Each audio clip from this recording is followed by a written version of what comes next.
and carry in. Oh, it's Chris Avalon Unfiltered, bitch.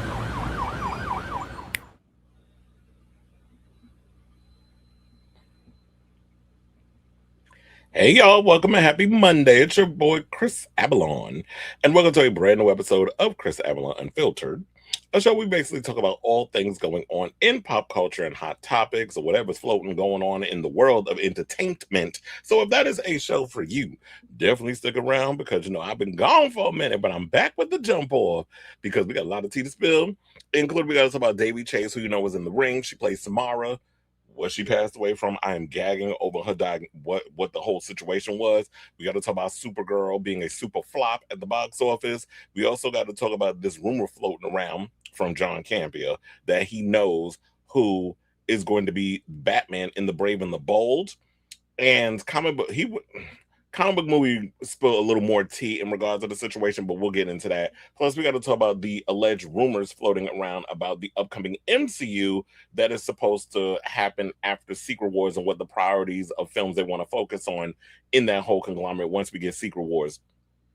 And then we also got to talk about Michael, who out-hit Oppenheimer at the box office, being now it's considered the highest grossing biopic of all time. So we'll get into that. We got to talk about the BET Awards. We got to talk about Madonna, one where she talked about AI is the opposite of making art, and the one pop star that she is jealous of. If y'all saw that Graham Norton interview, then you know. But if you don't, stick around for my opinions on that. Plus, we got to talk about the best albums of 2026 so far, courtesy of Variety. And I got to say, Variety, y'all got some taste because I was a little worried. I thought I was going to try to be uppity with y'all choices, but I was liking a lot of the choices y'all put up in here. Plus, we got to talk about Noah Kahan. Apparently, y'all are nasty because I don't understand how y'all can't go to the bathroom because you're going to feel like you're going to miss your song. So y'all rather let a number two out in the VOMs or whatever that y'all sitting at instead of taking your behind to the bathroom, which is probably only a couple of feet away. So we'll talk about that. Y'all nasty ass. Y'all out here pulling Donald Trumps. We also got to talk about Lizzo, who don't like the fact that y'all got her in the Khia Asylum. She did an interview with a certain queen on YouTube. So we're going to talk about that. Plus, we got to talk about 50 Cent throwing shade at Jussie Smollett because and I got the clip. We gotta get into Jussie's performance and those vocals. What was that? So we'll get into that. And 50 Cent decided to troll him. We also got to talk about Adam Lambert calling out toxic masculinity amongst the homosexuals. We also got to talk about RuPaul's Drag Race. Jasmine Kennedy revealed who the queen was that was supposed to be on All Stars 11, but she had to drop out due to scheduling conflicts and was replaced with Sam Starr. Y'all can pretty much figure it out. I'll give you a hint. She was just on last season's Project Runway. So we'll talk about that. And we got to talk about Jade Sotomayor, who is an OG queen from Drag Race season 1, how she was hospitalized over, she was in a bad car accident and that sort of thing. So we'll get into that and a whole lot more. But now, before we get to them topics, if you can please do me a solid, hit that like button, smash the notification bell, share the thing, hype it, do all the things that's going to help push this algorithm of this messy show out there in these good old streets, because I know I've been gone for damn near a week. I was working like crazy. Them Rufus Du Soul concerts kept me busy. And then on top of that, with City Field and the Mets and OG Anunoby throwing the first pitch yesterday, that was cool. I mean, yeah, the Mets got OG, even though OG did help us win game 4. Yeah, game 4. He helped us win game 4. And what was it? The Yankees got Josh Hart and Jalen Brunson. But I wasn't that mad because I work at the Garden, so at least I get to see these guys every season. I'm with them all year round, all season. I can't say all year round, but every season, because it's like from October to June, basically, when how long the season goes on. So yeah, so there's that. And so I hope everybody else has been having a joyous time for the past couple of days. It's going to be a busy week coming up. Taylor Swift's getting married at a certain place that I work at. They putting the stuff in the building. Yes, it is official. It's confirmed. I'm not the one spilling the tea. It's all out there. I know some of the security guys at my job are doing it. They don't need me. So, but yeah. So yeah, that's happening. It's gonna be a shit show over there in Midtown with people trying to get around and stuff because the blocks and stuff that they're gonna have blocked off or whatever. It's a nightmare when you're dealing with all of this traffic in Midtown Manhattan. And then a certain icon is releasing a new album this week. Y'all ready for it? Madonna is coming out with a new album, and she is. We'll get into all the other stuff later in regards of where you can actually listen to the album early. So we'll get into that later on. But first, let me hit. Let me remember because I'll be forgetting. um, the camera is cameraing again. Let me get that fixed. Sailor Mermaid is here. Yeah, happy gay shame. That was the big pride festivities was yesterday. I didn't go. I was working. Mom was making her coins. Well, we'll get into the Khia thing later on. Vanity Fair shades Miley Cyrus while praising Hillary Duff's album. Yeah, we'll get into that too. That is on the docket. I don't know. I didn't particularly. Hannah Montana was not my judge. That was before me. I mean, no, not before me. After me. I aged out by the time Hannah Montana came around. I want to see this cute tea about Kylie and Madonna. Oh, you didn't see the thing? Oh yeah. So another thing I forgot that I'm going to be doing. I didn't have time to do it this weekend, but I am going to do a reaction to the Graham Norton interview, and I'm gonna post that on the Patreon. I'm gonna try to see if I can post it on YouTube as well. But if they start with the blocking and the copyright and all that other mess, then I'm gonna just leave it over there, and I'll just have to tell y'all go over there and watch it and let me know what y'all thought. But I did watch it, but I have to say this with that interview, I watched it around a time when I was exhausted, so I didn't retain a lot of the information. I may have to watch it again under new eyes and a new perspective. So I gotta I'm glad somebody caught it because that was the intention of this. That's the method to the madness. I said, you know what? I was going to change my outfit because I was going to put on my Knicks. I was going to put on my blue crop top and I was going to put on my Knicks hat. But then I was like, wait, it says New York here. Let me go get my LA hat. Let me do the whole contradiction thing. So yeah, this was intentional. You said Michael is like, who had TikTok take me on a date to that immersive pop-up store in New York? Why is that a bad thing? Because you're talking about um 4th of July weekend. I mean, I guess y'all worrying about the shipments and stuff. So look, I'll listen to it on digital. I'll at least have it in my ears that I can listen to it on repeat until the physical copies end up in my actual hands. Onyx is in the building. This I was also thinking you the type of employer to allow people with kids to have time off. Because I notice even in the field I'm associated, the single people take more shifts to allow parents time off. Where? Because I know a lot of parents that just be like, fuck them kids, I'm gonna be working. So I guess I answered the question before. I gave you the answer before I read your question. No, I am not working Taylor's wedding. Um, Guest services is not needed for her wedding. She's using our security, which word on the street is I heard a lot of them don't want to work it because there's no increase in pay. It's literally a shift pay for them to be working up in there. Now I wonder if y'all gonna be paid overtime or whatever the case is. That's something they got to work out with their union. But a lot of them don't want to work it because of that. A lot of us was just like, we so happy that we don't have to work it. The next time I'm back at the Gardens when Bon Jovi comes, and that's next Tuesday, is when I'm back there. And they're doing like 5 shows. Now I do wonder about Lionel Richie because Lionel Richie is next Saturday, and he been sick. And the last time he showed up, the last time he was supposed to show up at the Garden, he didn't even show up. The Commodores, Earth, Wind, and Fire performed, but he wasn't there. So if that happens to be another repeat, and my thing is, if you're sick, if you're not capable of doing it, then why continue to do it? Because I was hearing from some coworkers of mine that said that Barry Manilow, I believe, was at UBS, and he performed, and they were telling his face don't move. They said they don't even think he was singing live because that face is so damn frozen. I just be feeling like, look, y'all be up in here talking about Madonna retire and all these other women need to retire. But it's funny, y'all don't say that shit about the men that be phoning it in on these stages. Got one foot in the grave, Their lungs damn near at a collapse or about to collapse. They can't even hit a note that's any kind of note. I'm not talking about a high note. I'm not talking about a lower note. I'm talking about any kind of note. They can't hit a whole note to save their damn life, but y'all give them a damn pass. But let a woman do that shit. Y'all show y'all entire ass when it come to that. And the women be the ones that be putting in all that work. Cleveland's in the building, and you said he pretty much said he isn't. I think she's hiring her own staff. Well, yeah, she can hire her own. Well, it might be a mixed bag because I did, and this is how I knew it was confirmed. First of all, I overheard one of the chefs talk about that they scheduled to work it, and he was like, "I don't know why they got us coming. I ain't gonna spill who it was because I protect my sources." But yeah, they was like, "I don't know why I'm gonna do it. Look, you're on the schedule. You're getting paid."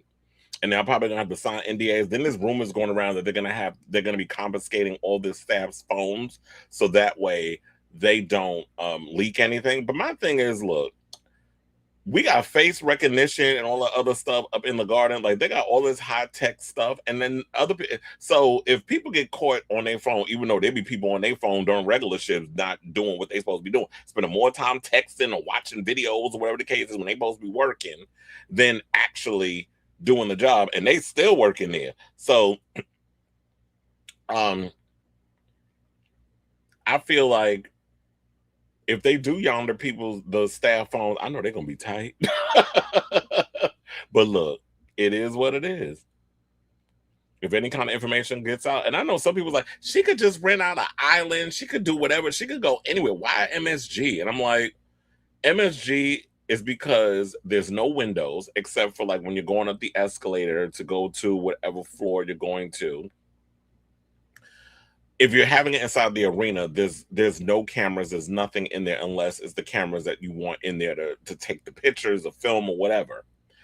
Also, there's so much high techness going on there. We got so many ways to get celebrities in and out of that building that y'all don't know about.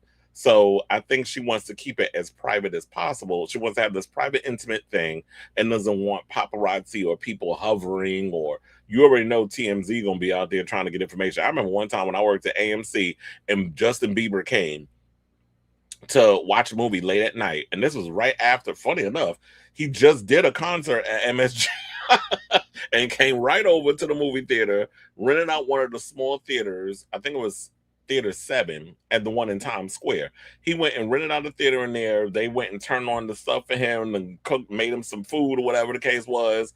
He even sang for some of the managers, which they liked. So he was cool. And then you had TMZ the next day trying to get information. So you already know that's going to happen. And these people are like, if you want to keep your job, you better shut up. Don't be telling them shit. And you said it's now known Kylie and Madonna have something cooked because, well, we will get into that when we get to the segment. Why y'all keep trying to get ahead of the segments? Imagine working as a server for a billionaire's. Okay. Not to say at least her songs are good, but didn't I hear something? Didn't I hear Fleetwood Mac or somebody's gonna be? Where did I see that? Hold on, because now I gotta go. I think it was Page 6 that spilled that information. Yeah, because they show like the trucks and everything has popped up outside of Madison Square Garden, and they're doing a load in for a lot of the stuff. But I mean, that could be for anything, because actually tonight they got the KC and the Sunshine Band doing the theater. But they're gonna be like, well, that's not gonna require a lot of stuff. Whereas, yeah, I don't know where I saw that at, because I think they said something about Fleetwood Mac was gonna be performing at their wedding, but I can't find that story. I'll have to look that up another time. Yeah, let's keep it moving. 'Cause I was like, look, yeah, I don't want to be here all day trying to find that. Okay. I need you to stop moving, camera. Thank you.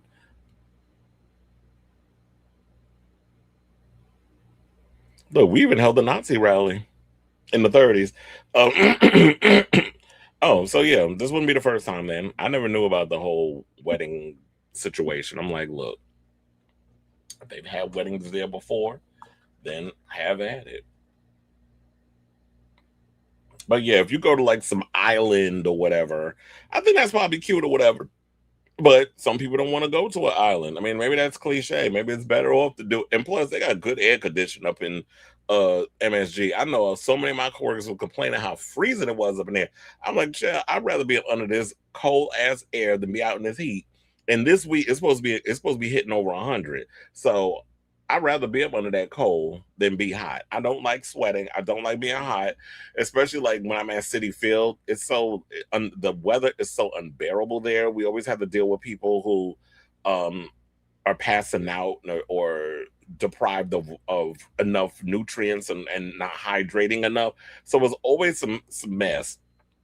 So child, I would rather be up under extreme cold than anything. But anyway, let's get into our first topic because we are 16 minutes into the show and we haven't even gotten to any of the topics yet. So let me hit my banner. Excuse me. And let's get to topic number one. So let's get into this sad news. So apparently the actress Daveigh Chase, I didn't know she had so many issues because her mother recently spoke out of the Daily Mail and said her daughter was struggling with drug addiction and all kinds of other stuff. So that's probably where she got the acquired immune deficiency syndrome from, doing them drugs and things. So for those of you who don't know what that means, that's basically SIDA, the whole spellation of it. How this girl had the AIDS, in the words of Nene Lee, the AIDS? How she get that in 20? Like that's what y'all dying from in 2026? Somebody wasn't taking a prep. Or you know what? That's what we need to start enforcing on the women. That y'all gotta be out here taking y'all prep, your doxy prep, or doxy pep, and all that other stuff. Y'all gonna be out here taking better care of yourselves. But anyway, so the Lilo and Stitch actress was reported unalive at 35 2 weeks ago after Roy Hernandez, a man identifying himself as her boyfriend, told TMZ that she passed from complications from sepsis and a blood infection on June 16th. On Monday, the LA County Department of Medical Examiner ruled the cause of death to be acquired immunodeficiency syndrome. Acquired immunodeficiency syndrome, I should say, which of course is the AIDS. Let me stop saying it like that. With chronic polysubstance use listed as a significant condition. Now, I should point this out that Us Weekly was the first to report the results of the medical examiner's records. Now, in a GoFundMe campaign established the day before Chase's death, Hernandez said the actress had received a terminal diagnosis, saying, quote, when she started losing weight, she finally agreed to go to the hospital, and that's when we learned how serious her condition was. The doctor told me the medicine isn't working and that she is passing away. Yeah, because if you don't catch that, if you don't catch HIV in the beginning, when it turns into full-blown AIDS and you got that whole situation, it's like, yeah, you waited. It's like stage 4 cancer in a way, where it's like you just waited and prolonged it and prolonged it. You're not going to the doctor to find out what your issue is. When you catch it in the early stages, you have a better chance of surviving. Whereas if you wait too late, then it's like, yeah, the medicine is not going to work. Your cells are pretty much shot. So the medication's trying to fight to get those cells back up and working. That's not going to happen. Now, speaking to the Daily Mail, Chase's mother, Kathy, believes that her daughter's addiction began when she was prescribed oxycodone and other painkillers after injuring her back in a motorcycle accident around 2016. Saying, quote, she was seeking drugs and was partying with the wrong people. I never kicked my daughter out. She wanted freedom, and these people got her hooked on some drugs. That was the beginning. Now, Davey's former manager, John Ryan Jr., previously told Entertainment Weekly that the actress checked into a couple of rehabs, but indicated that she was struggling more with the drinking than heavy drugs, and said that she was sober for a while by the time she lost touch with her in late 2015. Now, Chase is best known as playing the young ghost haunting. Well, yeah, we know she played Samara, as I said before, in The Ring, and she played Lilo. She voiced Lilo in the original Lilo and Stitch, I should say. She also portrayed Jake Gyllenhaal's sister in Donnie Darko and later played a supporting role in HBO's Big Love. Now, other projects included Betsy's Kindergarten Adventures, Oliver Bean, and the American dub of Spirited Away.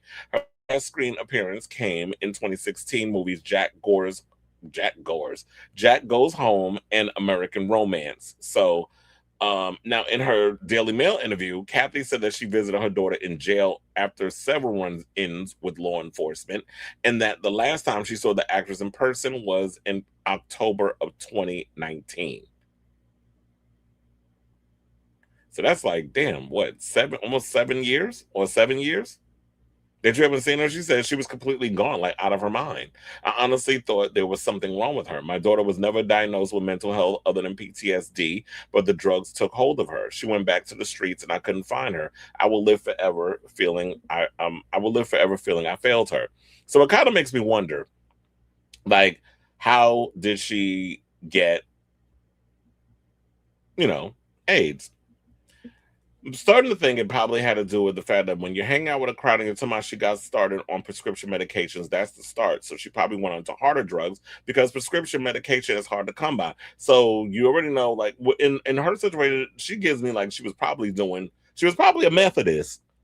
And being a Methodist and hanging out with people and doing them drugs and fornicating and all other stuff, child, you opening your system up to getting things like AIDS, to say. So I mean, it could have been sharing needles. I don't know if she was addicted to heroin, but to be more than likely it was probably meth.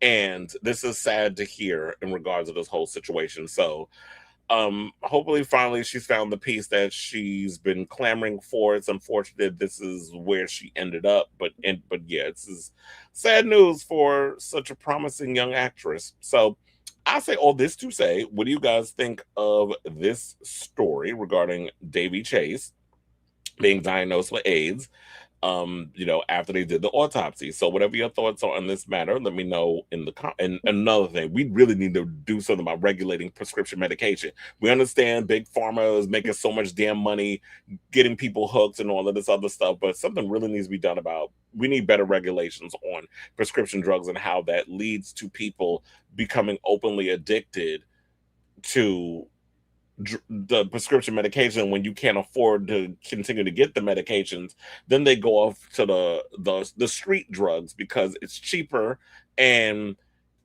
it alleviates the pain temporarily, but then it keeps that cycle of addiction going. So let me know what you guys think of this story in the comments down below.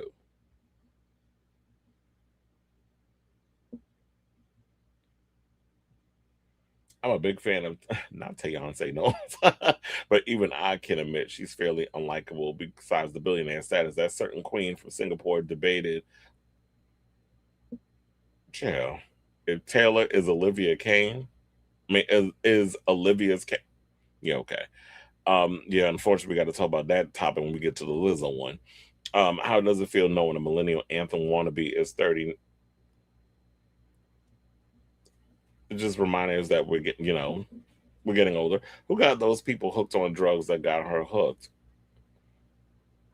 Well, her mother said that she was hanging out with the wrong crowd, and she got caught up in doing. Well, she injured herself in a motorcycle accident. Was taking pain medication. I mean, it's the same thing with Michael Jackson. When Michael Jackson burned his scalp in that Pepsi commercial, that's what started his addiction to drugs. And it's like people was like, nah, I don't want to do the prescription drugs. I don't want to get caught up in that. And then you start, well, you're gonna have to take it because it's gonna alleviate the pain. And then all of a sudden you become dependent on it. The thing with Michael Jackson is rich. Well, was, because he's not with us, but he's rich. So you can get people to sign prescription medications or get you the drugs that you need. That's one of the perks. I ain't saying it's a good perk, but it's one of the perks of working in the industry, is that if you need the drugs, trust and believe people will find a way to get you what you need. As we proceed to give you what you need, as the old song goes.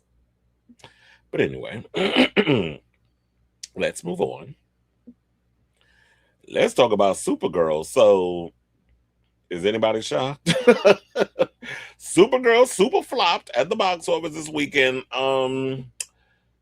I feel like it was a mistake the way they released it, because it's like a week after Toy Story 5, which is killing it at the box office. You already know with Toy Story, it comes with so much nostalgia. People are really here for Toy Story. People want to see the new Toy Story, and it's a generational animated film.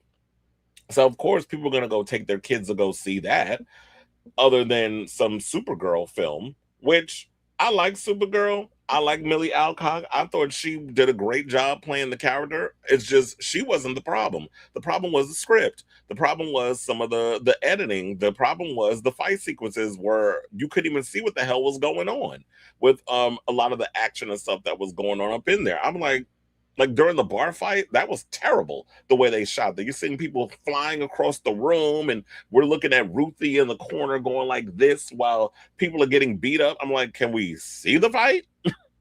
Then there was other things going on. It's like, and then it was tonally, it was all over the place. I did like some of the backstory in regards of when Clark left or Kal-El was sent off to Earth, how his brother should have been like Sin Cara as well, but they didn't. And she came years later, and getting into that whole story of how some of the Kryptonians survived post Clark leaving, and the rest of Krypton being destroyed. So getting into that backstory, I actually liked it. I thought Krem was terrible. I thought he was so underwhelming as a villain, and it could have been because the way he was written. And I heard of the person who wrote the script. Hold on, let me look it up. Who wrote? Because who wrote Supergirl 2026? We know it was Craig Gillespie. I'm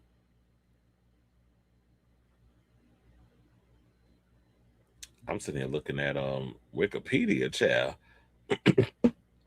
Who wrote it? Who wrote it? Supergirl's a 20. Okay, I don't care about. All right. Oh, so it was written by Anna Noriega, who Noguera, um, which I've heard that she's a first time writer. I also heard she's writing the new Wonder Woman script. Fire her immediately. She's not a good writer. There were issues I had with the script. Y'all, I understand like maybe James Gunn wants to be loyal to the people that he works with. She's got to go. She was the problem. That script was a mess. Um, the villain was underwritten. I didn't care about him. I'm not going to say the movie is terrible because it's not. I feel like Supergirl is watchable. It definitely has issues. Watch it for Millie's performance, even though there were certain things that was all over the place. Particularly, I don't feel like this bad attitude that she was walking around with was.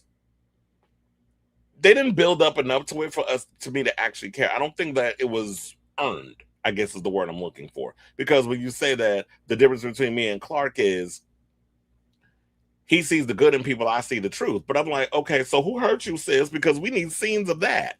I need scenes of like what made you come to this point where you became so jaded and you don't really like interacting with humans, and you like living the life of a nomad, and you're partying and drinking and being a mess, and you and Crypto are running around all over the planets and doing living the life, as I said, of nomads or whatever. Like I needed to see those elements of like, okay, so you're in the pocket and it was earned. And I don't think we got that. I just feel like this movie was heavily cut down. It was too short. This is a movie that could have warranted being a little longer if you could have given us a little more backstory. So yeah, those were a little my gripes. Those are my gripes about it. And the way I'm reviewing it sound like I didn't like it that much. Like I hated it. But it's a fine movie. The problem with it is among all the superhero films, it's forgettable. Kind of like the Marvels. Forgettable. But anyway, with all of that being said, because I want to give my quick synopsis or whatever, more stuff will come. Oh, wait. I said more stuff will probably come to me as we talk. One did just came to me. Let's talk about Lobo. So I love Jason Momoa. Love like how menacing and everything that he comes with long hair and all other stuff. Everybody kept saying, like, before we even got to the film, everybody kept saying, well, this is the role he was born to play. Like, Lobo is the movie that, I mean, that's a character that, yes, I definitely see Jason Momoa playing that. Problem is, Jason Momoa has no range as an actor. He brings the same gravitas to every role. I couldn't differentiate his Lobo from his Dante Reyes. That was from the last Fast and the Furious movie, which was god awful. He was the best part of it. That movie was shit. And his Aquaman, like, it's literally the same character he plays in every movie, which is like you're giving 85% of yourself and 15% might just be the hair and makeup and the costumes. that you're bringing to us. So you're bringing a little something different, but we're getting Jason Momoa playing a character, or that's basically what it is. Not Jason Momoa becoming that character. So I would have probably enjoyed his performance a little more had I not seen him play like this type of character in previous films, if that makes any sense. So yeah, that was another thing I wanted to bring up. But in regards to that, let's just get into the deadline situation. So Toy Story 5, as y'all know, reigns supreme in its second weekend, not just in the US with 70 mil, but around the world with 159.1 million. That says rising the Disney Pixar Pix Cum with 585 million. Stateside, the Andrew Stanton movie is less than 3 million from hitting the 3-century mark. Toy Story 5, second weekend hold of minus 56%, is spot on with that of Incredibles 2. Incredibles 2 holds the record with the best opening of an animated film, and Toy Story 5 is second, so that ease isn't bad at all. IMAX screens contributed 900,000 around the world for a 24 mil haul for the large format exhibitor. Meanwhile, Warner Brothers slash DC Studios Supergirl became more challenged overnight with a 10.7 million Saturday, negative 41% from Friday previews, which is turning into a 38 million domestic opening. Again, that isn't the lowest 3-day start for a DC title, but it's not good for a Cosmo hopping movie that cost 170 mil to 186 mil net before global spend. Supergirl's statewide start is lower than Disney Marvel's lowest. Funny enough, we talk about the Marvels. The Marvels were 46.1 million in its god-awful close to DC disaster.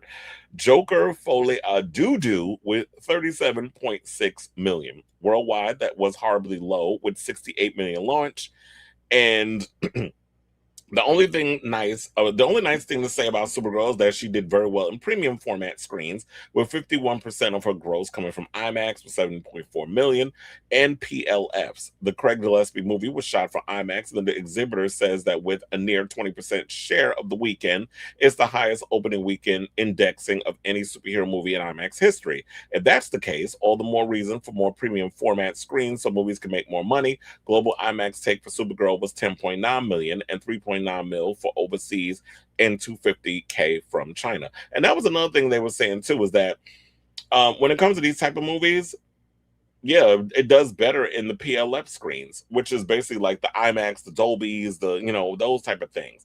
And I saw the movie at IMAX on 34th Street. I was gonna go to the one in Lincoln Square, and it does mention the Lincoln Square gross in this article when we get back to it.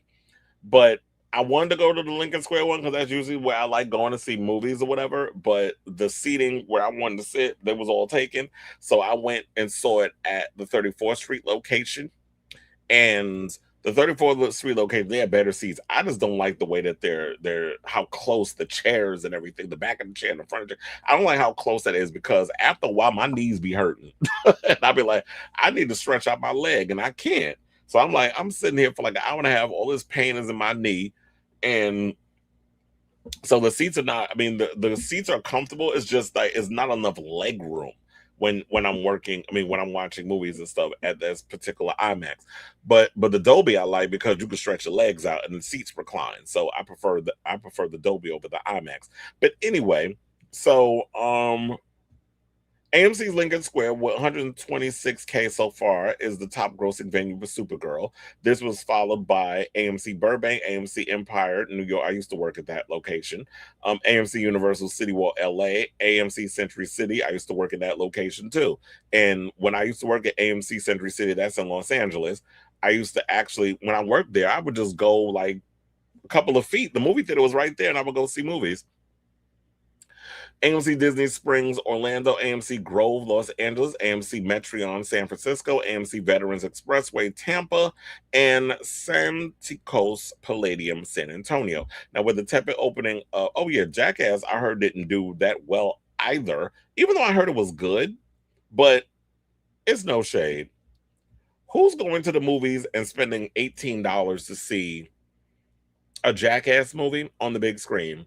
Y'all could have just released that straight to Paramount Plus. You could just release that on streaming, and it would have did exceptionally well. And I think that's where everybody is waiting for that to come out.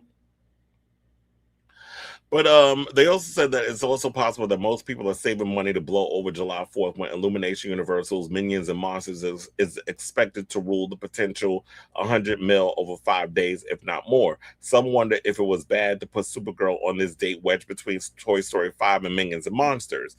The answer is an absolute no. The marketplace needed a fanboy live action film. Supergirl is getting bullied by competition rather than being bullied by fanboys and critics as not being good enough. It's hard to live in cousin Superman's shadow.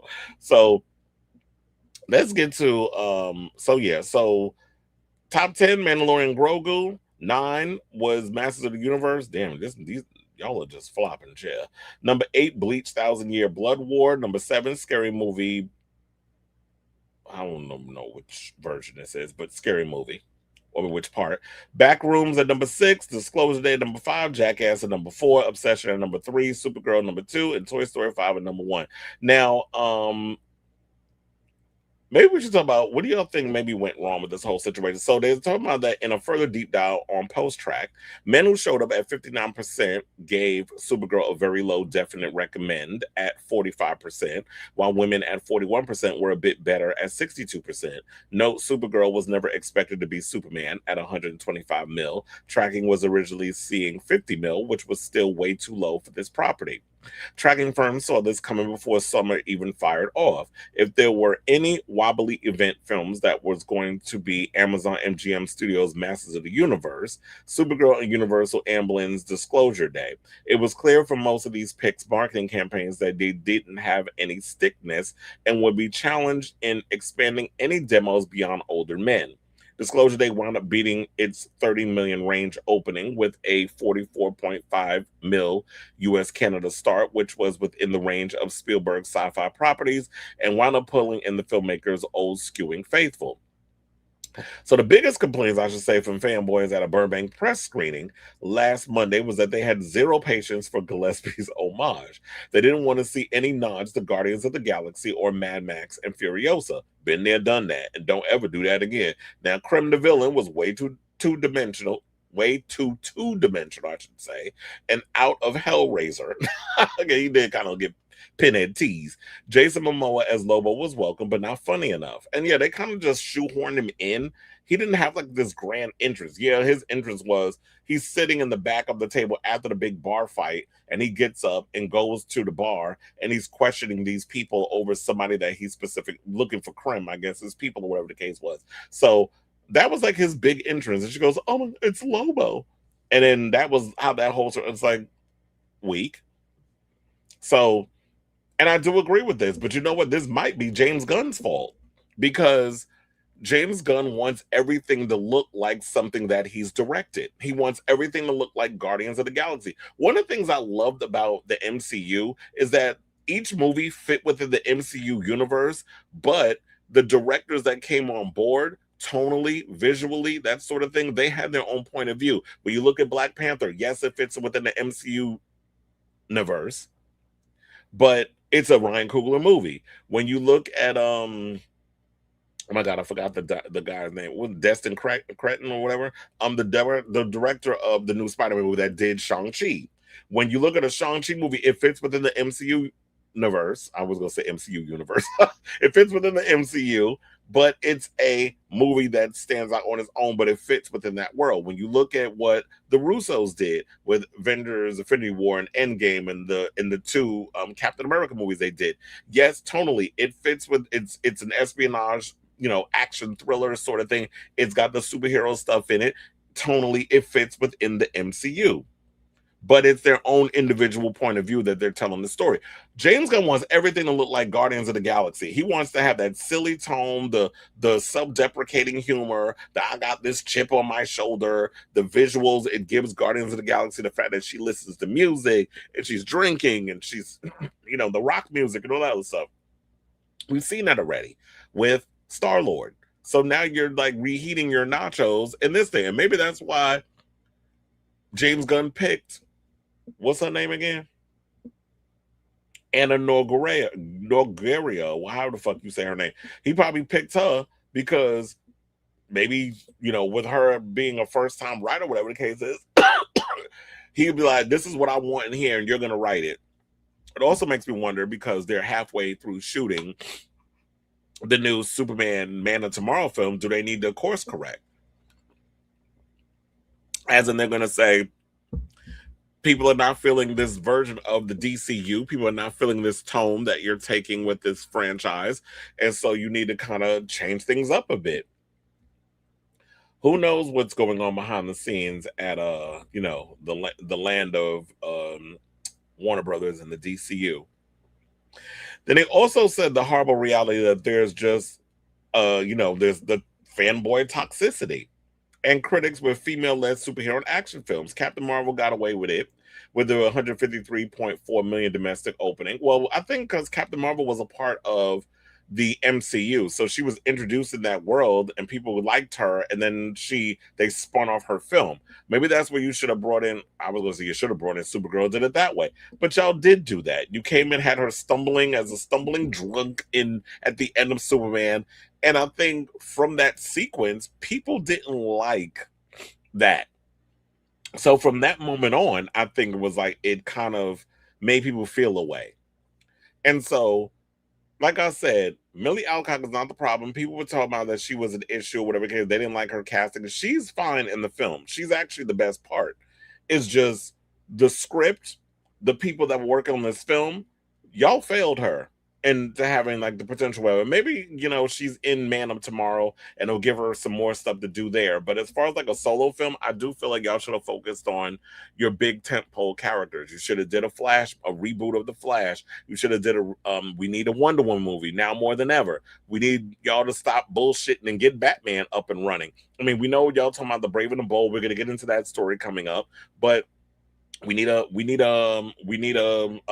Batman. We need those gods and monster characters, or that you have within that world. Stop focusing on these tiny ass side characters. Clayface you can get away with because Clayface is a small budgeted film and is being touted as a horror movie. So you can get away with Clayface because yes, it's a part of the DCU world, whatever, like the comics and everything, but it's a different approach. It's a smaller budgeted film, and you can get away with that. Versus you're spending $150 to $200 million on a film plus the marketing. That's taking a big risk and trying to get butts in seats. I don't see it happening for this franchise. And as I mentioned before with Wonder Woman, I think Wonder Woman was the last big DCU movie or DCEU movie that was a success and that women came out in droves to see. I don't think a lot of women came out in droves to see this film. So I do feel like that was also an issue. I don't think a lot of women came out for this because when in my theater, there was a lot more men than women. It was maybe like 3 women and the rest were guys. So it was a lot of dudes that came out and watched this film, a lot of older guys. So yeah, that could have also hurt the film. With Wonder Woman, people had always wanted to see Wonder Woman on the big screen, which is why we've never had that experience. And so people want to say, and then on top of that, say what you want about Gal Gadot. Yes, she couldn't act her way out of a dirty tampon. However, she looks like a Wonder Woman. So visually, aesthetically, she plays the part. Acting wise, don't give her much to say. Although they made that mistake with 1984. But the first one, she embodied what was needed in regards of like Wonder Woman. So I was going to say, oh yeah, and then they were also talking about how like the critics and fans had their gripes with Millie Alcock because she's petite. But I'm like, y'all do know that when it comes down to it, she's from Krypton, which means regardless of her size, she's a powerful person from a planet of Krypton. And, they have the different suns and all that other stuff. So in addition to all of that, what was it? So Variety did a story where they basically, and then we could wrap this up, where they basically talked about how they're bracing for $100 million loss what DC Studios can learn from its box office bomb. So they said in Supergirl, a melodramatic cover of Jimmy Eat World's The Middle score. Oh yeah, I hate it when they play that fucking song. That was just like the worst. Scores a climactic battle sequence with the song's lyrics meant to offer encouragement to the plucky heroine. Hey, don't write yourself off yet. Yet the initial box office results for Supergirl would suggest that audiences are, in fact, writing off the film and continuing to reject lesser known comic book protagonists. Warner Brothers and DC Studios adaptation, which centers on Superman's cousin Kara Zor-El, misfired with 38 million in North America and 68 million globally in its opening weekend, after launching below expectations. The big budget film is shaping up to be a money loser for the studio, as well as a major setback for the newly rebooted DC universe. Warner Brothers and DC spent 170 million to produce and roughly 120 million to market the comic book adventure, which takes place in outer space as Supergirl and an alien girl named Ruthie embark on a quest for vengeance and justice. Those lackluster initial ticket sales are concerning because Supergirl hasn't been widely embraced by the general public, and there's intense competition during the height of summer movie season, which could hobble the film's box office staying power. Next weekend sees the release of another family-friendly film, Universal Animated's Minions and Monsters, while Disney's live-action Moana, Christopher Nolan's The Odyssey, and Sony's Spider-Man Brand New Day round out the month of July. Saying, quote, this was always going to be a tough hurdle for DC and Warner Brothers because Supergirl isn't a character that has ever created an event-level blockbuster. And this is what analyst Jeff Bach of Exhibitor Relations. Audience's perception of Supergirl was not good. This is just a case of the film wasn't good enough to become an event. Traditionally, a movie on the scale of Supergirl would need to earn at least 375 million to break even because theater owners get to keep about half the box office returns.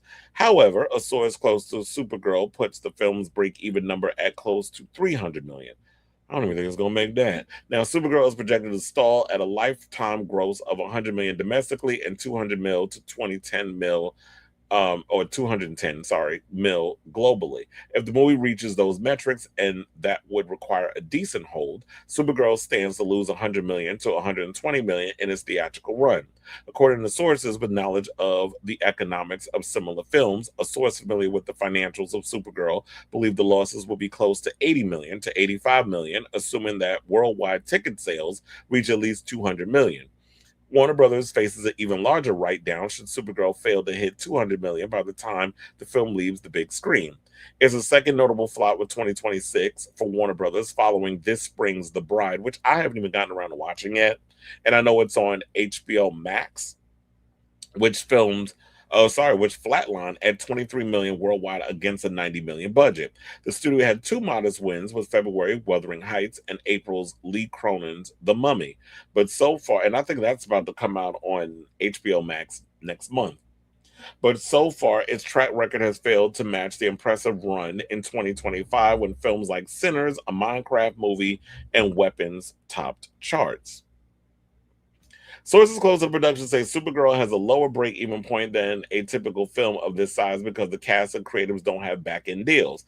A-listers like Joaquin Phoenix and Lady Gaga, the stars of 2024's bomb Joker Folie à Doo, can negotiate first dollar gross, meaning that in addition to their multi-million-dollar salaries, they receive a percentage of box office revenue before the studio recoups any costs. That's not the case with Supergirl, which stars House of the Dragon breakout Millie Alcock for her film debut.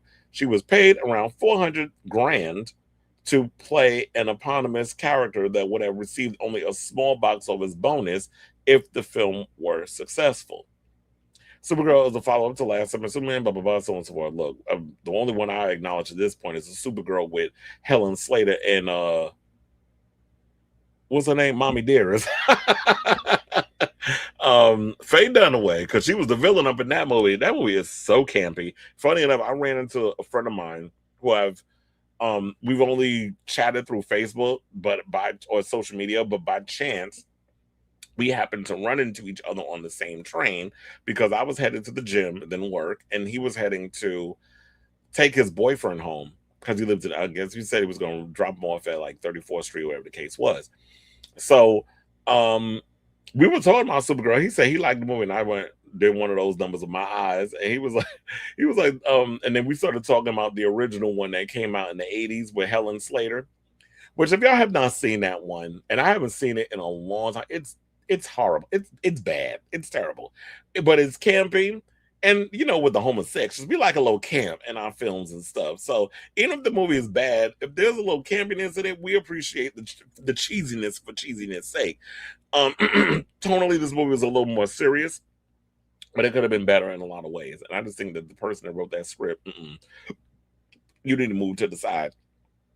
Now, I want to hurry up and finish wrapping this up. So, diversity demos, they said for this film was 40% Caucasian, 30% Hispanic and Latino, 17% Black, and 8% Asian American.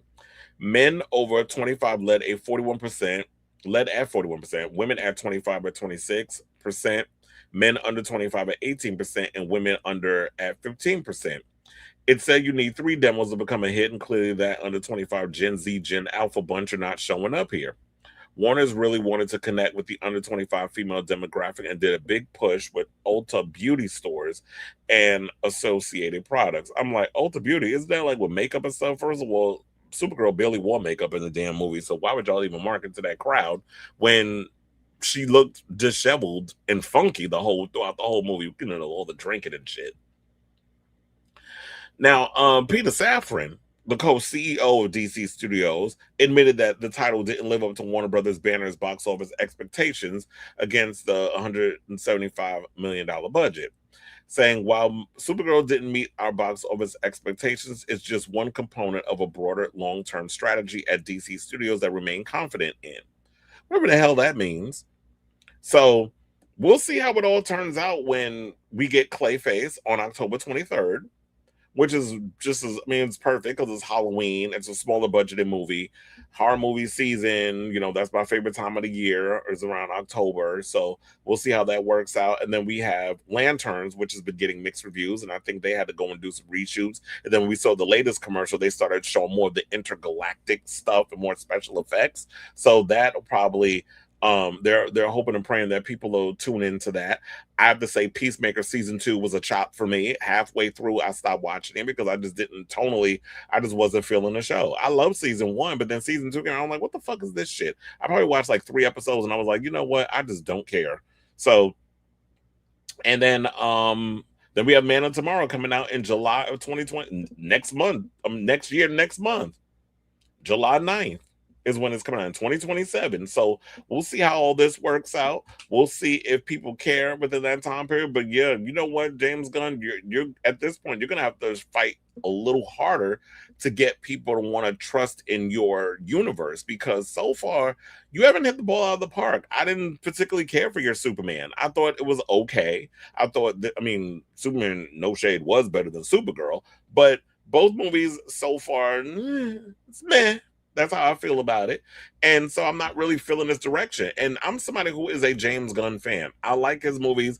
I've liked a lot of like his direction and the scripts that he's written. I've liked stuff that he's done in the past. But just what he's doing with the DCU, I'm just not feeling the direction that he's taking it. So hopefully y'all get it together. But I feel like you got one more shot. And that one more shot is Man of Tomorrow. And I feel like if you don't get it together, you're going to have some explaining to do, because the people are not happy with what you're doing with this universe so far. So I say all this to say, with this long ass breakdown, because it was a lot.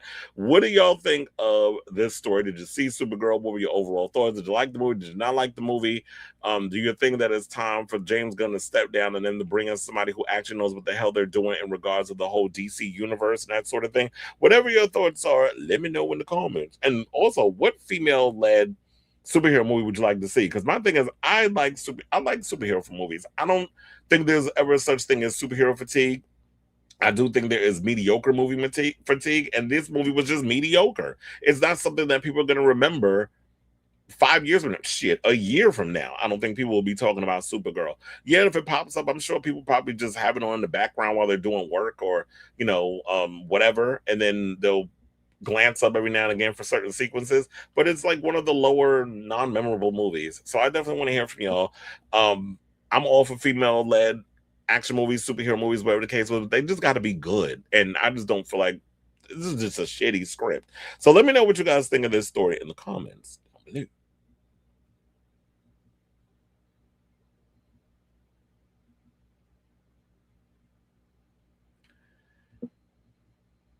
What are the box office numbers for Stop That Train looking like? Child? Well, it is off the chart because it's not even in the top 10.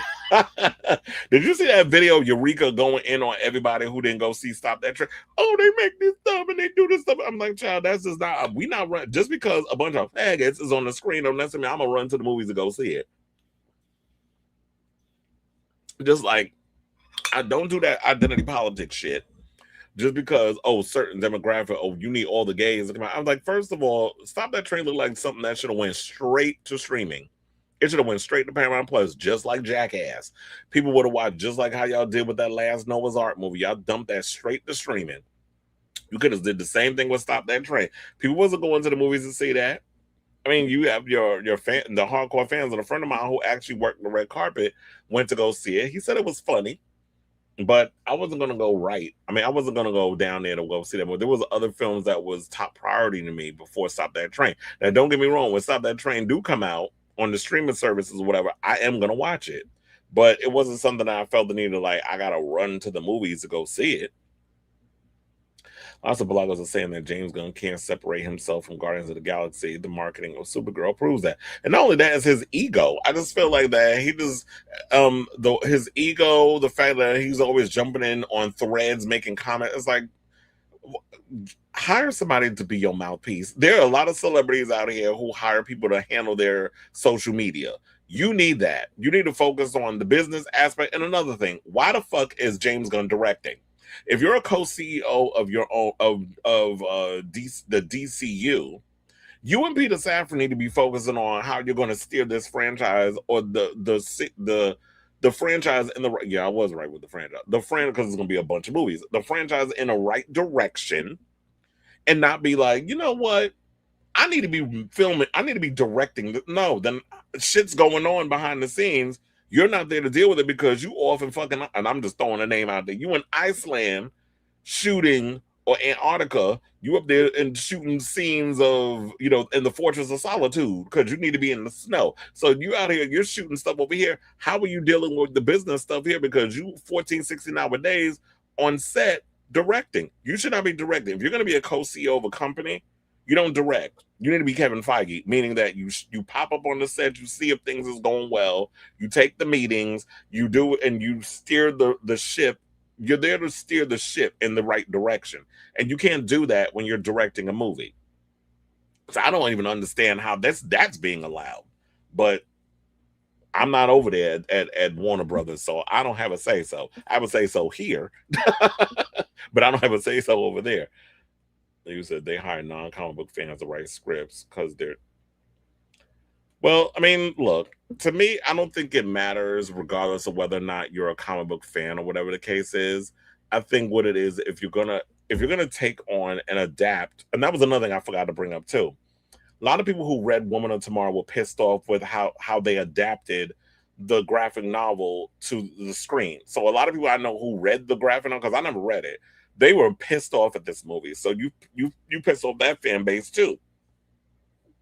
But I think that anybody that takes on a script, if you're someone who is hired to write a spec script of something, do the research on, like, read the graphic novel and workshop and work on those things. It shouldn't matter whether or not if you're a fan. If you're going to take on the job, you better become a fan, and you need to write what needs to be written, or know at least what you're writing. And if there's something in that draft, then that's awesome. But then if you have somebody else that can come take a crack at it and maybe fatten it up and make it better, then you do that too. Well, have fun. I'm glad y'all still gonna go out and see it and watch it and all the stuff. Don't let me deter you from seeing the movie, because there's people out here that is just like, oh, I hated it. It's horrible. It's this. Don't go see it. I'm like, I'm not. Look, go see it and come up with your own conclusion. I just felt like for me it was disappointing. There was so much potential in it, and there was a lot of stuff. There was some things in there that I felt like gave it the potential to be a good movie, but They failed us.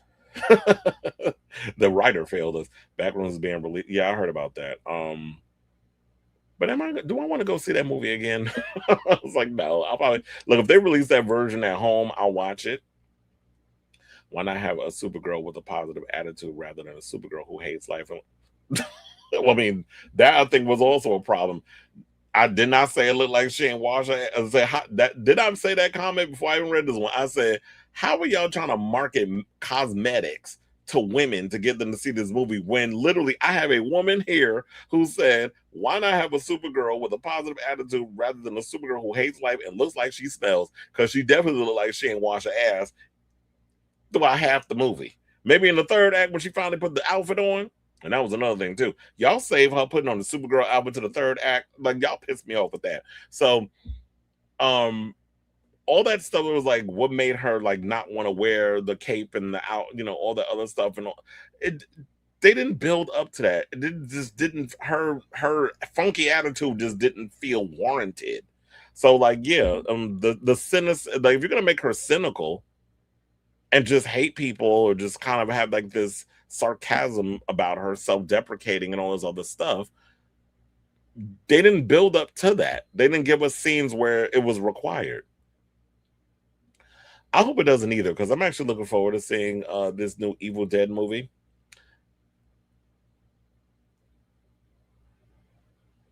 Well, you're saying that Warner Brothers might start flopping. I mean, how do you have control over that? There's a lot of people that aren't really paying attention to the Paramount Warner Brothers merger thing.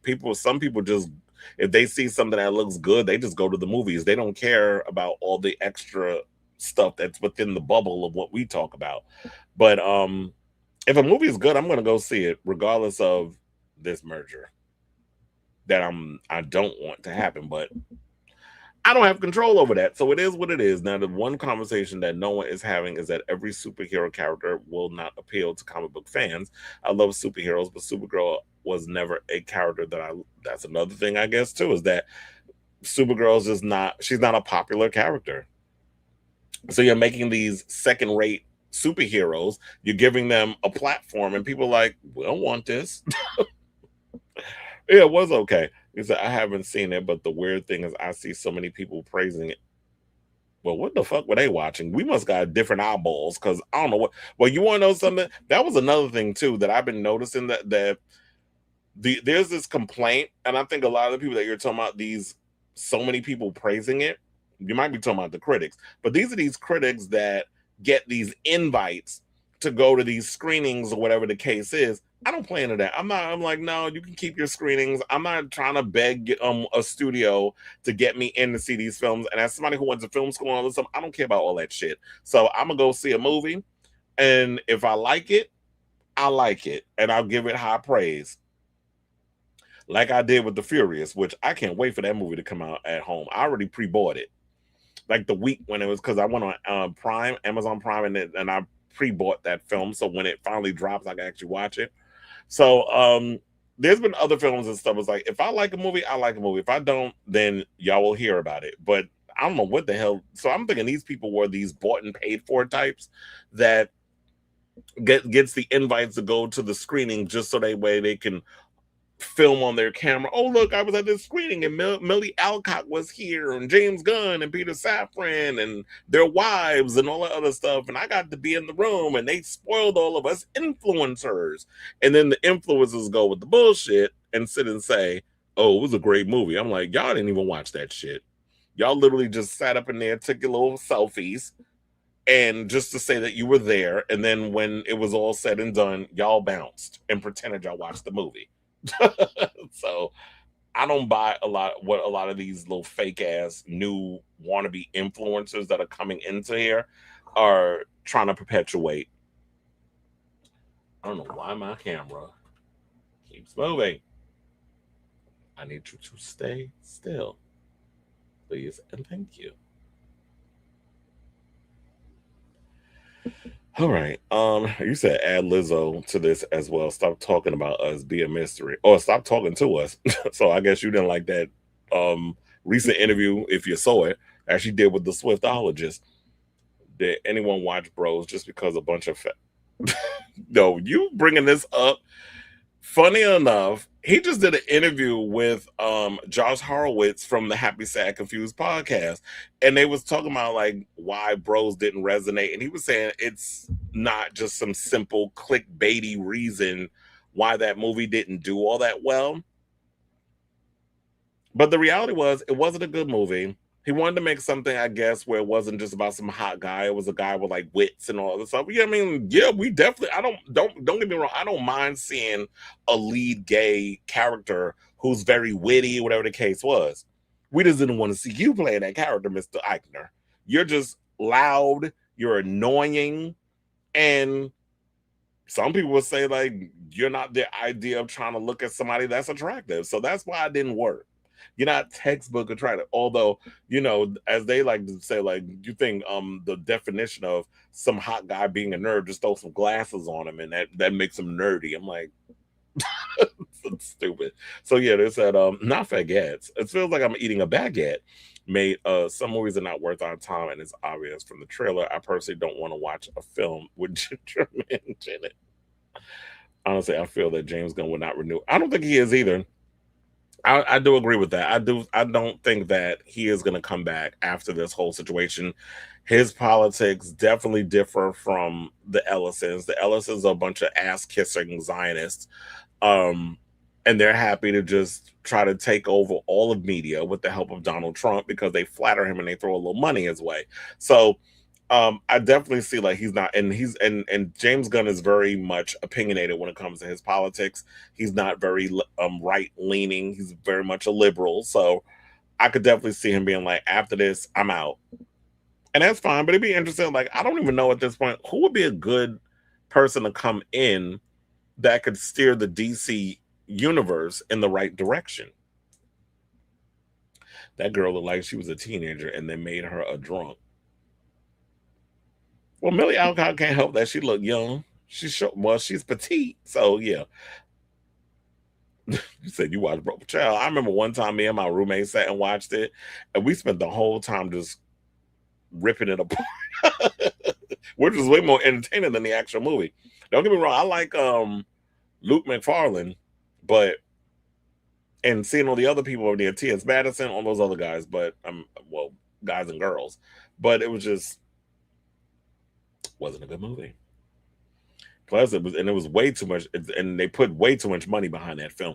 Plus, also, movie going is different now than it was 20 years ago. Anytime a movie comes out, people went. Now people are more discerning about, especially because the economy, money is tight, so people are being real picky on what they want to go see. Plus, if you have kids, it's like, damn, I just took them to see Toy Story 5. I ain't got money to be seeing Toy Story 5 and Supergirl because not only are you just going to the movies, but you're going to the movies, you're buying the popcorn, you got to buy the drinks and the candy, depending on what the kids want, which is why y'all need to go like how my grandmother used to do. She used to bring junk food in her purse, and we used to sit up there and eat it, watching the movie instead of eating the concessions, because them concessions, y'all be ridiculous with y'all damn prices. I mean, yeah, I got A-list and all that stuff, but the prices of concessions alone is crazy. And I used to work at the AMC, so I know. So yeah, people are being careful. You said a genuine question. Did you or anyone here watch Love, Simon? Did anyone like it or wish they got an hour and a half back? I saw Love, Simon when it first got. I don't remember it. So that should be your answer there. It just felt, you know how they always try to do these preachy little gay films where they don't want to offend anybody. Like, that's what that movie was giving. I like Love Victor more than I like Love Simon. Like I said, I got Hillary Duff this Friday. Well, have fun. You won't be listening to Confessions too. Well, I'm probably gonna listen to Confessions too and do a reaction to the album. But I'm gonna do that over on the Patreon because you already know how YouTube is with their violations. Copyright.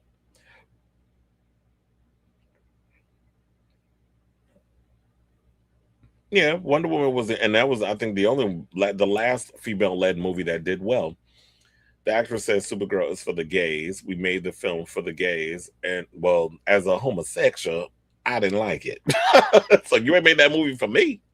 So What gays you talking about? You think because you're a female and you wear a cute little costume and all this, that's for the gays? Like, how condescending is that? That also kind of led to backlash saying straight men and MAGA stay the fuck home. Well, here's the thing: people who are just hate women or seeing women in those type of positions, they're gonna stay home anyway. So you don't need to cater to them. It's kind of like when what was that kid's name that just did the Jubilee where he was sitting down with MAGA supporters or whatever, or Trump supporters or whatever, and was literally with them with the facts. And these people literally looked like they had a brick wall for a head.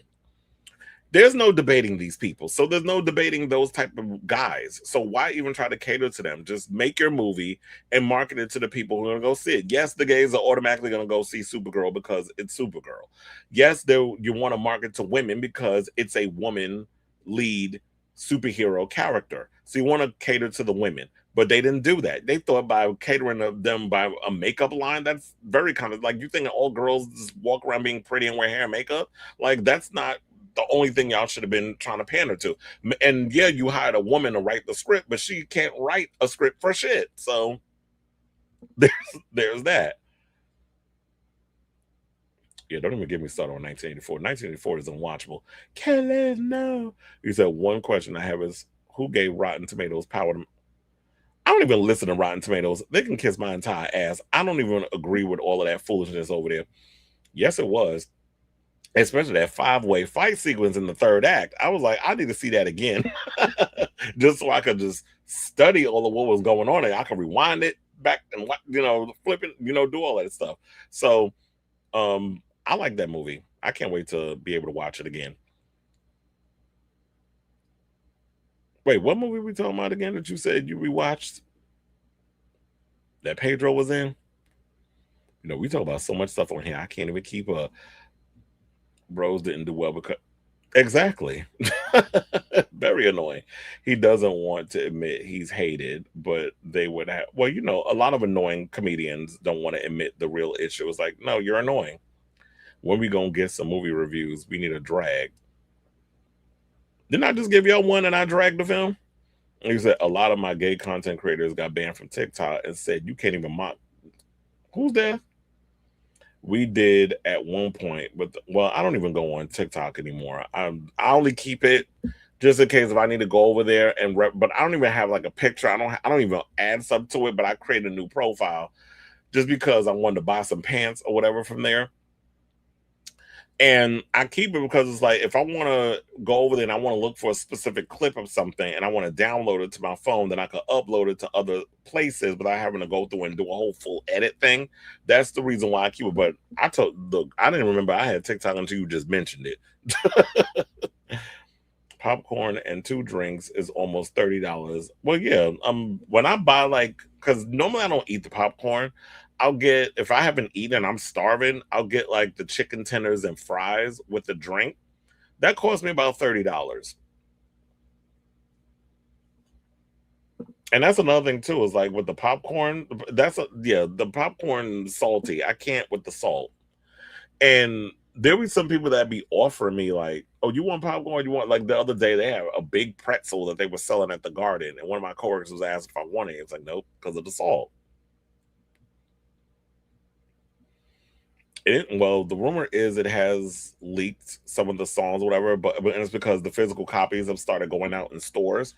So, but me, I'm purposely avoiding listening to the album until it drops on Friday. Although Thursday, there is a way you can actually listen to the album. J. Cole 22 said he thinks Meta and Google lied to keep Trump off their back because they haven't flooded our algorithms with conservative propaganda. Well, he's so busy with his other bullshit that he probably doesn't even realize that Google is doing whatever it is they're doing. I read the book and I watched a couple of clips from the movie, but it looks like the most accurate time capsule of what 2018 was like. Peak 13 reasons why straight actor, no dark-skinned actors. I also think that people want more stylistic takes when it comes to superhero films and films in general, unless it's an extremely loved character like Spider-Man or the X-Men, they're not coming out. Well, yeah, well, look, the MCU is trying to get X-Men up and running to a generic superhero film. I do think Doomsday will perform well. I hope so. I can't wait till we get a trailer, but the rumor is that they'll probably drop the trailer at Comic-Con. So Rotten Tomatoes is the fucking ops. I don't trust them at all. IMDb is the most reliable until it's a black movie. It might be. People want more creative and passionate filmmaking. Exactly. And I'm glad you said that because that was one of the things that was mentioned in that article. It was just so damn long. I didn't want to keep reading it. But yeah, they were talking about that a lot of the, especially Gen Z, they want something new and they want something different. They want what was that? Yeah, they want what you said, Backrooms, Obsession. Those movies are the ones that's doing really well at the box office. They don't want the same thing over and over, the sequels and the requels and all that other stuff. People want new, people want fresh, people want different.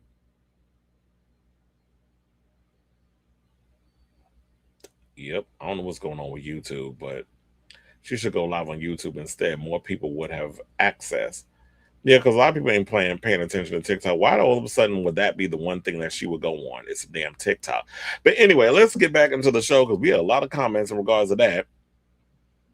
And let's talk about the DC. So apparently, we're still waiting to find out who will be playing Batman in The Brave and the Bold. I also wonder who's going to play Damian Wayne. So they got to work on who's going to be that character as well.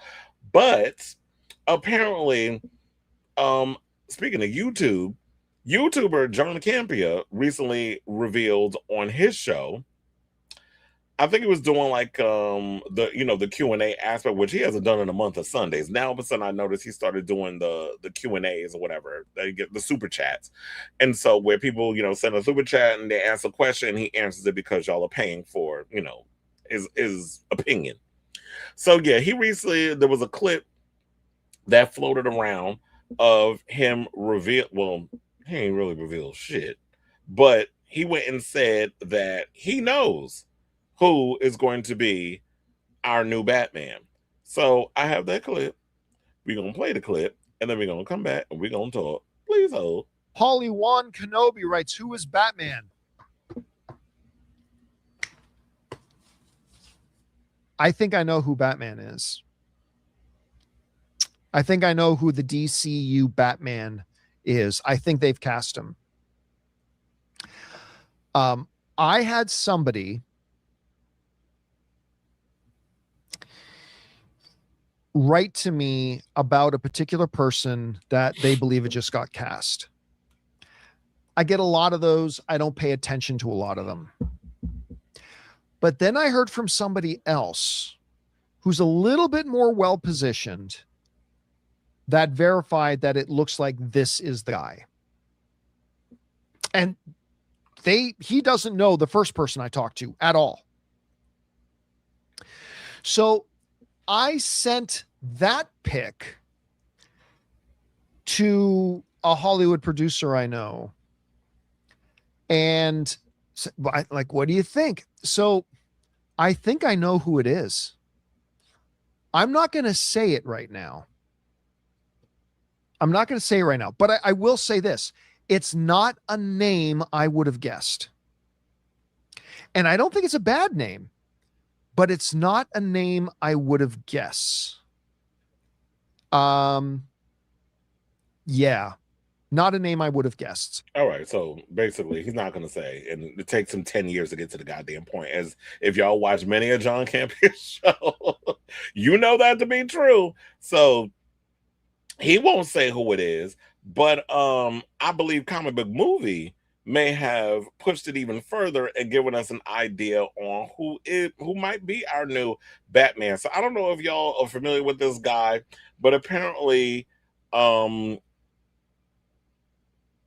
he was like, what is his name? Oh, Tom Brittney is who he is. Of course, he's English because who else are they going to cast? And they said that, yeah, Tom Brittney is going to be our new Batman in The Brave and the Bold, suggesting the Grantchester star will play Bruce Wayne in the DCU. And this came from, because I was going to say, didn't it? I thought I had the person who's, but anyway, let me go through the article. So Brittany has a few noteworthy credits to his name, including Greyhound and the upcoming movies Fall 2. First of all, I saw the trailer to that Fall 2. I can't. I'm not watching that. Can you imagine watching that movie in like IMAX or something on it, or was it 4DX? Hell no. I mean, I'm not afraid of many of things, but anything that got to do with heights that does kind of especially like if it's shot a certain way, it does kind of make me feel a little like it makes me feel squeamish and a little nervous and anxious, I guess is the word. So he also among the final three finalists to play in I think he was supposed to play Superman before David Cornswag got the job. They ended up being cat. I think they said he was supposed to play the DCU Superman alongside. Okay, they said, wait, what? That doesn't make sense. They said he was also among the final three finalists to play the DCU Superman. Oh wait, I forgot because now it makes sense because I totally forgot. Nicholas Hoult was originally went up for the role of Superman and didn't get it. But then looking at him, I was like, nah, he makes a better Lex Luthor. And that's what he ended up getting cast as. To me, he works much better as a Lex Luthor than a Superman. I never really saw Nicholas Hoult as Superman. But this guy, Tom Brittany, was originally up for the part and he didn't get it. So but I guess because he made such an impression on James Gunn that he's like, you know what, I have a better part for you. You could play Batman in The Brave and the Bold. Now, I should say that none of this has been confirmed, but fans frustrated with the Creature Commandos, Peacemaker, Supergirl, and I don't know why they would be frustrated with Clayface. We haven't even seen that yet. But we saw Creature Commandos. I didn't like Creature Commandos because of the animation. I just thought that the animation took me out. Didn't like Peacemaker season 2. Supergirl already did a long-winded review of that earlier in the previous post, so you already know my feelings on that. And Clayface, I'm actually looking forward to Clayface. The trailer looks pretty good. It's a horror movie. It's coming out in October, so I feel like the way that they're pushing that and marketing it, and it's a smaller budgeted movie, I'm more for that movie than all the other stuff that y'all just mentioned. But it is ridiculous that you're prioritizing all these other little smaller side characters over the Dark Knight, which Batman is the biggest character that y'all have going. And yeah, we're all excited for Matt Reeves's upcoming Batman, but we got to wait till October of 2027 for that movie to come out. So I need y'all to hurry the hell up and figure out what y'all doing with this movie. Now, DC Studios co-CEO James Gunn, who has hailed Christina Hodson and Andy Muschietti's The Flash as probably one of the greatest superhero movies ever made. Okay, you completely lost your marbles if he actually said that The Flash is probably one of the best superhero movies ever made. First of all, the special effects in that movie were choppy at best. There was some technical special effect issues and things that I had with that movie. Tonally, it didn't really like grab me. I mean, I didn't mind Sasha Calle as Supergirl. Actually, I thought she was pretty cool in that movie. But other than that, no. Did he literally say that? Like, David, you must have been high. Now, they said, I will only say anyone maligning Christina Hodson's screenwriting skills was almost certainly never read an actual screenplay by Christina Hodson. Well, we didn't need to read the script. The screenplay, if the screenplay was actually read, dialogue and all from us watching the damn movie. Isn't that what a screenplay is? It's the story brought to life. So that way, when the actors get the script, they act out what is written from her screenplay, and we see it play out on the screen. This is why they said, James Gunn, you need to stop talking. Let other people come in and handle whatever it is that needs to be handled, because you just come across as this snobby, condescending SOB. Now, speaking of condescending and snarky and all that stuff, I had no idea that Mike from We Watch the Movie does not like John Campea. And I was sitting there like, and I like Mike because we've chatted a few times before, whatever. But yeah, let me look for his post. Because he wrote, I will never understand, and this is what he said on Twitter. I will never understand how people watch this guy. I can't even make it through a clip. And I went and I asked him, I would never expect this from you, but I have to agree, he could be such a know-it-all. And yeah, he does come across as a know-it-all sometimes. But yeah, I was totally shocked by that Mike from We Watched the Movie. I was like, you don't like John Campea? I mean, I'm not saying anybody has to, that a lot of people, you gotta like certain people up in here, but there seems to be a lot of people that don't particularly care for him. But I'm like, okay, whatever. I mean, everybody, you don't have to like everybody that you see doing these type of shows, but it is what it is. So yeah, I definitely want to hear from you all regarding this whole situation. What do you guys think of this story? Do you believe these possible rumors that this guy could be our new Batman? I guess only time will tell. Me, I'm still pushing for Brandon Sklenar. That was always my top choice. But if this guy went up as Superman and James Gunn looked at him and was like, no, I kind of see Batman. I see you playing Batman in The Brave and the Bold. Now the real question is, like, excuse me, like I said earlier, who's going to play Damian Wayne? So you have to figure that out. And he's what, 10 years old in that story. I don't know if they want to age him up, but here's the thing: if we could have Hit Girl in Kick Ass and a little kid doing what she did in that movie, then it's possible that you can kind of go in that same tonal direction with The Brave and the Bold. We can get a kick-ass version of that movie. So let me know what you guys think of this story in the comments down below.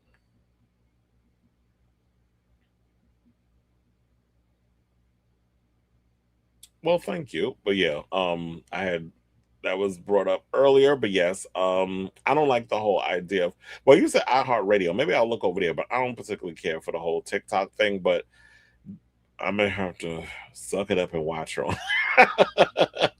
I love Matt Reeves' Batman film. The cinematography and score of that film was, yeah, I agree. And I've said this before. I feel like out of all the Batmans that I've seen so far, the one that has really captured like everything from like the Batman that I wanted to see, the overall aesthetic, just everything about that movie was perfect, except the third act. The third act just kind of falls apart for me in regards of that the Batman. But the detective side, and then seeing him a little rough around the edges and going a little too far with the fighting and having a, like, while you're in the midst of all that adrenaline pumping, like oh fuck, I need to pull back a little bit. I might kill this guy. So when you're still a little rough around the edges, you just got into being Batman and the whole detective thing and everything, I was like, this is the Batman I've always wanted to see. Yes, everybody can sit and talk about how much they love The Dark Knight. Yes, it is a great movie. It is literally Heat starring Batman. That's literally what that fucking movie is. But, and then of course, I liked that film and I liked seeing Heath Ledger's The Joker. But out of that whole trilogy, The Dark Knight was the best film in Christopher Nolan's franchise of the Batman movies. The Dark Knight Rises had its moments, wasn't a good movie. Batman Begins was boring. It had its moments, but it was boring. I wanted a little more from that film. And Tim Burton was Tim Burton when he did his Batman stuff. So you were getting the Tim Burtonisms. But to me, the give me like the full fantasy of Batman, I felt like Matt Reeves just hit the nail on the head. And I just loved Colin Farrell as the Penguin. I saw a comment after Nikki wished Elon a happy birthday. Everybody was like, let's remove her verses now. One comment said the Barbs need to understand outside of Twitter their queen is irrelevant. And I already saw, like, because of the BET Awards, people was up in there saying Cardi B was copying off of Nicki Minaj because she was on the back of a motorcycle. I'm like, okay, so who hasn't been on the back of a motorcycle performing? Like, there's been many artists that have done that. Didn't Eve do that too? So y'all be trying to act like Nicki created everything and everybody else behind her is a copycat. But she's not original either. Do we need to get into that conversation? But anyway, let's move on. And let's get into our final superhero topic. And let's talk about the MCU. So we talked enough about the DCU. Let's get into the MCU. So with all that being said and everything, now they're saying that Thunderbolts sequel is going to be a priority for Marvel. And because, we have Spider-Man Brand New Day coming out in a couple of weeks. And Avengers Doomsday coming out at the end of the year, although we could be getting a trailer during Comic-Con, which is next month. And so yeah, after all of that, once the Avengers Doomsday, then we got to get Secret Wars and what's going to happen after that. Because what's happening with X-Men? Because the rumor is that Sadie Sink, who is in Spider-Man Brand New Day, is playing Jean Grey.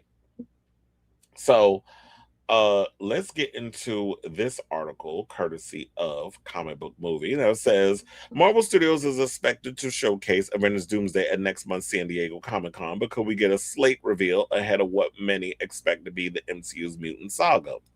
It's possible, though we also can't help but wonder whether these announcements will be saved for D23 or even next year's Hall H presentation. Next year's? No, I think now is the time because people have been waiting with bated breath to find out what's happening with all of this. I do feel like they need to promote the hell out of Avengers Doomsday. Let us know what's going to be happening with that, what we can expect, and let out a slate of films that we could be expecting that's going to be getting the MCU back on track. So they said, in the meantime, Cosmic Circus's Alex Perez has shared a very interesting update about the movies that are currently a priority for Kevin Feige and company. While Doctor Strange 3 is on the back burner, I thought I heard rumors that they were working on doing a Doctor Strange 3. But anyway, those are said to be Black Panther 3, Shang-Chi 2, Spider-Man 5, the X-Men reboot, and a Thunderbolts sequel. Blade, Midnight Suns, and the next Avengers movie. And yes, there's a chance Marvel will be unveiling some of those titles later this year. Many of these movies being a priority was to be expected, but sequels to Shang-Chi and Thunderbolts are a surprise, seeing that neither exactly lit the box office on fire. But I think Shang-Chi did way better than what Thunderbolts did. And with Thunderbolts, aren't they supposed to be the new Avengers? So they're trying to make them happen with Doomsday and possibly Secret Wars. Maybe they have a much more interesting idea that they're going to push forth with that. But I would have thought that they would have worked on possibly getting Shang-Chi a sequel because I thought the movie did well enough. I remember when I went to go see the movie, it was packed, and I thought it did really good at the box office, but apparently they're saying it's not. Now, Perez also shared some new Black Panther 3 insights, revealing that T'Challa 2 will be the movie's lead, but minus the 2. He's still the original T'Challa's son, though, and the threequel involves a coming-of-age story with a heavy emphasis on legacy and what it means for T'Challa to inherit the title of Black Panther. And I definitely think that's a great idea that they need to focus on. I've heard certain people say they need to recast T'Challa. That's easy when you are a white superhero and y'all have you have a lot of pickings to choose from when it comes to how many characters y'all got on the roster. When it comes to minorities, we don't just swap out one black person for another. That's not how that works. It's a lot of layers that goes into that. And I feel like to just usher in a new actor to replace Chadwick Boseman, who passed from cancer, that people will look at that as ultimate disrespect. So Ryan Coogler had to cross a fine line in order to get that movie to do what it does. And yes, does the second Black Panther movie have its issues? Of course it does. But I understood why he had to make the choices and the decisions that he made to make that movie. So you can't just go, oh, you know what? Chadwick died. Let's replace him with Aldous Hodge. They would have eaten him up. The people would have dogged him on social media. So I feel like enough time has passed where you could do like a time jump and have a young T'Challa just turning 18. Then he has to take over the mantle and that sort of thing. And he's having to make these decisions on how do I navigate on take on this responsibility that my grandfather and my father held down, all the times when they were in Wakanda. So playing up all of that and into the politics and then outside threats and all those other things, if they could find a way to incorporate that, I think that would be awesome. Now, in regards to all the other movies, I definitely would love to see a Shang-Chi too. Of course, we may get another Spider-Man. I don't know if Tom Holland be willing to come back and do it, but we definitely need another Spider-Man.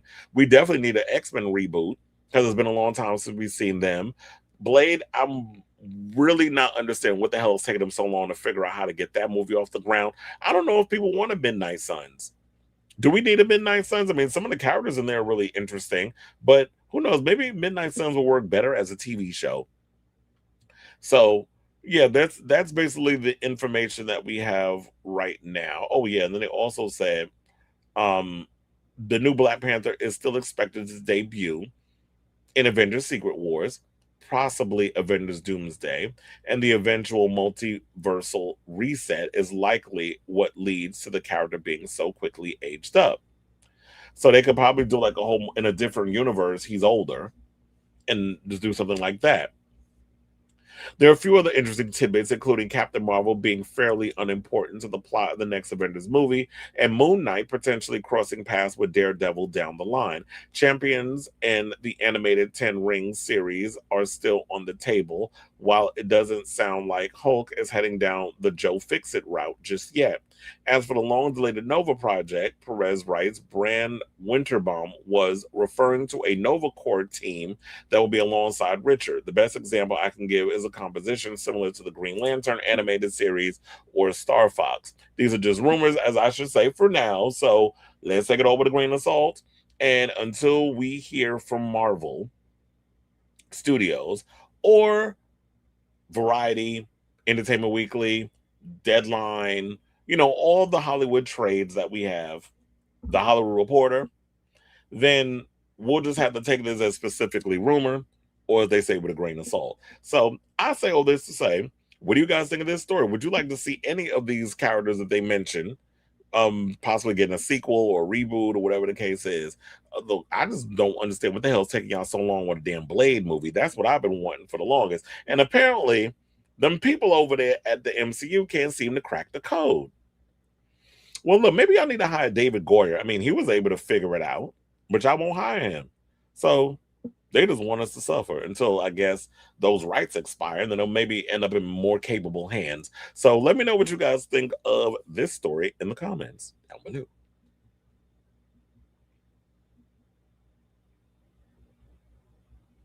He said Cardi shut down the BET. Yes, she did. Shut it down. We're going to get into the BET Awards coming up.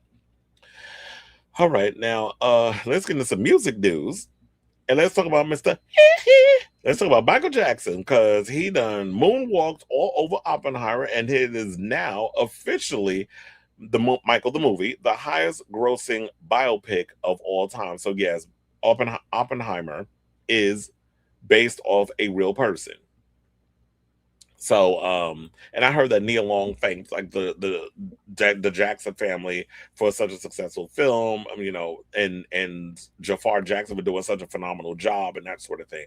That was, I believe, at the BET Awards. So, director Christopher Nolan's Oppenheimer was the previous record holder in terms of movies based on real people, with 975 million globally.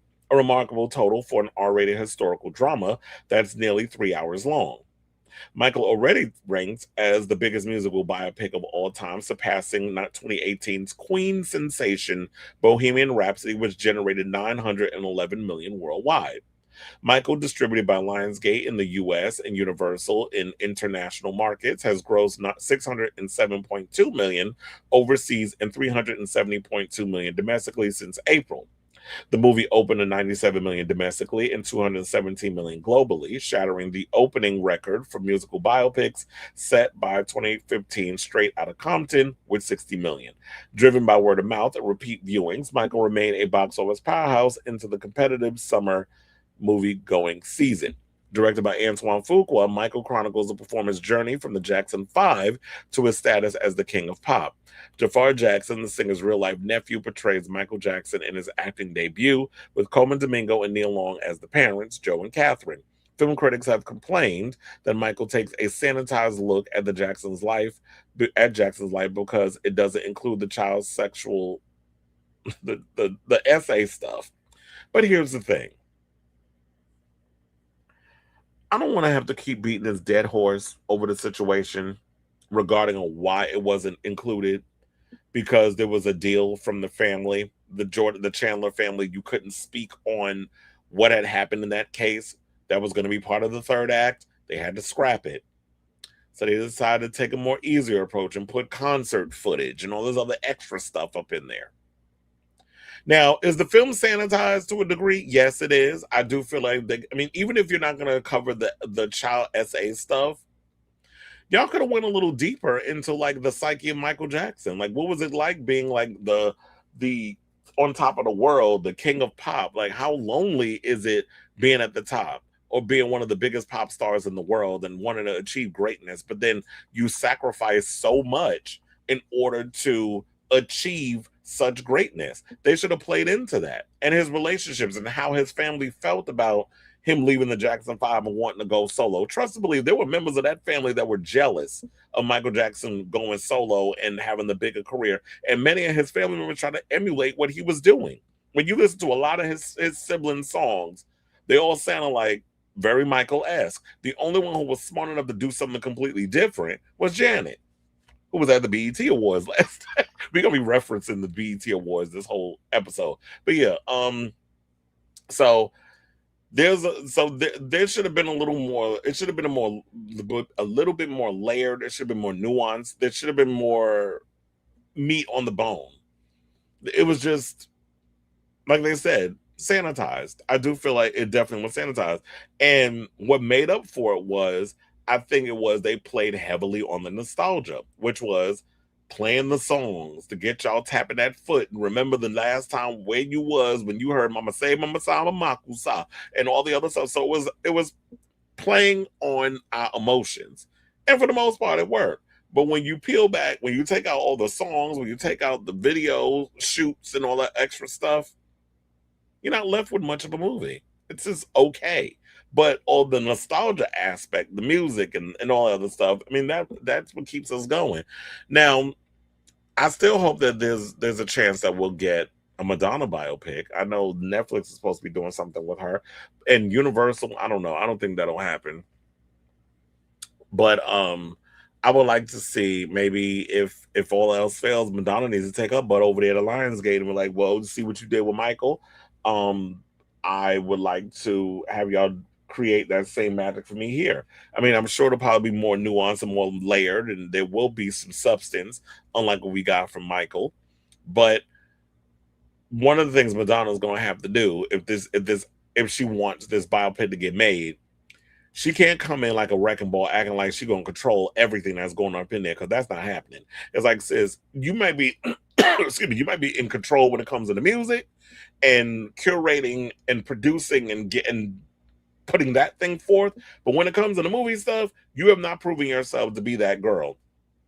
And you tried directing and writing and all other stuff in the past, and nobody went to see your movies.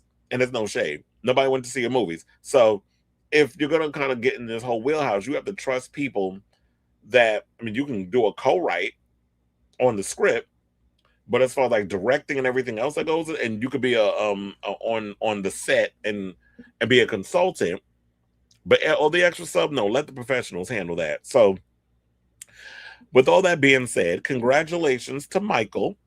I'm sure we're definitely getting a sequel after this, but I definitely want to hear from y'all. What do you guys think of this story overall about Michael and the fact that it is not only beat Bohemian Rhapsody, but also Oppenheimer? So yeah, it's on its way to getting that $1 billion. We'll see if it actually crosses that path. And when it does, we'll talk about it here. So yeah, let me know what you guys think of this story in the comments down below.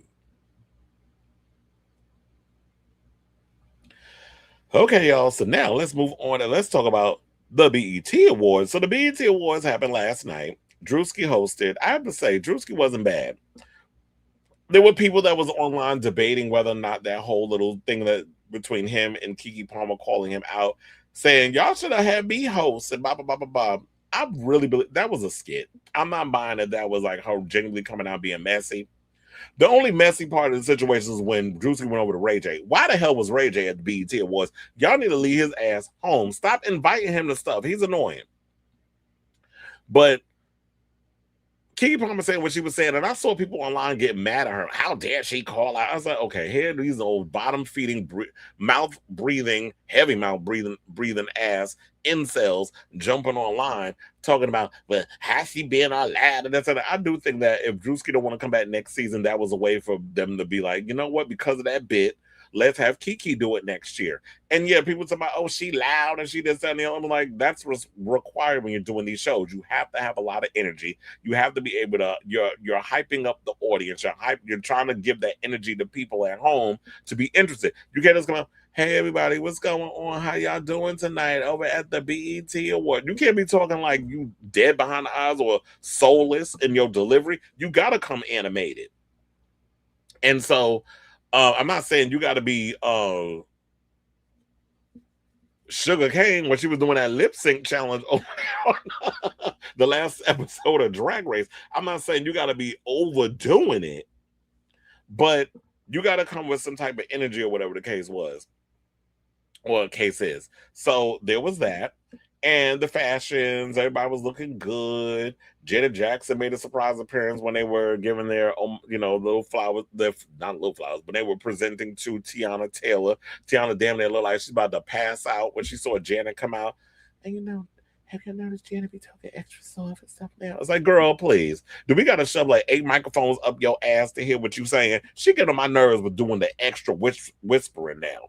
But other than that, let's get into everything that went down. So they took over Peacock Theater in LA. And also there was some assholes, some January 6th writer who decided to start trouble at the BET Awards, trying to mess with black folks, and they whooped his ass. Thank goodness, because it was like, who was that guy, the one that likes to go out and troll them people and went and pow-powed somebody and then grazed himself? This is what you gross pieces of shit, you basement dwellers need to realize, you trolls under the bridge, that y'all coming out here doing this mess, you thinking that you got a safety net because y'all feel like you can hide behind the internet, you can hide behind this current idiot president who brain is rotten in real time, and thinking y'all can get away with the shit that y'all get away with because you thinking you got the protection of Donald shits his pants. But the reality is, when y'all go out in these streets and y'all start trying to mess with people, you don't never know what's going to end up happening to you. And that man, and he holding up a racist sign and wonder why he got his ass beat. And you was literally out there by yourself thinking that you was going to be protected. It's like, what's wrong with y'all? There literally is a mental illness with a lot of these people. Or is that you have a certain president that likes to cater to these people and think for them feeling like, oh, I have a voice. I have somebody that believes me. He's pandering to y'all. He don't care about y'all. Because he's just as mentally unstable as y'all are. So yeah, Kalani, Don Toliver, Cardi B, Baby Keem, a lot of people performed.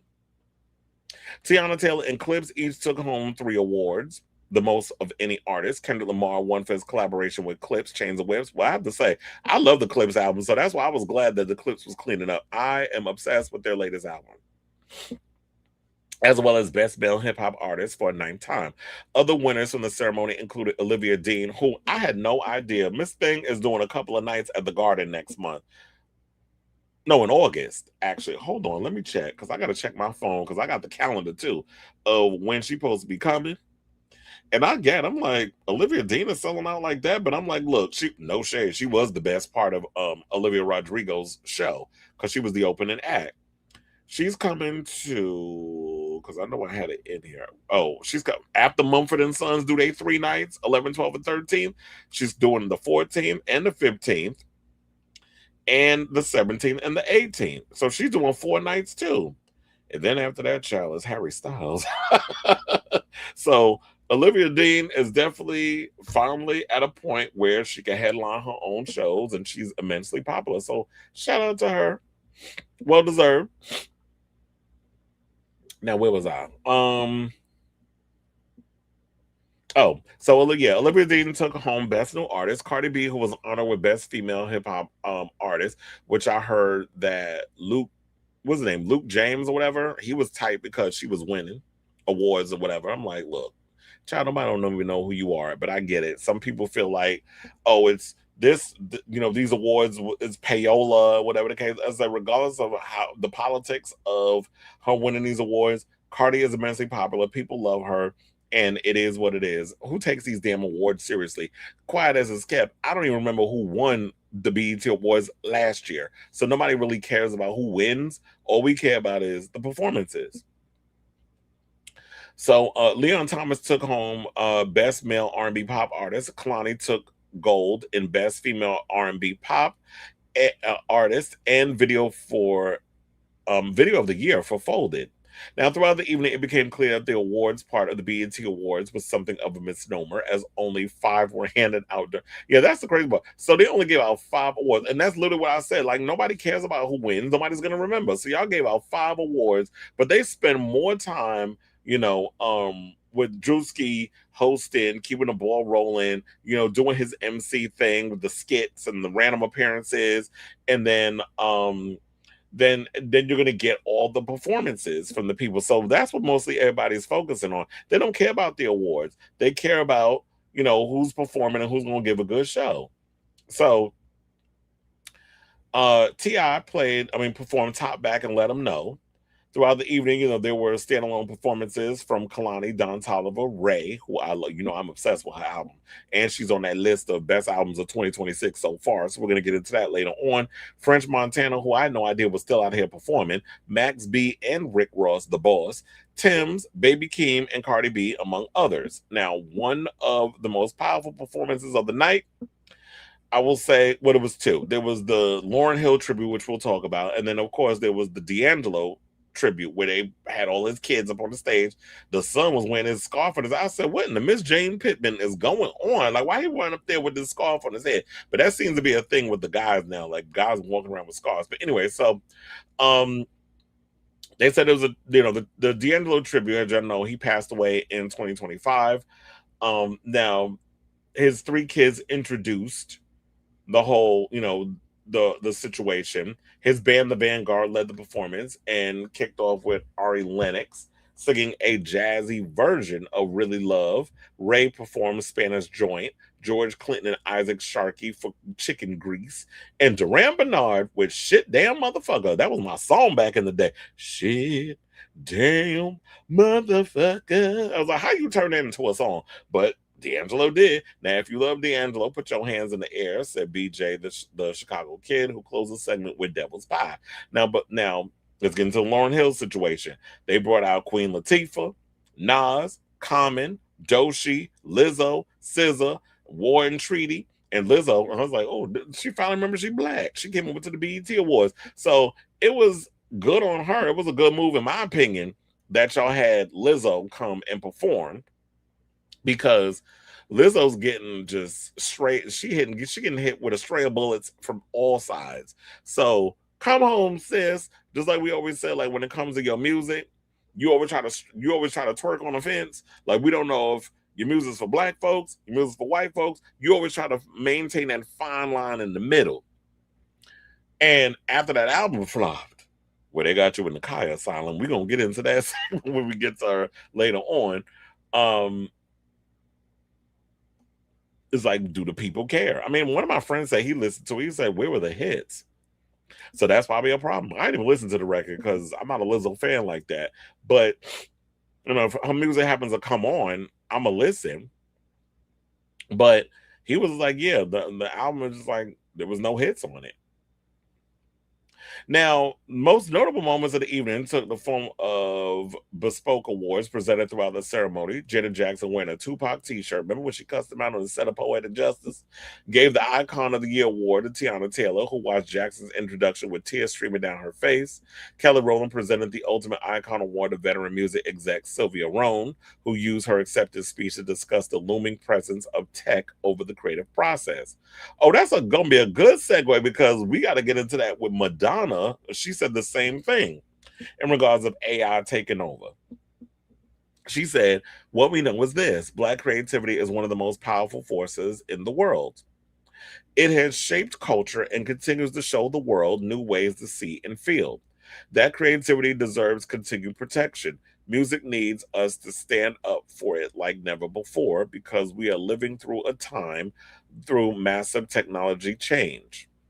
The possibilities are super exciting, but we must stay as active on the tech side of music as we are on the soulful side. We make the algorithm. The algorithm doesn't make us. We must honor the musician. We must compensate the creator. So let us celebrate music as the art form it is, and let us make sure that the next generation of artists has the opportunity to create the songs that will change the world. And that is true. I do think that Black people definitely need to get in on tech and AI and stuff, even though there's a lot of conglomerates that don't want us in on the situation, which is why we have to create our own opportunities. And it's funny because Isaac Hayes III, who has his own Facebook, YouTube type of situation called Fanbase, has been talking about this for the longest in regards of Black people in tech and things of that nature. And I think that more people of color need to get into it because um we have a conversation recently about how Diplo was being called out where he's taking a lot of our shit and indoctrinating it through AI. And so I don't even need singers and things like that anymore because um we have AI now. So y'all sitting there taking all these ideas that we as movers and shakers, the blacks and the homosexuals create, and y'all putting it in a machine because y'all want God in a machine and taking all of our stuff and diluting it and making it for y'all. There was one I was trying to look for, right? For sports man of the year. Well, I saw that Michael B. Jordan won for best actor. Shout out to him. For basketball, where was it? Because I saw that Jalen Brunson got an award for Sportsman of the Year. He was up against Aaron Judge, who plays for the Yankees. They have Anthony Edwards, Caleb Williams, Jalen Brunson, Jalen Hurts, LeBron James, Shador Sanders, and Stephen Curry. So Jalen Brunson won, of course, because he's the MVP, and the Knicks just won the finals for this season. So yeah, there's that. So I say all this to say, what do y'all guys think? Did y'all watch the BET Awards? What were your favorite highlights, your lowlights, your best performances? What did you overall like about what went down? So whatever your thoughts are, let me know in the comments down below.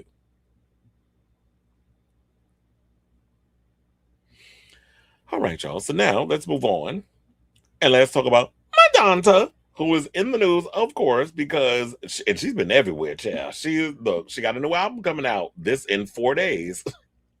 So she got to be out of here promoting. It's funny because when I look at it when it comes to Madonna, is it just me or does it just feel like, yeah, she's everywhere, but I don't feel like she's overexposed. It's like, yeah, the Vogue interview, and then she just did the interview with Graham Norton, and then she's like popping up in all these little places, but it still feels like she's been edging us a lot, and I still want more.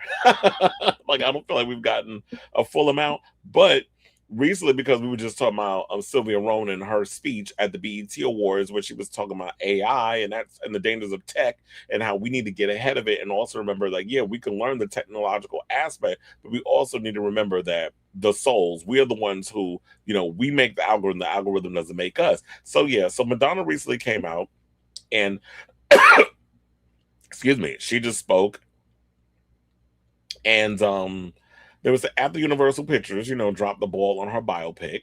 Don't expect Madonna to turn to artificial intelligence to get the job done. So, in her interview with Vogue Italia, she slammed AI in the interview, telling the outlet that relying on AI is the opposite of making art. She said, once you were around painters and musicians and dancers, and artists in one place and working from a very pure place for each other. I value that experience a lot, Madonna said. Nowadays, you don't do that anymore. Now you have a record. To have a record deal, you think about how many followers you have. She's absolutely right. Before my opinion, let me continue what she had to say. That's why in Bring Your Love, I say, don't try to distract me from numbers. Don't try to distract me with numbers. For me, it started now thinking about the charts, the streaming numbers, algorithms, and artificial intelligence are the opposite of taking risks. And to me, that is the opposite of making art. Well, I'm glad she said that because she was like, yeah, don't try to distract me with numbers. I wasn't thinking about the charts when I was putting this record together. And what people need to realize, because of, when Confessions came out in 2005, you had hung up, it was all about the big chart hit and all that other stuff. Now, in this situation, she doesn't need to worry about chart numbers and everything anymore. I think Warner Brothers is doing a phenomenal job in how they are marketing Madonna with this new era, with this new album, and everything that's going on with that. I think so I don't feel like she's even focusing on, oh my God, we have to have a big hit. I feel So Free has been doing really well for her. And Bring Your Love, I think it's been doing well in regards to the streamings and everything. But I feel like with this new album, it definitely feels like there's a story, a cohesiveness that's going to be going with this album. So we got to follow along from beginning, middle, and end. It's like it's taking us on a journey. It's telling us a story, that sort of thing. So you're getting an album of material. You're not just getting, oh, I have to feed the algorithmic beast, or I have to do a song that's a minute, under 2 minutes, like BB Rexa did on her recent album. Yes, I like the album that she put out, Dirty Blonde, but my issue with it is, why are these songs so damn short? And the other time, well, it's the length, and if you want a longer version, just listen to the song. So no, that's because that's what y'all went for. That's the goal. That's what y'all do. Y'all want to do this because it's about trying to beat the algorithm. So you want us to listen to this 2-minute song 50 million times so we get tired of it, because it's a game of playing with the algorithm. Whereas when you look at the length, and I believe they released the time lengths of each track from the new album, the songs are a lot of these songs are pretty long. I'm not saying they're like 6-7 minutes, but a lot of them, some of the songs is 5 minutes, some songs is 4.5. There's some songs that's 3. I think the shortest song on the album might be LES Girls. But I agree with her on all of this. It's like, yeah, you can't go in making music thinking about the algorithm or letting the algorithm hold you hostage. If you're going to create, you got to create and not just be thinking about streams and numbers and all this other crap. Because quiet as it's kept, ain't that many of y'all out here doing it with the streaming and the numbers and all this other stuff. If you could actually get up on the stage and give a show and perform and show true artistry, I think that's more important than a goddamn algorithm. Now, in other news, Madonna recently did her interview with Graham Norton, which I'm going to do a full reaction video to the interview and post it up on the Patreon. I'll try to see if I can make it work over here too, forbidding, God willing, that I don't get any strikes or whatever from posting copyrighted material. But I watched the interview. I'm going to have to rewatch it again because as I said before, I watched the interview. I was exhausted because I've been working like crazy. A lot of shows I've been working this week. So I've been relatively exhausted and I wasn't in the right state of mind when I was watching it. So I need to watch it again with fresh eyes. But she recently did an interview with Graham Norton, and Kylie Minogue popped out at one sequence where, she made them drinks at the bar and was talking about the drink was gross. It was hilarious, that whole bit that they did. Thank God Kylie's a pop star, one of the biggest pop stars in the world, and she's not somebody who, is a bartender. But Madonna admitted while they were doing the interview and they were having a little kiki session that she was envious of Kylie Minogue at one point.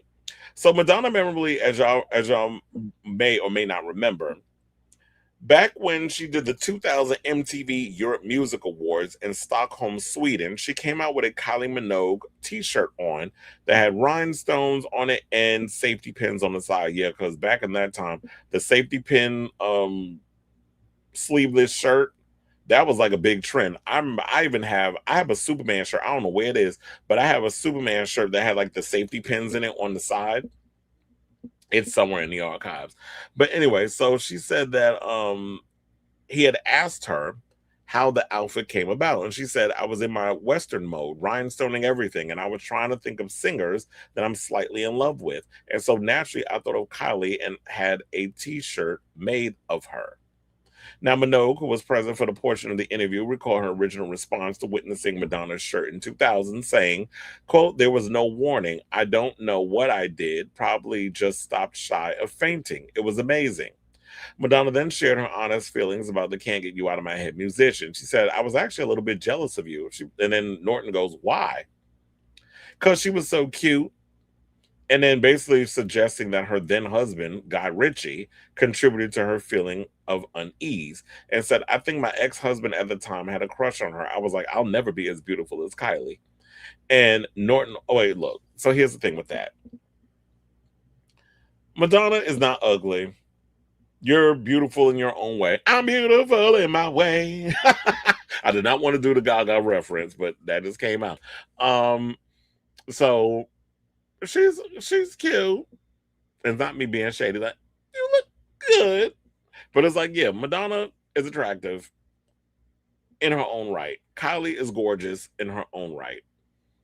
And y'all are both equally talented pop stars, have been able to accumulate a career. You over 40 years, Kylie almost at 40 years. I believe it will make 40 years. She's been in the pop music game next year in 2027. Yeah, because 1987, I believe, is when she first came out, or her debut single, I Should Be So Lucky. So, um, but I could totally understand probably being in a relationship with Guy Ritchie, insufferable ass. Probably, I wouldn't be surprised if he made her feel at unease with all that cockiness that comes with him. Because she liked the men that's a little rough around the edges. Remember, she was married to Sean Penn. It's funny how it seems like Madonna likes to marry very rough around the edges, blue collar presenting type men. Sean Penn was like that, and also Guy Ritchie. So she definitely has a type. So with that being said, I just feel like there's no reason to be jealous, but I can totally understand that when you have a husband and somebody you got to credit, look, as long as he ain't cheat with her, that's all that matters. But I can totally understand why you was feeling the way you feel, but there's no reason why you need to be jealous of people. But look, it just goes to show she's human and people got their insecurities, which Madonna's never let us know that she's had them, but it was cute for her being vulnerable in that way. Now, in other news, he also asked if Minogue will appear as a guest on Madonna's next album, which y'all know was coming out in 4 days. And he said there have been rumors that Kylie is on Confessions 2. Is this you confirming the rumor? The two singers kind of gave each other a glance and then smiled and didn't confirm or deny that the situation was happening. And then she goes, "Why do you have to know everything?" And then this is what, you're very nosy. And here's the thing. I work in media. I'm interviewing you. Of course, I'm going to be nosy, or inquisitive would be a much better word. So yeah, I'm going to ask you if y'all are collaborating on a song together because the gays want to know. This has been a question. Has it really been a question, or has it just been like a wish that the gays have wanted for decades? Everybody's been saying they want a Madonna Kylie collab. And here's the thing. This collab needs to happen because, Madonna, you're not getting any younger. I know you like to get in this whole space of you don't like to look backwards, only forwards. Whatever. Sis, you're about to be 68 in 2 months. This collab needs to happen, and I do think it's going to happen. If it doesn't happen on this album, I do believe that their collab will appear on those, because she did mention that there are 8 tracks that they have that didn't make the cut of this record that she does want to put out at some point. So I do feel like when we get the album now, at the end of 2026, we should get an EP. Well, it's 8 songs considered EP. It's like, it'll be like the Fame Monster, or even like what Slater said she's working on. She says she's working on a companion album to Worst Girl in America. So if we get a companion album to Confessions 2, because with the 2, we need 2 records to kind of come into one. So 16, 24 songs, which is kind of what we got with Rebel Heart, although that album was all over the place. This one would fare much better. We get an 8-track, side project or something that connects with it, and we get the collab with Kylie. We also get the collab with Charlie XCX, because there's rumors that they're collaborating together, but there might be for that song that they have, Hot Sauce. That's what some people think, that their collab is with that song. So we'll see if how this all turns out. But yeah, the gay gods have spoken, and they've been demanding that we get us a collaboration between you two, and we definitely need it. I mean, I did hear rumors that it was one of the songs, Love Sensation, that might be that there's a remix of that. But my thing is this: we already had Bring Your Love with Sabrina.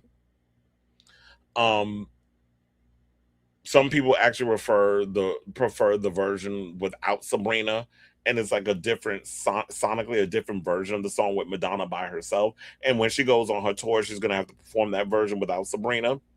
But I don't want it to be a remix of a pre-existing song. I want it to be an original song between these two ladies. So Fingers crossed it happens, but I do strongly feel that it's going to happen because y'all, there's no way y'all can give each other that glance and do the thing and not give the fans a collab because we will revolt. So I say all this to say, what do you guys think of this story? Do you believe that well, what Madonna had to say about artificial intelligence, and do you think that we could be getting a collab between the Queen and the Princess, the international princess of pop? So let me know what you guys think of this story in the comments down below. All right. I was worrying. I was like, y'all not going to comment on.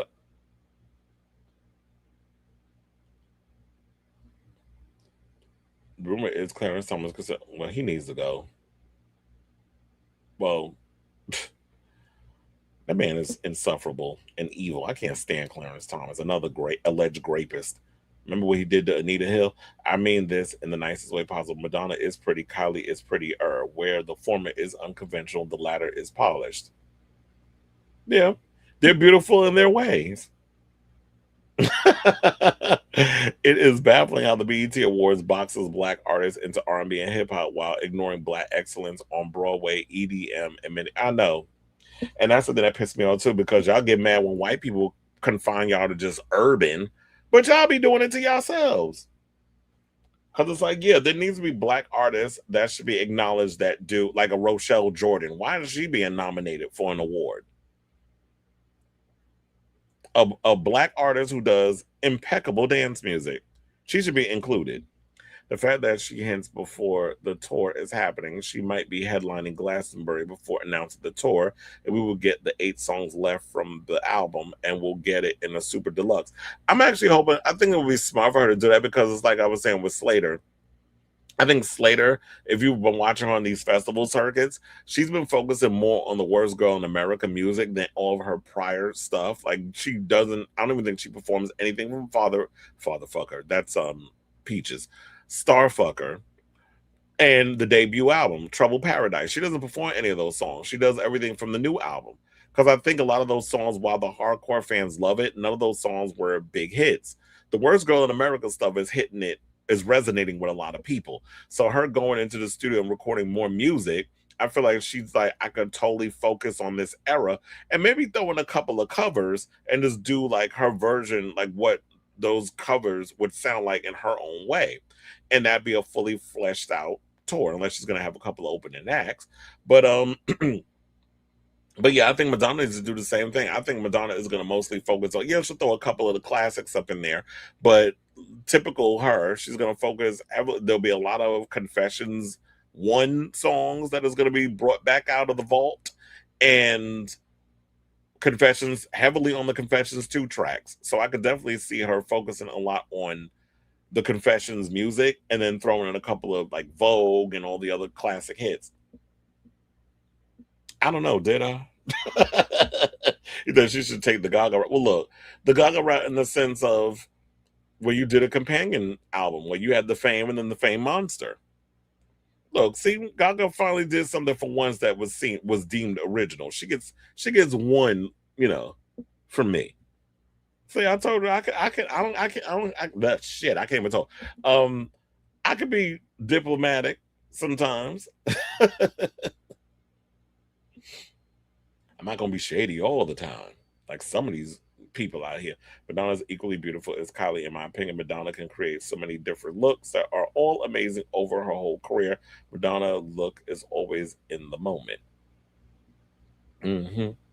He said, I agree with what Madonna said, and I believe there is a collaboration. Well, I believe there's a collaboration too. The film as well, 2 digital deluxe exclusives to iTunes. Well, they always try to move the goalpost. They always try to move the goalpost when they want things to go in their favor. That's the one thing I hate about a lot of these new artists, or these artists like Taylor Swift that want to come in and she did it. Nicki Minaj, like all of them try to come in and try to change up stuff to work in their favor. Then it fucks it up for everybody else. I think we'll get the song later this year, or I definitely think we're gonna get more songs because, like I said, Charlie XCX and her, I believe they're collaborating on something too. I remember I was hearing some people say they're surprised Madonna didn't collaborate with Charlie on the Brat era. I do believe that would have been a good idea. The Brat era or this upcoming era with this new album that she got coming out next month. That would have been a good look too.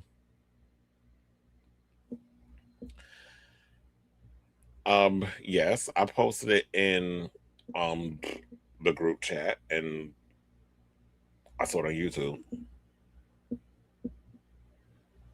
But I see Warner doing the 8 tracks as a standalone release and then do it like a deluxe and a super deluxe with the super CDs. And it's, well, you know what? Everybody save your damn coins because it's going to be a lot, like 800,000 variants coming out. And then we're still not understanding of what this tour is going to entail or if she's going to do a ring. Because people was like, no arenas, no arenas. I'm like, first of all, fuck you. Because I work in an arena. And number two, I'm just like, you can turn an arena into like a club-like setting. Rufus Du Sol did it for 4 nights. Yesterday, Saturday, Thursday, and Friday. So they did it for 4 nights straight. Drove me crazy with all the shit I had to deal with from the guests, but that comes with the job. But they turn it into they turn Madison Square Garden into a rave. So it is possible that Madonna can go in there and turn like the Confessions 2 tour into a rave. But if she wants to mix it up and do like smaller venues similar to what she did with Madam X, I think that'd be cool too. If she could do like a 5,000 capacity like theater and then turn it into a club night or maybe a warehouse. Like, you know how some DJs rent out little warehouses or whatever and they set up the booth, whatever the case is. But it's with Madonna, the way she tries to go about her shows, it's so much that goes, so much intricacies that goes into putting on a Madonna show. So I don't know if a smaller theater will be able to inhabit that, because remember the same complaints she had when she did the Madam X era. And she was having an issue with the amphitheaters and how a lot of the theaters they weren't up to par in regards of like today's technology. A lot of those buildings are old. So trying to find somewhere that really could accommodate all that. It's like with the Garden, we redid the place a couple of years ago, but the place has been redone so we can accommodate having, you know, the show and stuff there. So I think that would be smart on her part to have it at MSG. But they were talking about no arenas. I was like, no, I think you mean no stadiums. I don't like stadiums. I mean, when I'm at City Film, we have shows at the stadiums. I work them, but for the most part, working a stadium concert is not really all that great because you can't really see anything. Everything is so far away.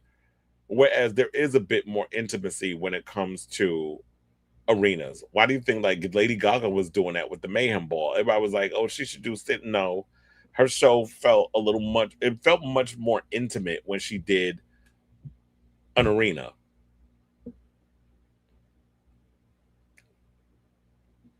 Mm-hmm. Well, either get a super deluxe or EP. Well, we'll see how they market all of that. Madonna was also on tour when Brat launched.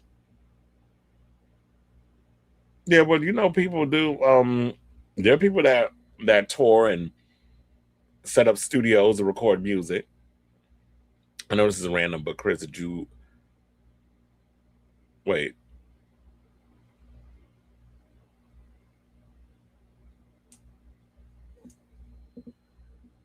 I don't know nothing about no damn Carisha. He said the goal is to push gold because her going gold on the new album is Janet can't, Mariah can't, but well,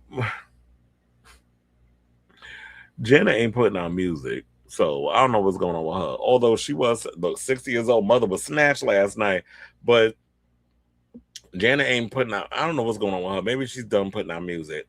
That's why I was like, damn, I wish I would have found that clip of Carlos King dumbass run up on here talking about, I want to hear Anita Baker put out new music. I think the veterans should just sing their old hits. I don't want to hear no news. Well, then close your fucking ears then. Because for you to sit up there with no formidable talent except running your damn mouth and trying to be the black Andy Cohen, for you to sit up there and say that foolishness when you're not artistic in that way, you might be autistic, but you ain't artistic. And so for you not to be artistic in a way where it's just like, as long as I'm alive, if I have the ability to create, so you're gonna tell Shaka Khan, who just put out a new song, that she don't have a right to put out new music because she a veteran? Like, that sound dumb. Like, if you have it within you to want to create at 60, at 80, at whatever, make them songs. Now, whether or not people gravitate towards it and like it, that's another story. But if you have it within you to continue to create and make original music, why not perform that? Why not create that? I'm not going to be up in there, I'm just going to sing my 10 good songs and then just perform that for the rest of my life. If Anita Baker want to put out a new album tomorrow, Anita, put out that new album. And I guarantee you, people that's telling you, I don't want to hear this, they will be listening when that album comes out. I also feel this is her last hurrah as an album. To be, it sounds like all I wanted was to rap it.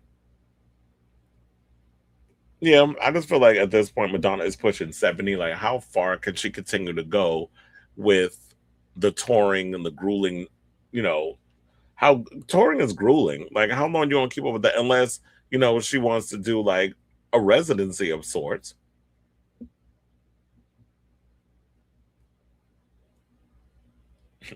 I don't know if she'll do Ray of Light too. William Orbit has been wanting that to happen for the longest. Creative intuition aside, was anybody checking for new Anita Baker music? No. But I just didn't like that overall assessment, because what you literally are saying with a broad statement, using Anita as an example, but you saying, oh, I don't want to hear no original music from any artist. Okay, well then don't listen to music then, because you're not a fan. I think that's dead after what William Orbit did. He begged to go back to work after he went sober. I'm sorry, it's not happening. And I also feel like Ray of Light is kind of, I love the album, but it was of its time. I mean, I know there are people like FKA Twigs and Addison Rae and a bunch of others that have taken inspiration from that era. But I think Madonna has moved on from that. I don't know if she's feeling very introspective right now in that regard of, sonically how that music was. But I'm definitely curious to hear her collab with Lourdes, because it's funny how it's a full circle moment. She created Little Star, which I was not a fan of that song, but it's probably because, that was a song about her child and being a mother and how, what that thing, what having a kid does to a parent. So, and then they did a song together on the upcoming album. So hearing what are you talking about? Carisha, I don't listen to that girl. Kids don't like music with spiritual and religious tones outside the Bible Belt.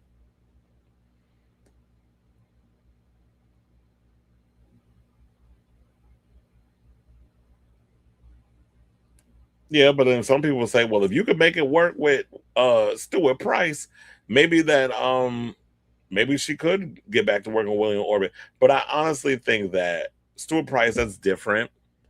I think with Stuart Price, it's a different type of energy working with someone like a Stuart Price versus what she did with William Orbit.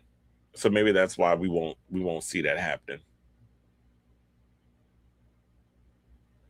I mean, like you said, Ray of Light was also special as she became a mother and started following Kabbalah. So that was more or less about where she was at spiritually. This is just my assessment, but I truly think every generation will have its not faux spiritual awakening, chat. Whatever that may look like. And for millennials and Gen X, I truly believe it was Ray of Light.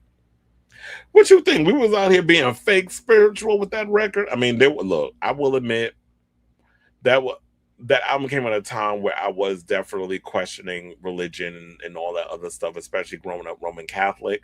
So that album came out around the right time, like the messaging and the teachings. And of course, because I was big on drum and bass and that whole sound and that whole vibe and techno and just the sonically, the music definitely drove it home. And then at one point I was going to be running around here with a red ribbon around my wrist. So maybe that's where the fake spirituality came from. But Um, Overall, I was more or less into a lot of this. And I thought about getting into the whole Kabbalah thing at one point, but then I got bored of it, and I was like, no, that's not for me. Gen Z is gonna need their ray of light, and I don't want not you. It's like we don't want Addison Ray doing it. William gives off mad. Yeah, he does look like a mad scientist. He looks a little out there where the buses don't run. She even called him that during the sessions. I mean, based off of like what the music and everything they put together. So I could definitely see that. I met Goldie once at Ultra. I got to go back behind the drum and bass tent. That had to be fun. Shout out to Goldie. Plus, Ray of Light, all the equipment kept breaking. It was the longest time Madonna made a studio album. Pro Tools kept breaking. Probably because this is like the early days of electronic music. So it was still like a new, young, fresh thing. That whole vibe, that whole sound. And when she's working with a bunch of young guys who are from the world of electronic music. So they're club kids. And they probably didn't know a lot about the technical aspect of stuff. I mean, she had Mark Spike Stint, who was an iconic person who works within like the engineering and all other stuff. But yeah, when you're working with a lot of, and Madonna always had this thing where she likes working with young, fresh talent and people who are like DJs and stuff. So that could have been that.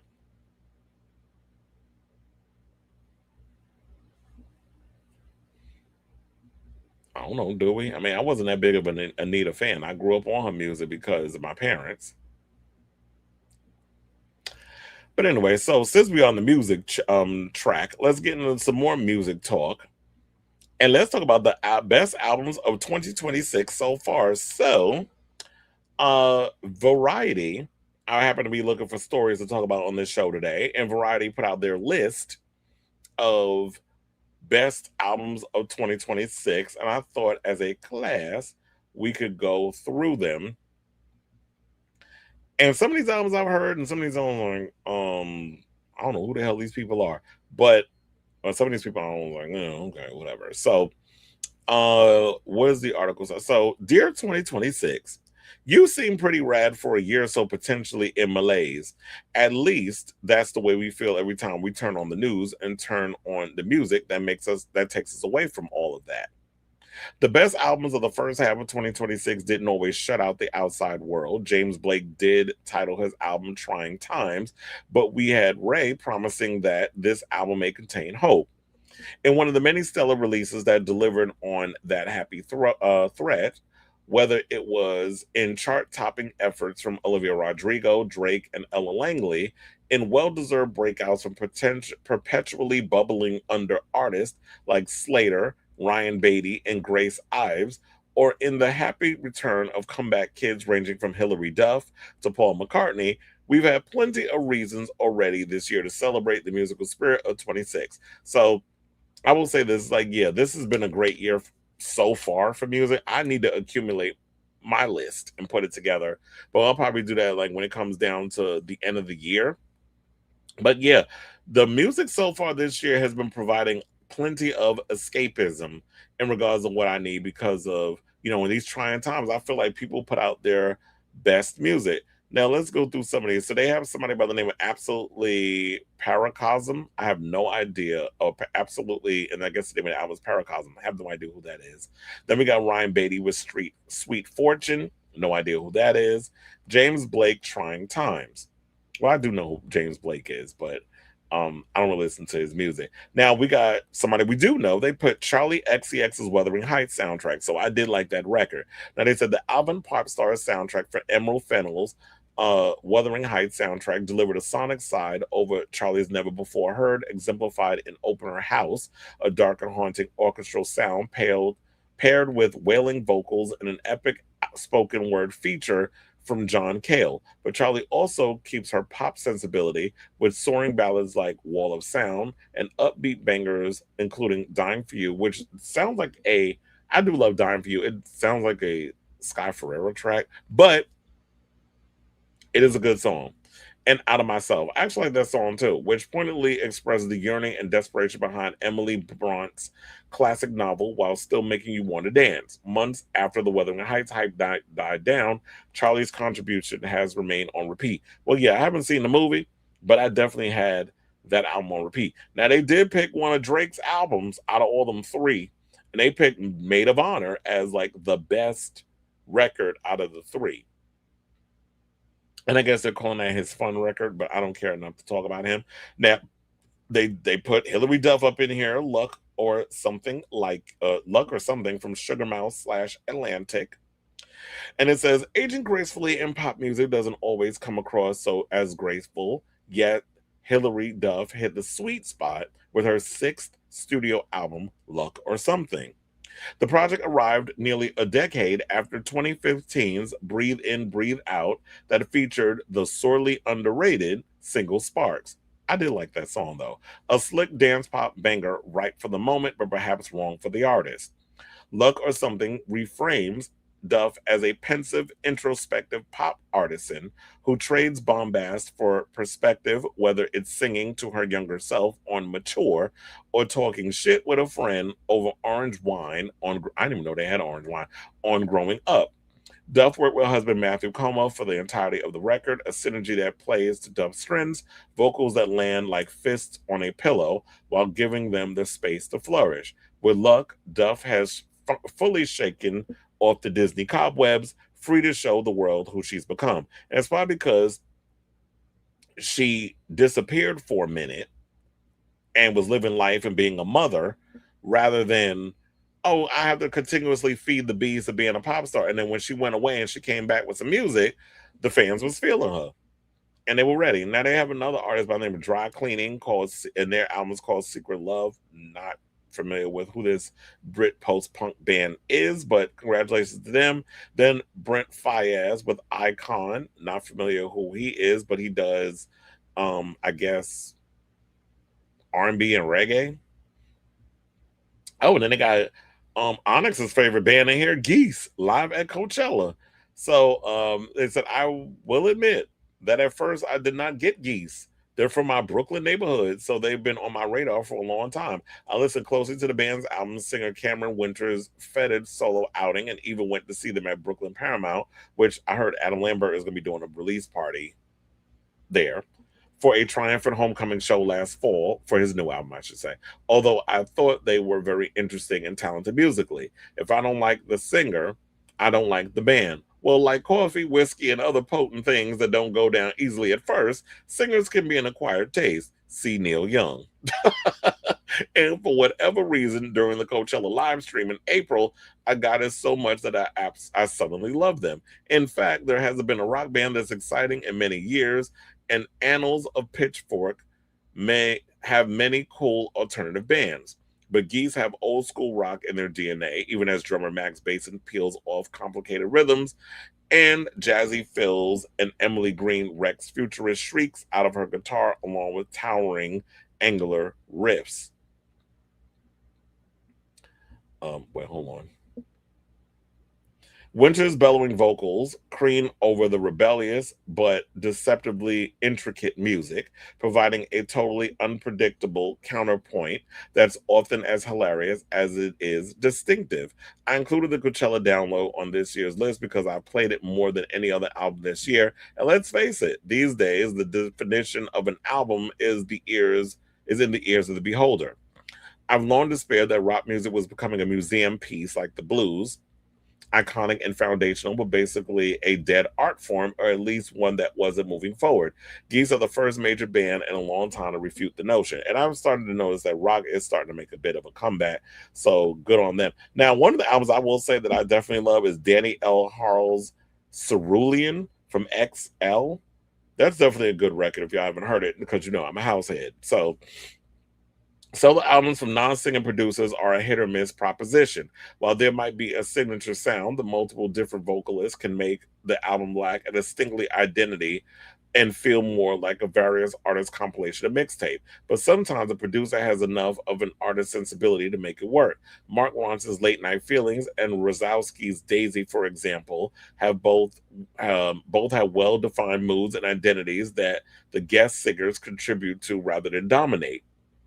That is also the case with the second solo album from British producer Harl, whose sound will be familiar to fans of his past collaborators, Caroline Polachek, Dula Peep, and Charlie XCX, and they're all on the album, actually. He worked his contacts hard for this one, bringing in Polachek for two songs, Dua, Pink Pantheress, Clairo, Julia Michaels, and more to create a set that is split between instruments and vocal tracks, all of them featuring this celestial electronic textures, which would make a killer soundtrack for interstellar action films should he ever choose that path. But I could definitely see him doing that.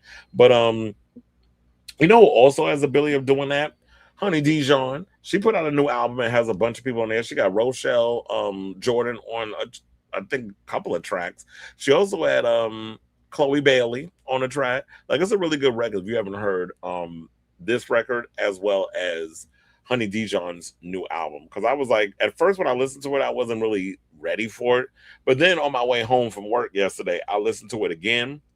Or it might have been the night before because it was dark out. So yeah, it was Saturday. I was coming. I don't know. I wasn't still, I guess, from working the Rufus Du Soul show. I was like, okay, I need to listen to this. I want to listen to something, and I put Honey on, and I was like, okay, now I was ready for the record then. Then they bring up Grace Ives' Girlfriend. Not familiar with who that is, so we'll move on. Kalani's self-titled album via Atlantic. After exploring a variety of sounds and textures for her 2024 album Crash, Kalani went back to basics, well, her basics at least, on her self-titled fifth album. The single looked back on the foundation of her musical influences, corralling her muses, Missy Elliott, Usher, T-Pain, to stand beside her as she traipsed back in time to turn on the millennium R&B right when it teetered on the razor edge of pop. What she landed on was a sound that feels nostalgic without hewing too close to the source material. There's a loose callback to the Far Side's Runnin' with No Such Thing, featuring Clipse, for instance, or the faint whiff of A. Marie's Why Don't We Fall in Love on Another Lover, featuring Lil Wayne. All of her influences feel just in reach, but to her credit, Kalani suits them to her style without losing herself along the way. To that end, Kalani is a triumph for an artist who is as full of artistic vitality as ever. Then they got Ella Langley, Dandelion, not familiar with her music. Paul McCartney, The Boys of Dungeon Lane. Of course, I know who Paul McCartney is, but I didn't listen to the record. So then they have Tiff Merritt for Sugar. Mitski, Nothing's About to Happen to Me. Then we have Casey Musgraves, which she's actually coming to my job next month. Middle of Nowhere. Oh, I think in August, actually. She has a show coming out. So her album is being loved. Now we got Kim Petras, Detour. See, the good thing is she did a detour and left that damn major label and went independent. And now it's like BB Rexa. Going independent was the best thing that happened to y'all. Now they say it's tough to keep count of how many debut albums Kim Petras has released, but Detour is perhaps the most convincing first entry into her nearly decade-old discography.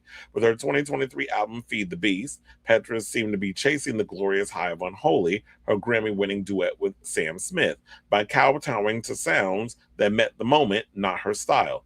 That actually is true, because I feel like she was trying to capture a moment rather than just being herself, and that's why I think a lot of people did not feature Feed the Beast. And I do feel like there was a couple of bops on there, but the album as a whole was a chop. Now they say keep resting in peace alone.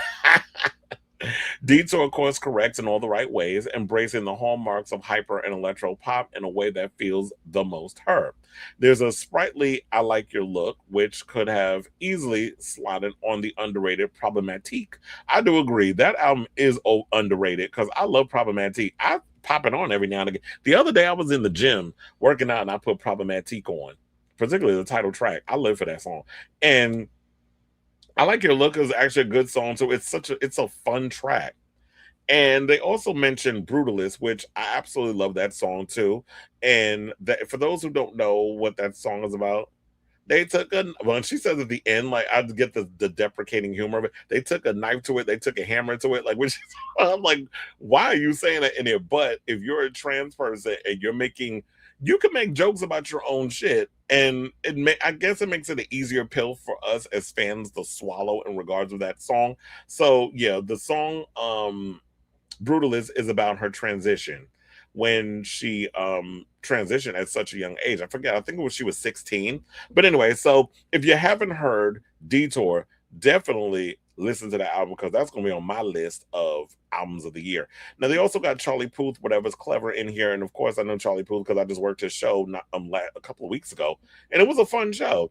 It said it makes sense that Charlie Puth closes Whatever's Clever with I Used to Be Cringe, a bemoaning of the missteps he once took to fit in, i.e. dyeing his hair blonde, tossing around the word baller. That's because Whatever's Clever is an exercise in letting go of what constitutes cool in favor of exploring music schlockier, yet often more compelling corners. Far more than any of his previous records, Puth goes full dad mode on his fourth studio album, diving headfirst into yacht rock, Love in Exile, featuring Michael McDonald and Kenny Loggins, Japanese city pop, Home with Hikaru Utada, and slappy doo-wop, Until It Happens to You, rides out on a true-to-form monologue from Jeff Goldblum. All of this could come off as earnest if it weren't for the fact that Puth is undeniably sincere, not to mention spot on, so much so that when the gospel chorus pipes in at the end of lead single Changes, a risky move, it plays like musical epiphany. And I should say that, yeah, his show was a lot of fun. I mean, I had to, what was it? He brought a lot of people. He brought out, who did he bring out? He brought out like a lot of guests. I know Busta Rhymes came out at one point. Kirk Franklin, who almost got into a fight at the BET Awards yesterday, came out and performed. Who else? Oh, Jimmy Fallon came out and sang that song Africa. So that was fun. And then Simon and Garfunkel came out. So yeah, he was bringing out a lot of people on that tour. I mean, in that show. So the show was a lot of fun. And the people were cool too. So then they have somebody called Ray Now Marcria. So I believe that's a Spanish language album. And then we have Ray. This album may contain hope, which I definitely love that record. But that record for me is an acquired taste. I got to be in the mood to listen to that album because it's very cinematic. And so it's not something that I could just put on and listen to, especially like if you're on the train or whatever. It's not a song that, like, I feel like I go too deep into my subconsciousness when I listen to this record. But Ray's sophomore album is so ambitious in its scope. It's as if she jumped straight ahead to make her Sgt. Pepper when she should have just been getting her help.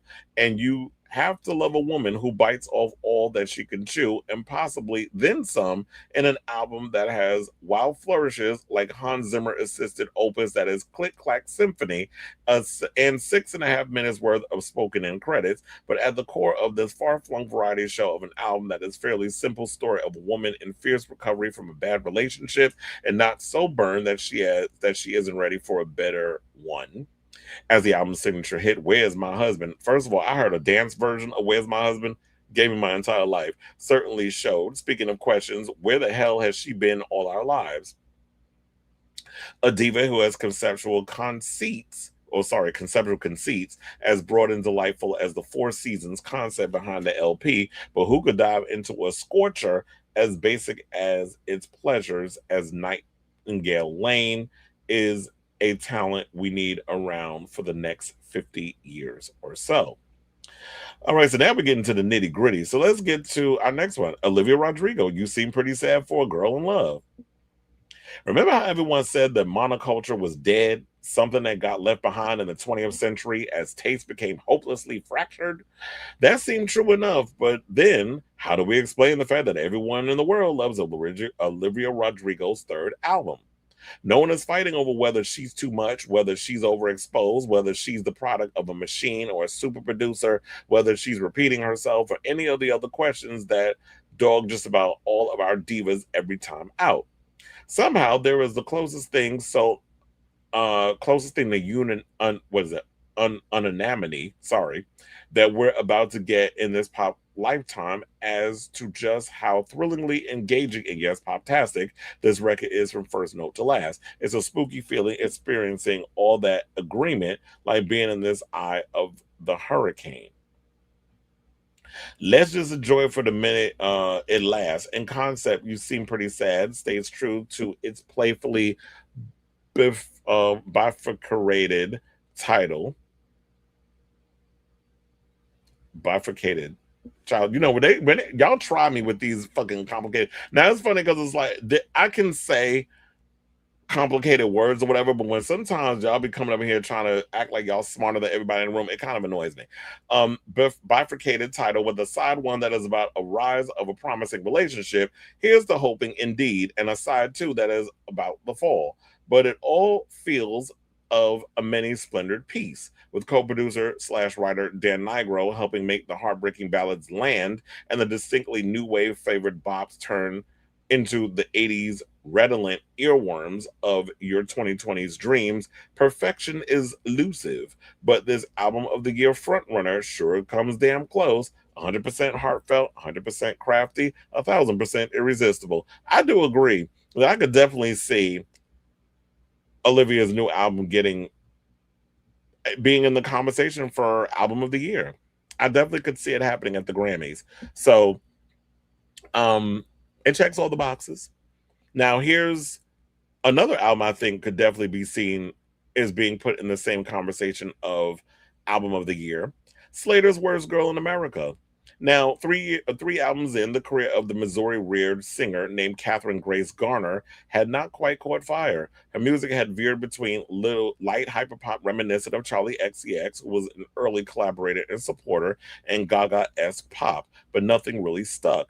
A reboot was in order, with emphasis on the reboot. Worst Girl in America is a brushing mix of hard beats, throbbing bass, apocalyptic synthesizers, and a bad bitch persona that fits Slater's unexpectedly versatile voice like a rubber glove. Her natural tone is honey sweet, but the contrast between her strong melodies and the violent musical backing gives the sense that at any second she could whip out a butcher knife and start shrieking, which she does a few times here, along with talk singing, mock seductive patter, and a powerful soaring belt. The titles, rendered in all caps, say as much as the sound.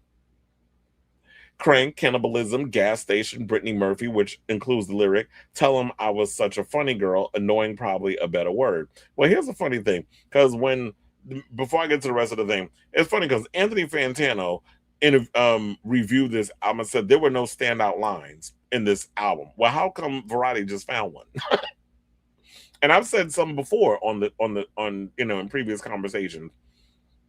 There's plenty of lines in there that she says is pretty funny. But I guess because it's not your thing, that's the way you're going to look at it.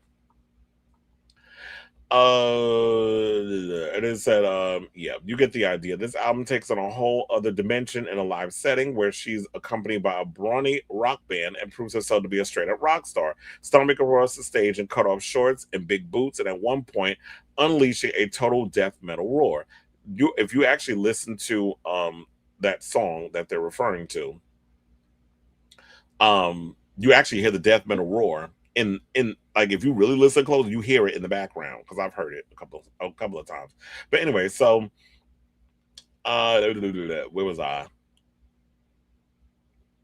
As her sense of Coachella and Governor's Ball proves, she can light up a festival and look set to be one of the breakout artists of the year. So I definitely agree with that.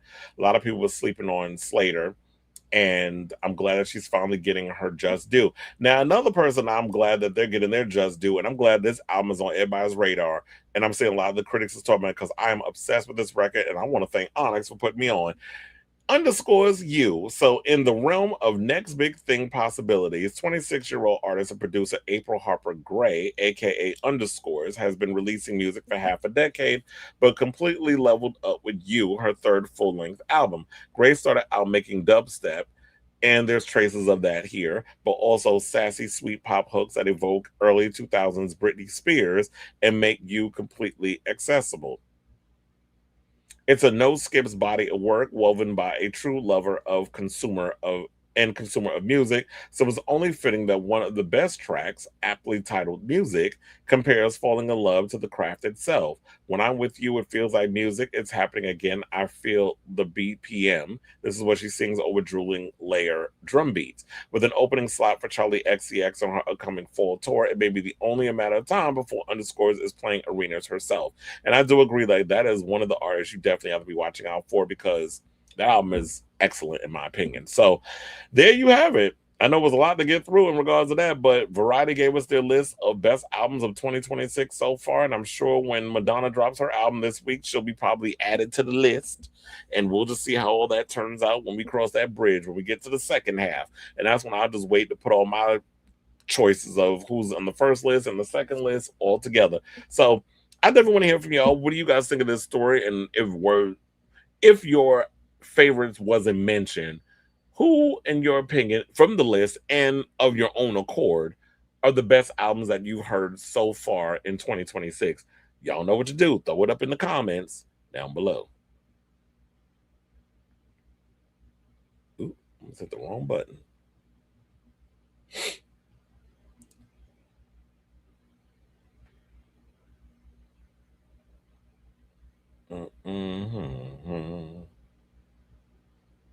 So having not to hold my favorite song from Red Light. Yeah, that is a good one too.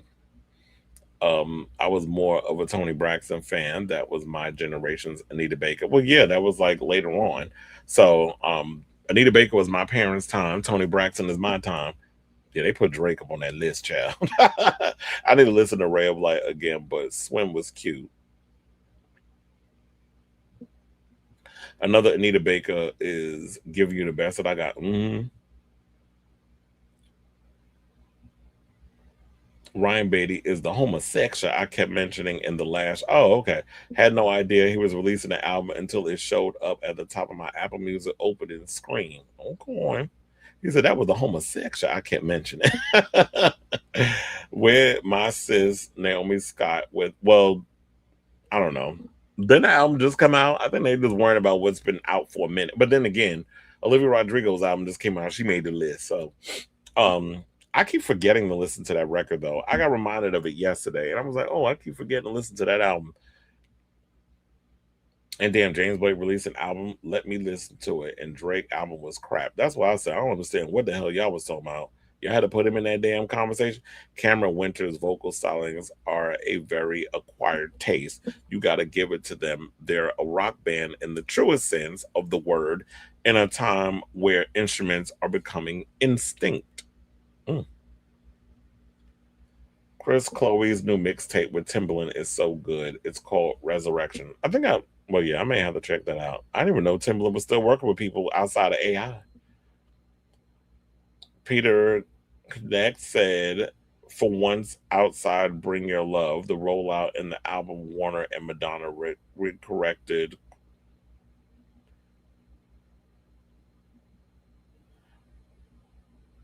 Yeah. Not your pickled era was just a passing phase that didn't last long. It's not there no more. They really ruined it. Well, I hope she ain't got a botched coochie. Like you said, fan base is interested because they're not being targeted and it feels authentic, and they're curious why gay men over 40 are very excited. I hate that dude. Stop pushing these big ass chat GPT words.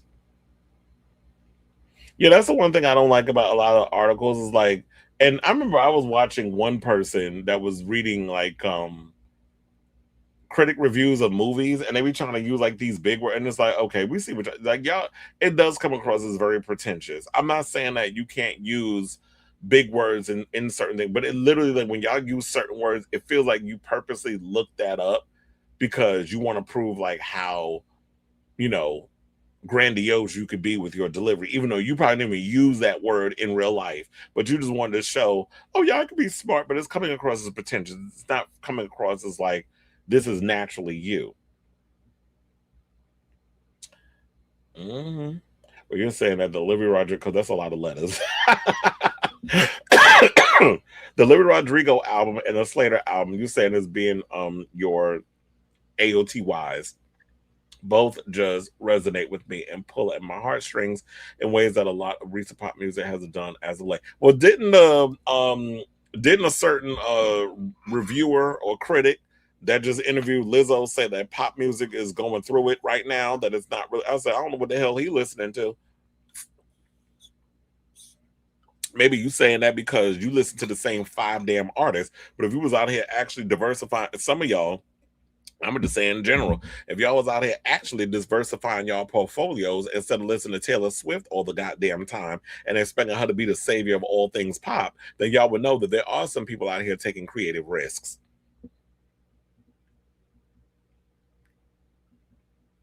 That's all. Anyway, let's get into this messy story. So let's talk about Noah Kahan. Now, apparently, I know a lot of people are like, who? This boy is apparently hugely popular. He's doing 2 nights next month, a stadium performance at Citi Field, which I'm not going to be able to work because I'm going to be at the Garden when those 2 nights that he's going to be there performing. I think I'm doing WWE, and there's another concert, but I can't remember off the top of my head what's coinciding at that time with which show it is. But anyway, so Noah Kahan's been on this tour, and apparently some of y'all like his music so much, y'all are refusing to go to the bathroom. When look, if you gotta go, you gotta go.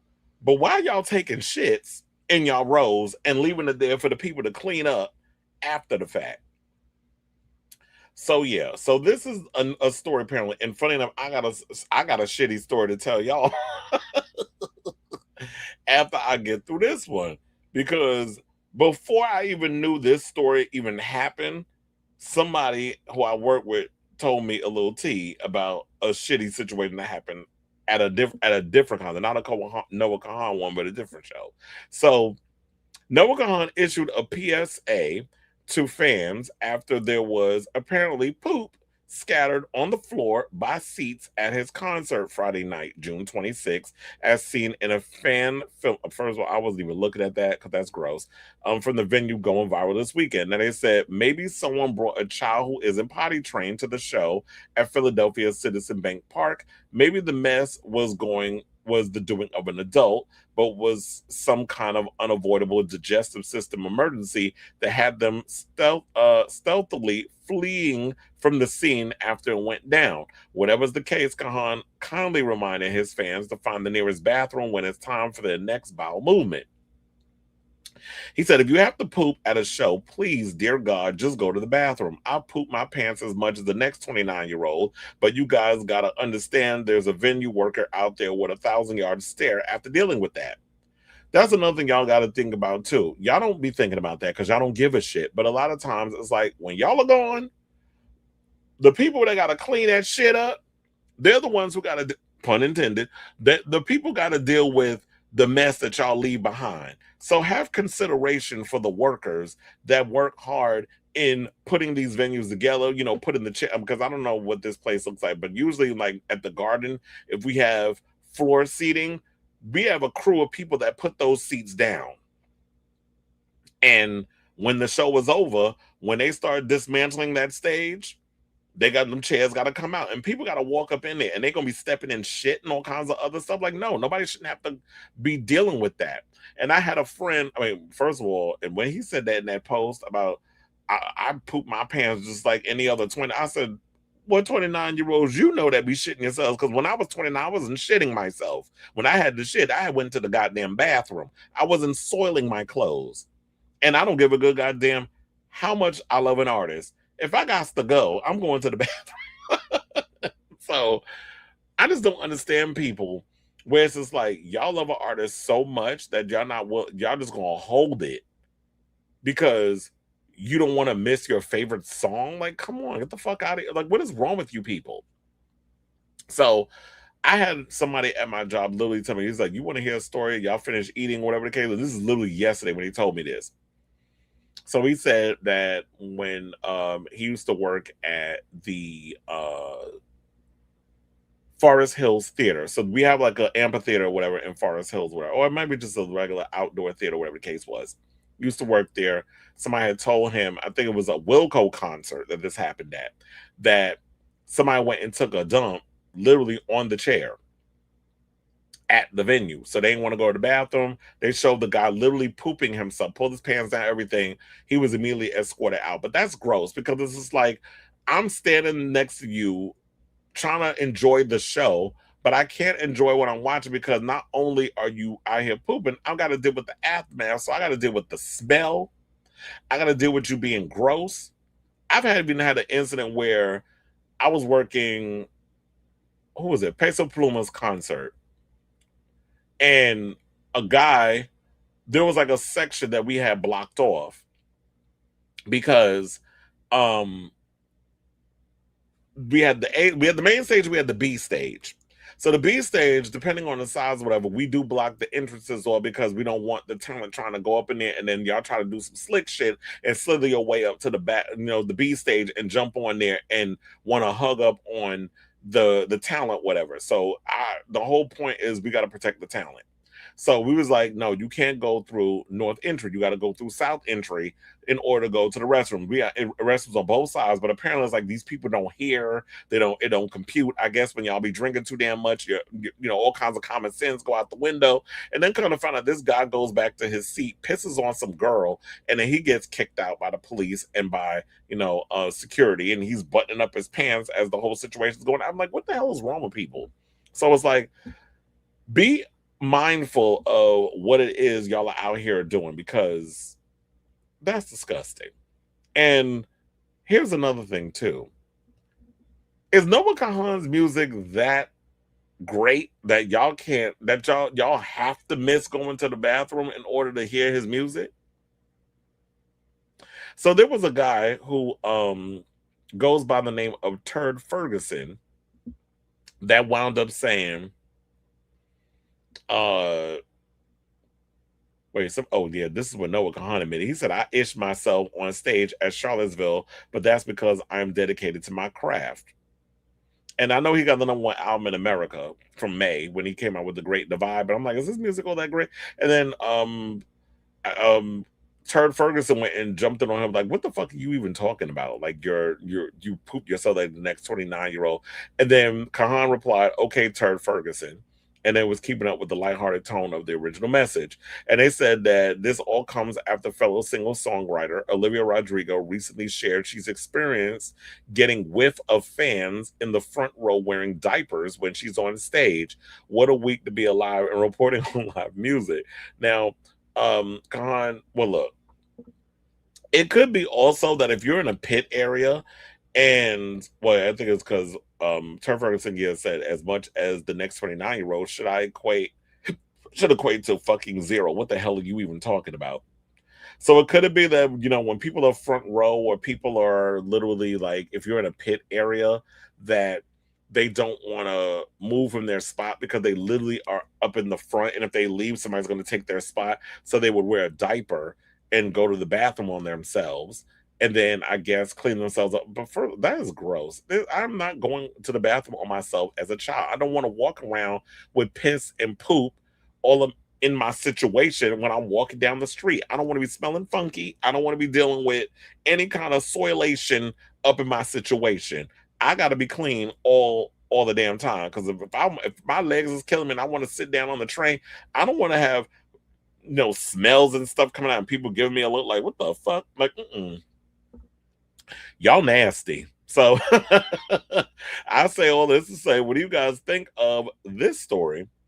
People out here being nasty in these damn streets, just pooping themselves and all the other mess. So yeah, I definitely want to hear from y'all. Let me know what your thought. And I couldn't imagine being these artists. I gotta smell y'all. So let me know what you guys think of this story in the comments down below.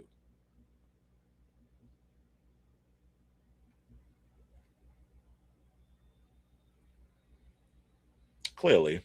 I had to take a minute to think about who we talking about. Oh yeah. What's his name? Zachary Horahane. That's what we talking about. AKA the Swiftologist. Yeah, I'm even saying his damn government. Zachary. This reminds me of the Eric Andre sketch where the lady threw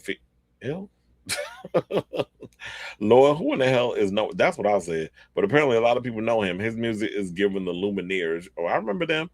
People saying, "I belong with you. You belong with me. You're my sweetheart." This all began with Taylor Swift. I think every fan has been scared their show will be 3 hours long. People are losing their effing minds since COVID. Well, that could be it too. Well, look, every show is not going to be 3 hours long, but go to the damn bathroom. I think it's easier if you're in a section where there's seats versus a pit situation. All right, y'all. So now, let's talk about Lizzo, who recently did an interview with Zachary Horhane, aka the Swiftologist, and she opens up about, I guess, her flop era. So this is a very recent interview that she talked about. I'm not gonna play it here. If y'all want to go look for it on social media and watch it, preferably after I'm done with this show, be my guest. But apparently she's crashing out because she said, "How dare y'all put me in the Khia Asylum?" Which I hate when people call it Kia. First of all, Kia is a vehicle. You drive a Kia. Khia, my neck and my back. So, following news that her own album Bitch drastically underperformed on the charts upon its recent release, Grammy-winning pop star Lizzo has spoken out against the Khia Asylum meme that is often used on social media to describe flopping female musicians. In a new interview with social media personality Zachary Horhane, also known as a Swiftologist, the 38-year-old Truth Hurts performer responded to a question about the state of her career and the obsessive focus on them flopping that women get when new releases don't reach the success of past output. Saying, quote, even that is backhanded in even that is backhanded in itself to name it after this extremely phenomenal, this extremely talented, incredible pillar in the Black community and in Black rap music, Lizzo said as part of her lengthy answer, because she loves giving a lengthy answer without answering the question, on the topic, referencing the titular Khia Asylum artist, Khia, whose 2002 hit, My Neck, My Back, remains an iconic anthem in pop culture. Lizzo called the term a weapon that targets only women and a lot of Black women, let's be real, before labeling it a little strange that people take the phrase too seriously outside of its comical meme origins. I think it's just funny for people, and I think it should remain funny. It should remain a meme, she explained. Now it's evolved to a thing where somebody could be the most successful artist last year, and now they're back in the Khia Asylum. She described it as a nebulous descriptor and criticized it as a tool to bully artists and have power over them that has devolved into nonsense through overuse. She added that she can't be in the Khia Asylum because she has Grammys and world record music, including her newly awarded diamond record Truth Hurts, which hit #1 on the Billboard Hot 100 and is recently certified 10 times platinum by the Recording Industry Association of America. She said, "I'm a successful artist," calling herself impervious to being in the Khia Asylum at all, later quipping, "Save that for the one-hit wonders, no shade." Well, I definitely think that the Khia Asylum is for people who are only a one-hit wonder, like a Benson Boone. But apparently, he's still selling out arenas and things. So there's some people out there that like his music. But is the Khia Asylum only subjected to women? Because I could have sworn that we subjected some men to the Khia Asylum argument.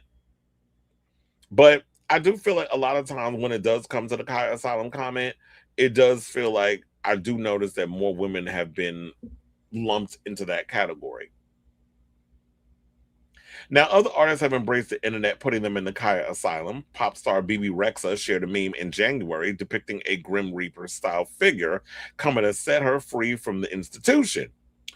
After other artists broke out of the Khia Asylum thanks to newfound success, including Tate McRae, Sabrina Carpenter, Charlie XCX, and Zara Larson. And that's because they did a career makeover. That's literally how they got over that. Now, she did admit that she's in the weeds in terms of her current career, which saw her latest album, Bitch, fail the chart on the Billboard 200 and moving 3,000 total units in its first week of release and dropped to a mere 650 units across the following frame. Data tracking service Luminate previously confirmed to Entertainment Weekly. And so she went, guys, please help me. It's so lonely in here, Rexa joked months before her new album, Dirty Blonde, hit 43 on the Billboard 200 albums chart. In a New York Times interview last month, Lizzo previously addressed her standing with the public after controversy saw backup dancers file a lawsuit against her, which was eventually partially dismissed over alleged abuse and toxic workplace behavior, which Lizzo has strongly denied. Saying everything I have shown the world is me, and I think that always puts someone in a vulnerable position. I think pop stars have built a sort of protection of themselves, and they put the pop star character in the front, and then the real them gets to sit in the back. I never did that because I came from the indie world. This is who I am. I don't have anything to hide. I love myself, and the world loved me back for it. That was back then, but with this current music, it just seems like you're having a bit of an identity crisis. And also, I have a friend who listened to your album and said, where are the hits? Kind of like when a certain queen from Drag Race said, where are the jokes? Trinity the Tuck, to be exact. It's like, where are the hits? So I think the beauty of everything is that I get to evolve as a person and I get to have more depth as a person because it isn't always happy-go-lucky. And I feel that moving forward, it's kind of hard to talk about. Well, here's the thing. I do feel like, is she in the asylum? Is Lizzo in the Khia asylum? No. I do not think that Lizzo is in the Khia asylum. I think Lizzo's career is sort of percolating in purgatory. And I think that she definitely needs some creative inspiration. She needs to work with some new people. She needs a new team of people that can steer her in the right direction. Because I definitely feel like this new album just wasn't giving. And her music hasn't been giving for a while. I did like the mixtapes, the little hip-hop mixtapes that she was doing and the rapping. I felt like she should have pushed further with that. But I feel like she wasn't really she didn't really push forth enough with that. She kind of dipped her toe in, but didn't fully commit. And so with this new album, I just feel like she just needs some creative inspiration. And I definitely feel like she has something in her to come back and make some really good music. But for now, I just feel like, yeah, this album is a chop. She needs to go on to the next thing. You could do as many interviews as you want, but people still ain't gonna buy the album, yeah. And yeah, it was cute enough seeing you at the BET Awards yesterday, performing the tribute to Lauryn Hill. So it was great seeing you there. I'm glad you finally decided to come home because, like I said earlier, when we were talking about the list of topics we're going to talk about, I definitely feel like Lizzo has kind of straddled the fence a little bit. She didn't really black people didn't feel like her music was black enough. White people liked her music, but just kind of felt like she was floating on both sides. So now her coming back to the black community, maybe black people feel like, oh yeah, is she gonna make music for us now? Do we feel like we include it? And I'm sure Lizzo my music has always been for y'all, but black people just feel like it ain't urban enough. It had moments up in there. It was like you making urban music for white accessibility. I think that's what people was getting from the earlier music. So good luck to you, Lizzo. But as far as the whole Khia Asylum thing, y'all just be throwing any old random person up in that shit because y'all want to be cute and funny. So I say all this to say, what do you guys think of this story? Do y'all think that Lizzo is a part of the Khia Asylum, or do you think people out here just being ridiculous? So, and did you see that interview she did with Zachary, aka the Swiftologist? So whatever your thoughts are, let me know in the comments down below.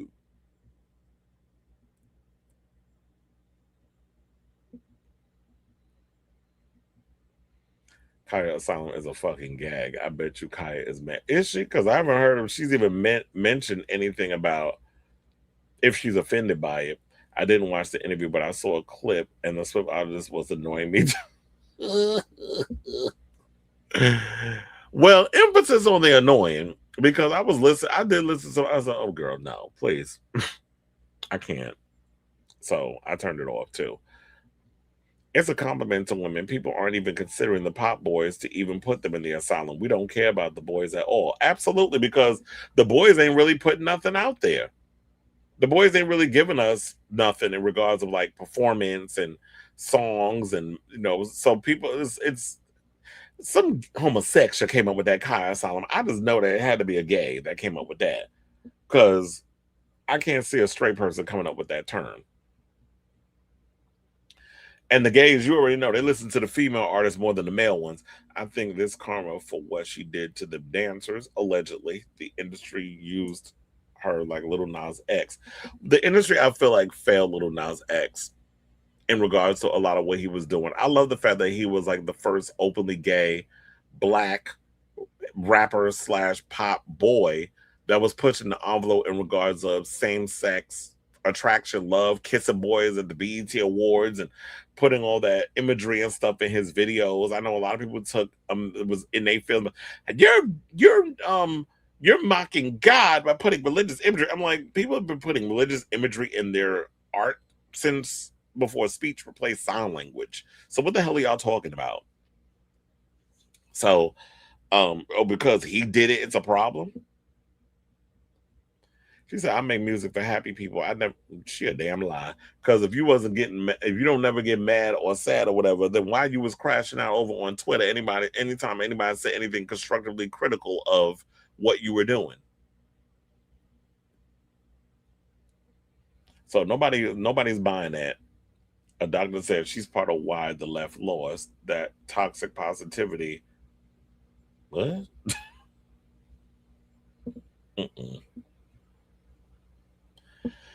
All right, y'all. So now we are down to our final 4 topics. So before we get to our final 4 topics of the evening, if you could please do me a solid and hit that like button, smash the notification bell, hype the channel, subscribe, do all the things to help with this crazy long-winded ass show.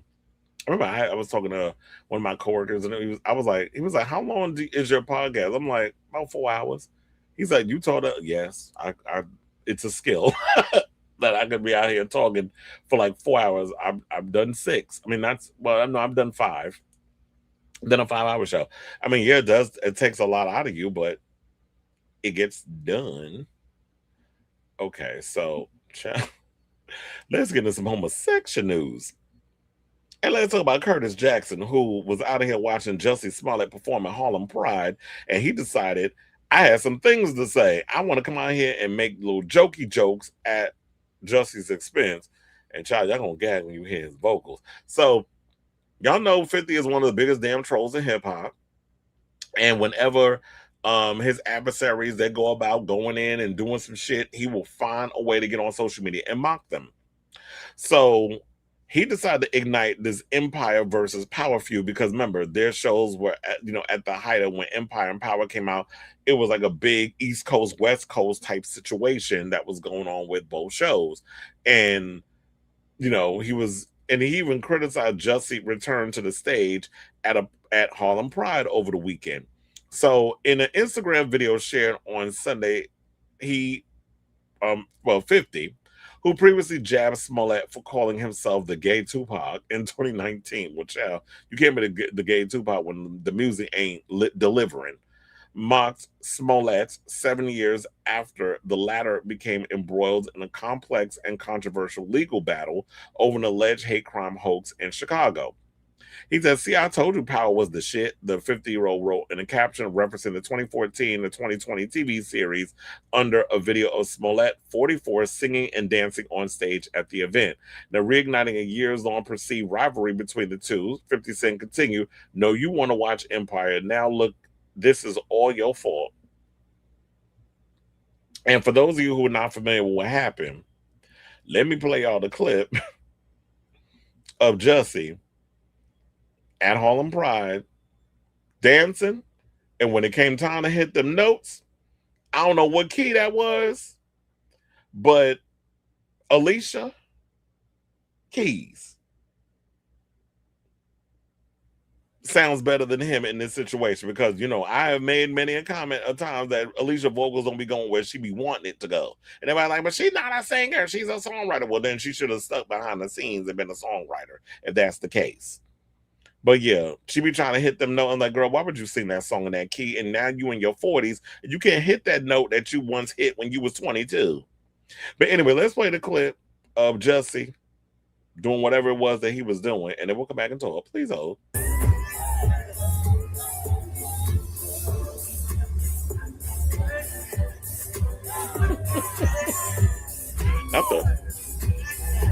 Not the TLC move.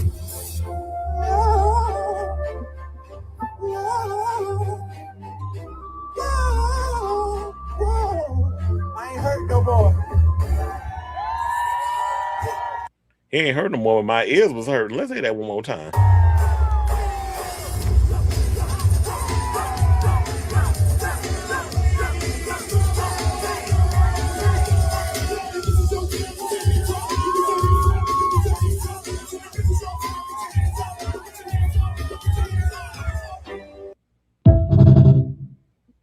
Play it again. Play it again.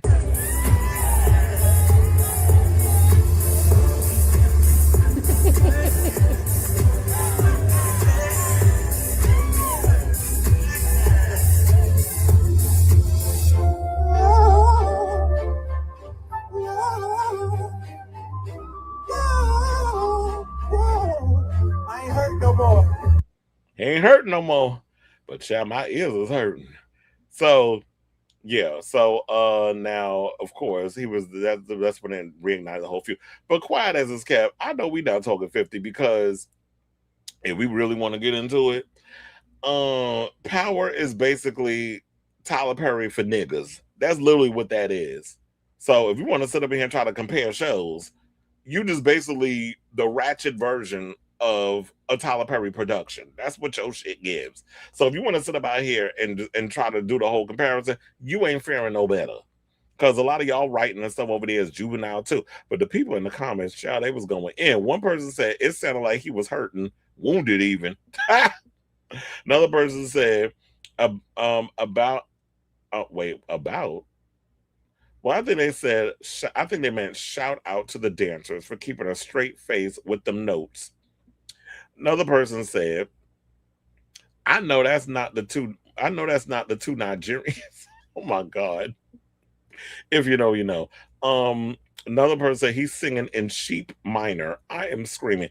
Are those the dancers the same ones he hired to rob him? Another person said, are those the guys that okay, so y'all all in there. And this a tucked in white beater is crazy. Yeah, I don't understand why you got a tucked in white beater with the pants. Although I did see that dick swinging in them slacks he was wearing. Somebody said tell Jussie go back into hiding. But here's the thing. Look, it is what it is. Jussie out here still getting his life back. I heard we did a story on the show that he broke up with the guy that he was engaged to for whatever reason. Jussie still want to come out here and make his music.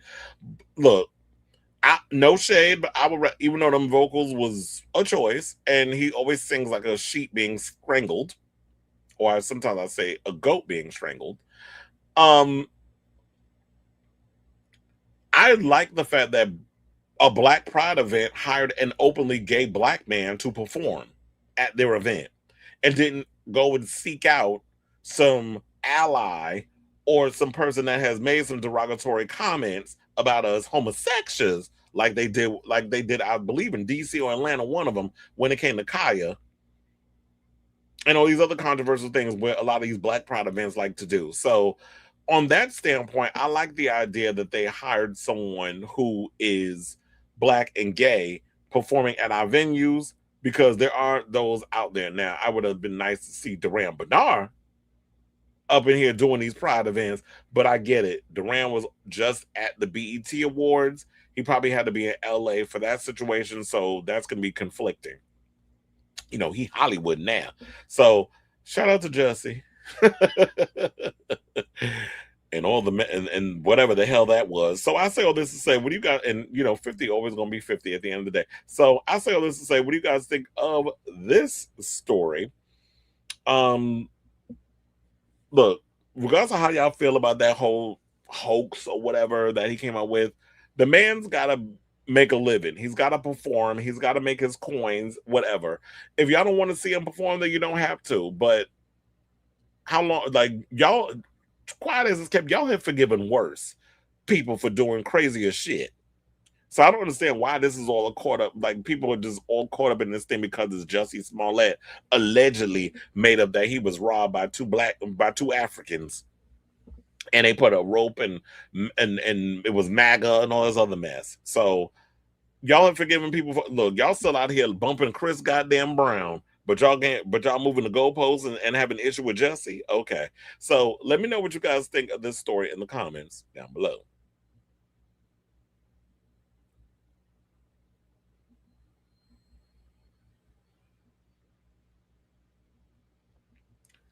Azealia Banks and Lizzo said she needs to promote. Shut up. Well, look, Azealia Banks. I ain't even gonna go there. It's a gag, but she needs to what? She needs to the Tabitha. And the bank, not him, bankhead bouncing. It was like he was trying to throw in every little dance he could. The bankhead bounce, on the Running Man, the Roger Rabbit, all them old school dances. Will Jussie Smollett ever be forgiven? Did he truly hurt his career in Hollywood? Well, I mean, he did B-Boy Blues, which we need a sequel. He did a Christmas movie with Vivica Fox that he directed, and that's where he met his fiance. Now they're single, so people still messing with him. Hey Penny, don't you got shrapnel to remove? He said Jussie sound a mess, but look good. That's what I was gonna say. He looked good. Like, look, I wouldn't kick him out of bed. I'd slob that knob in a minute. But them vocals was another story, child. I mean, it kind of is. Because Tyler Perry's for the church folk. 50 Cent make Tyler Perry movies for the niggas. You said, and also let me look up the performance, but I remember Alicia singing. Oh, that's one of the songs she be struggling through.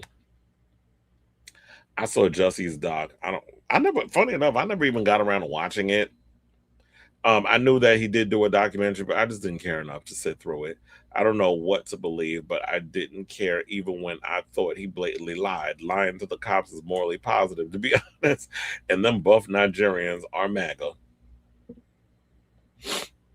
The song Jussie did on Empire was good. I'm not making any comments because this is so short. Are you saying that you want to see the whole thing? Yeah, I would like to see the whole performance, but here's the thing. All jokes aside, a lot of that is when you're dancing on stage, when you're performing or whatever, and you're trying to catch your breath, it's like, yeah, you're not going to hit the right key. I think a lot of times people are so used to perfection in music. And yes, there are shows that I learned where people use pitch correction and auto-tune on their microphones so that way they sound on key and not out of breath. So there's a lot of going on because people now expect perfection in the music they're listening to. So now when you have somebody who's on a Black Pride stage, when you got the mic and the backing music and everything, you can't hide behind all of that unless, I guess, you have a way where you got a good engineer and somebody who's going to give you like one of those pitch correction mics. Oh, I've seen it. I actually have that picture saved in my phone. And you said to add, that's why I was like, yeah, I saw that meat moving around. To add to the Lizzo topic, I want to know who she thinks is in the Khia Asylum. Because when I think of Khia, my first thought always go to those not Albanian girls.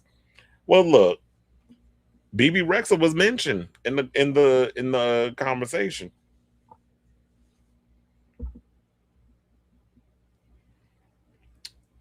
I'm sorry, Chris. I mean, she needs to go to Tabitha Brown route. Look, well, you want Lizzo to go to the coach, the lifestyle coach? No, that's not her bread and butter. I think she needs to. She's music and music has always been her thing. That was like when she went to the roast of Kevin Hart. Why were you there? That's not even your thing. You need to stick to what you. As I say, stick to the rivers and the lakes that you're used to, which is music. I'm not saying you need to make the same kind of music, but stick to music. That is your bread and butter. Francois Arnault of Heat Rivalry cardiovascular is what we call him. Walking the Paris runway compared to watching paint dry, and that Paris should be ashamed allowing a racist. Yeah, I don't understand why are we allowing influencers to walk runways now? And shout out to Hudson Williams, because people were talking about where he been. He was just out in New York hanging out with his friends. So he's out in New York right now while Connor's over there kikiing with Madonna like one of the girls. I'm sure y'all seen that picture. By internet slang definition, I will place Lizzo in the Khia Asylum. If you notice, all the residents of the asylum are tired. BB, Ava, Rita, Dula Pete, Normani, Chloe Bailey, and now Lizzo. Well, she's thinking that Khia Asylum is a one-hit wonder because Khia was a one-hit wonder. But I did like that theme song that she had with T.S. Madison. I think her career is over. I think it was payola. She needs to create a new fan base.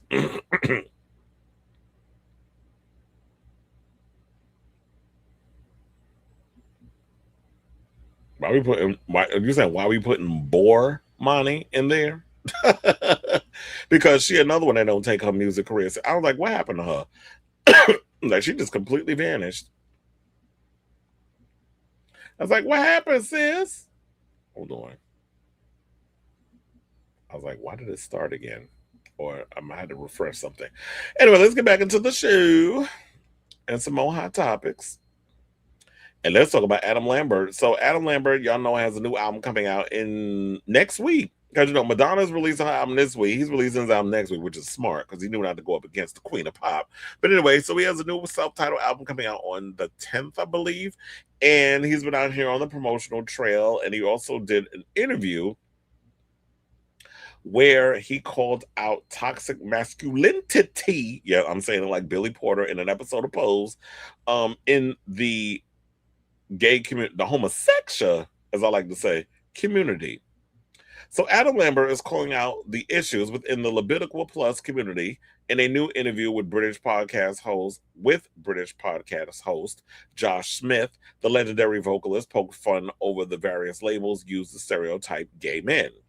He said, I was actually a twink at one point in time, so I'm so far from being a twink now. I have a dad bod at this point. I'm a daddy.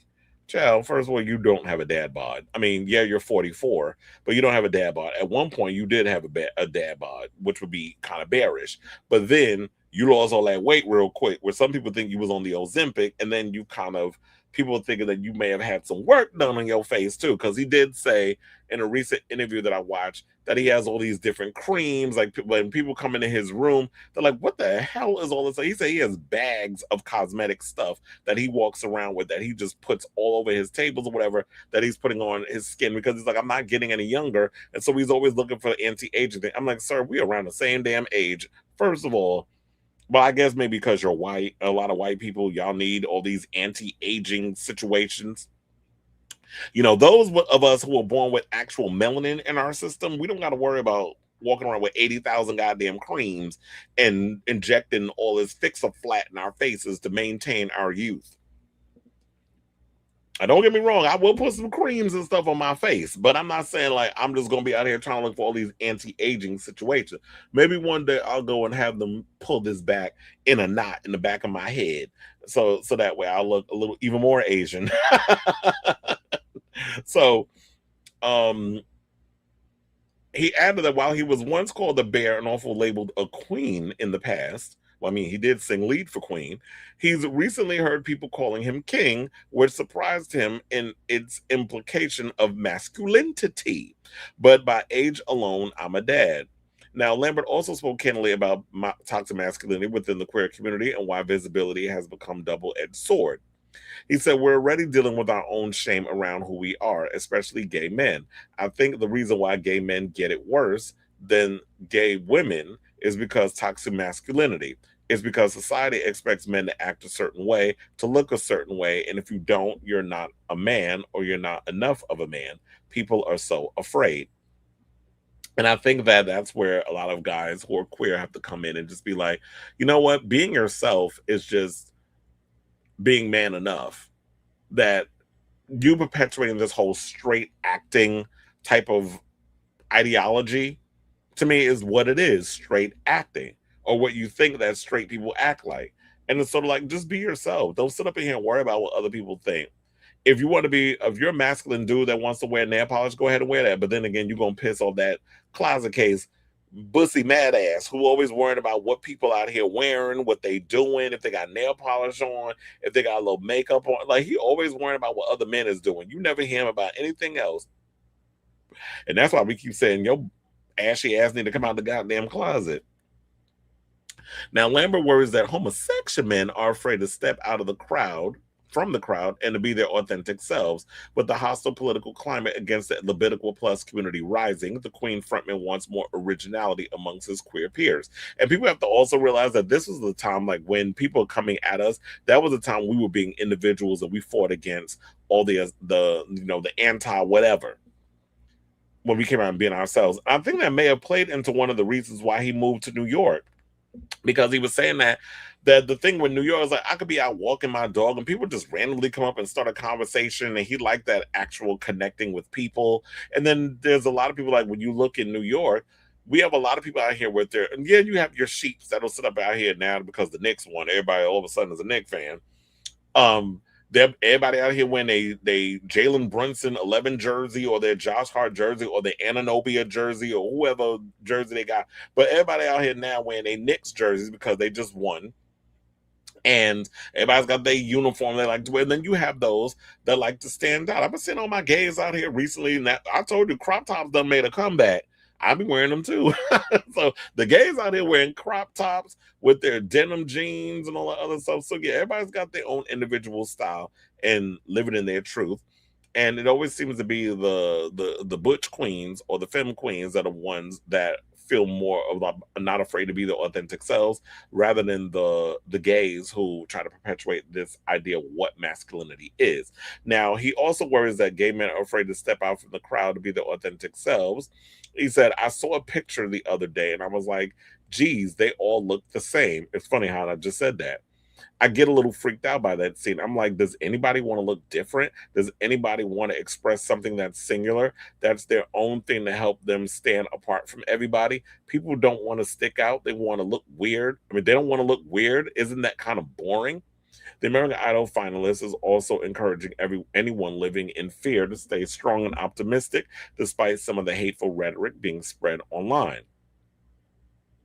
He said, it's scary and it's frustrating, but it's going to blow over. There's such a shame in anything over other than a masked man than that all these guys are assimilating into in order to be validated or in order to be desirable.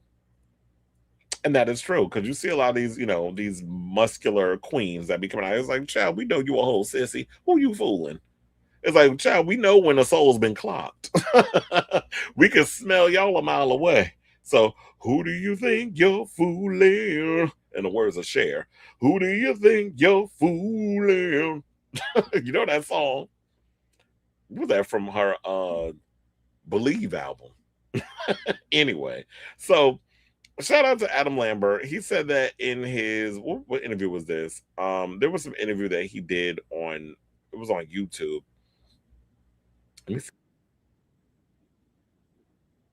It was Josh Smith's Great Chat Show. That's what it was that he sold on. And anyway, his album Adam comes out next week. As I said, I could just want to say July 10th, but it says here July 9th. So yeah, I say all this to say, what do you guys think of this story? Do you agree with what Adam had to say in regards of like gays and assimilating and trying to be more masculine and trying to conform to a certain uniform look where you don't want to stand out? And this fact that, yeah, I remember the days of like when I was growing up in New York. Luckily for me, I was always out here experimenting with different looks and this, that, and the other.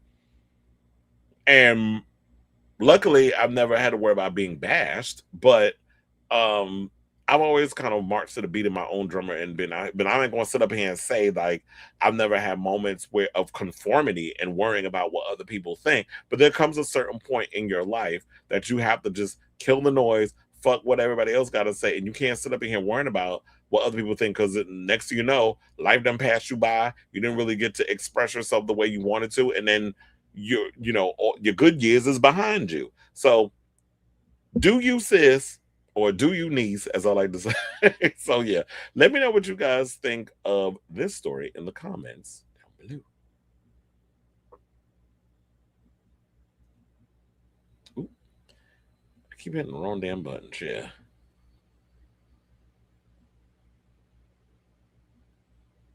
Mm-mm.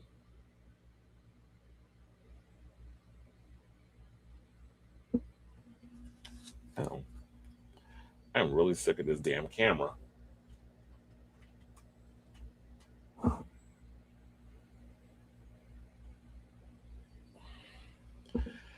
Wait, where did I go? Oh, wait, I think I moved this over a little too far. Let me move that back.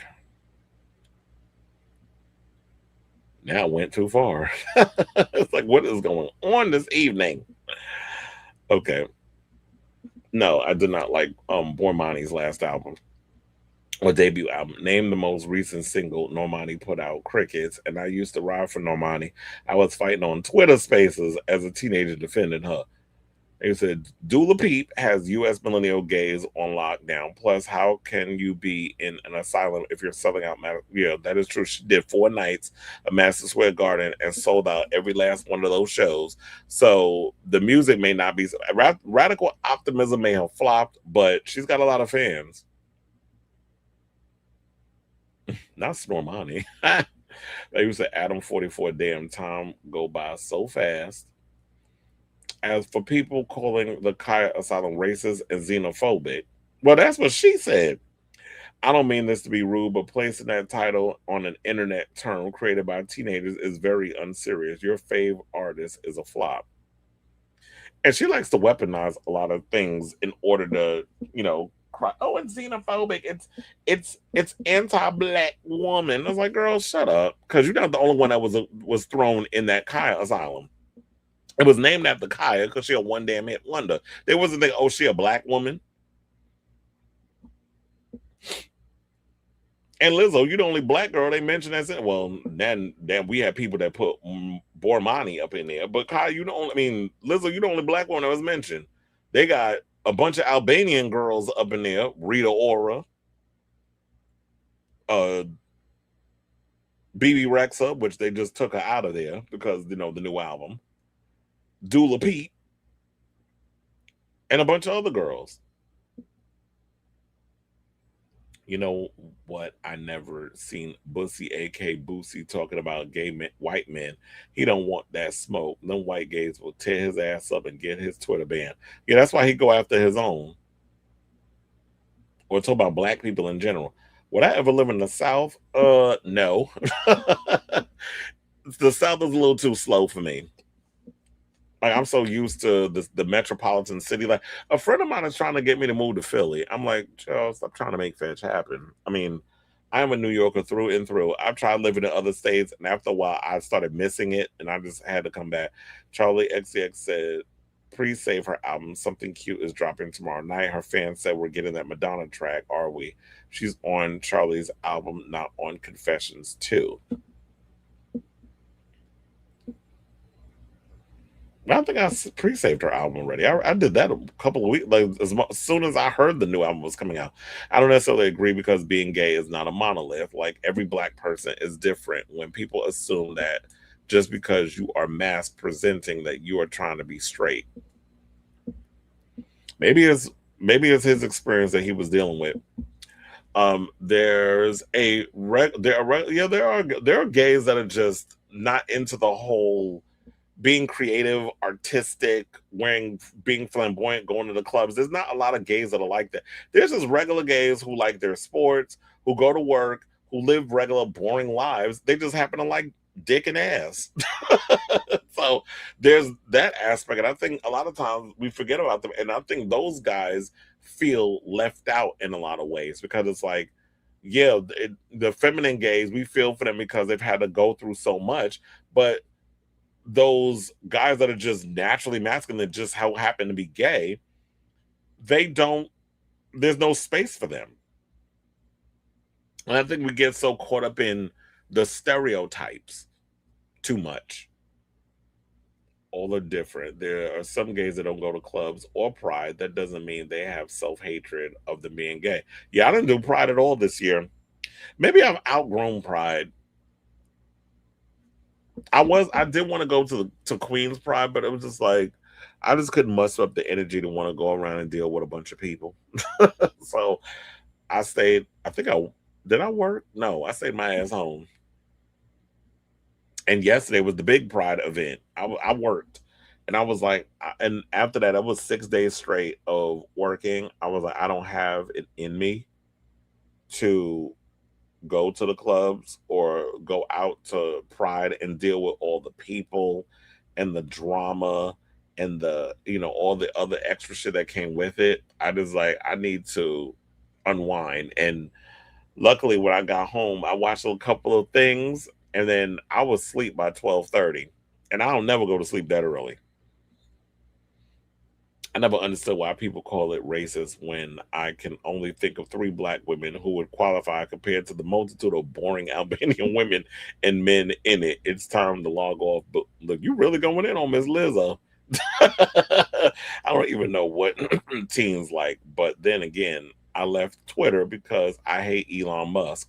Well, I might be leaving Twitter soon too, because as of the 1st, they said they're no longer going to be posting any of my articles from my website on Twitter.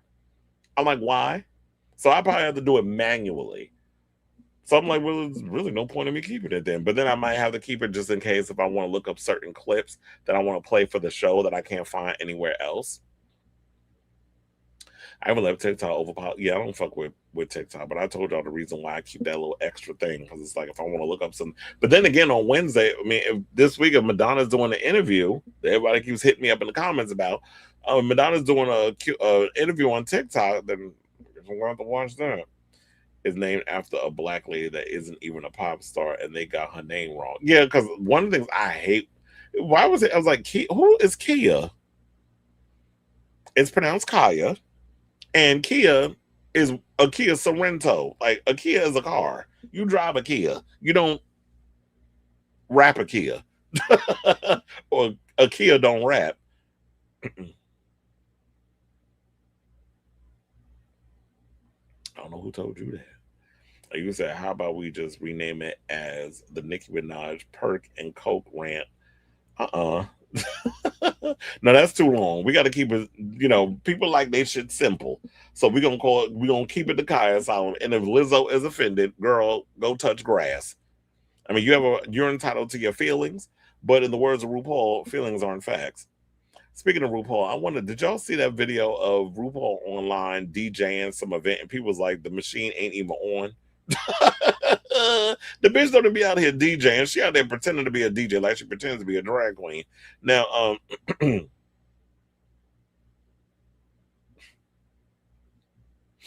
anyway, speaking of Drag Race, let's talk about Drag Race. So, the brackets are finally done. Now we get into the semifinals next week. If you saw the end, there were 3 names that went into the situation. We'll get into that in a minute. What was it? Morgan McMichaels, Selena Estites, and Joey J. Since y'all already know I've been hinting that stuff for the longest, y'all already know who ball they pick. And the ball that they pick, I'm not going to say who it is. Y'all going to have to wait until next week, but she ends up in the top 2 with another queen in the finale.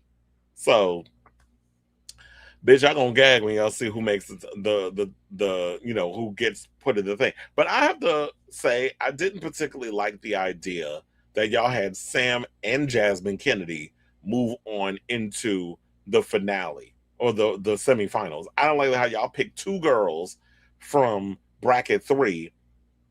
So we're not gonna pick somebody from bracket 2. Bracket 2 was the better bracket out of all 3 of the brackets. So I don't like that. Well, they did pick somebody from bracket 2. They picked Selena Estites, but I mean, but Selena Estites is like the best one out of all. I mean, she did bring up the drama, but I don't like the idea that y'all picked 2 people from bracket 3. You should have just picked 1. But no shade.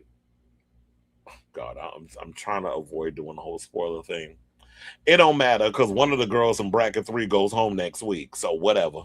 I ain't gonna say who, but just know one of the girls is going home next week. So the purple bracket, as we know, is done.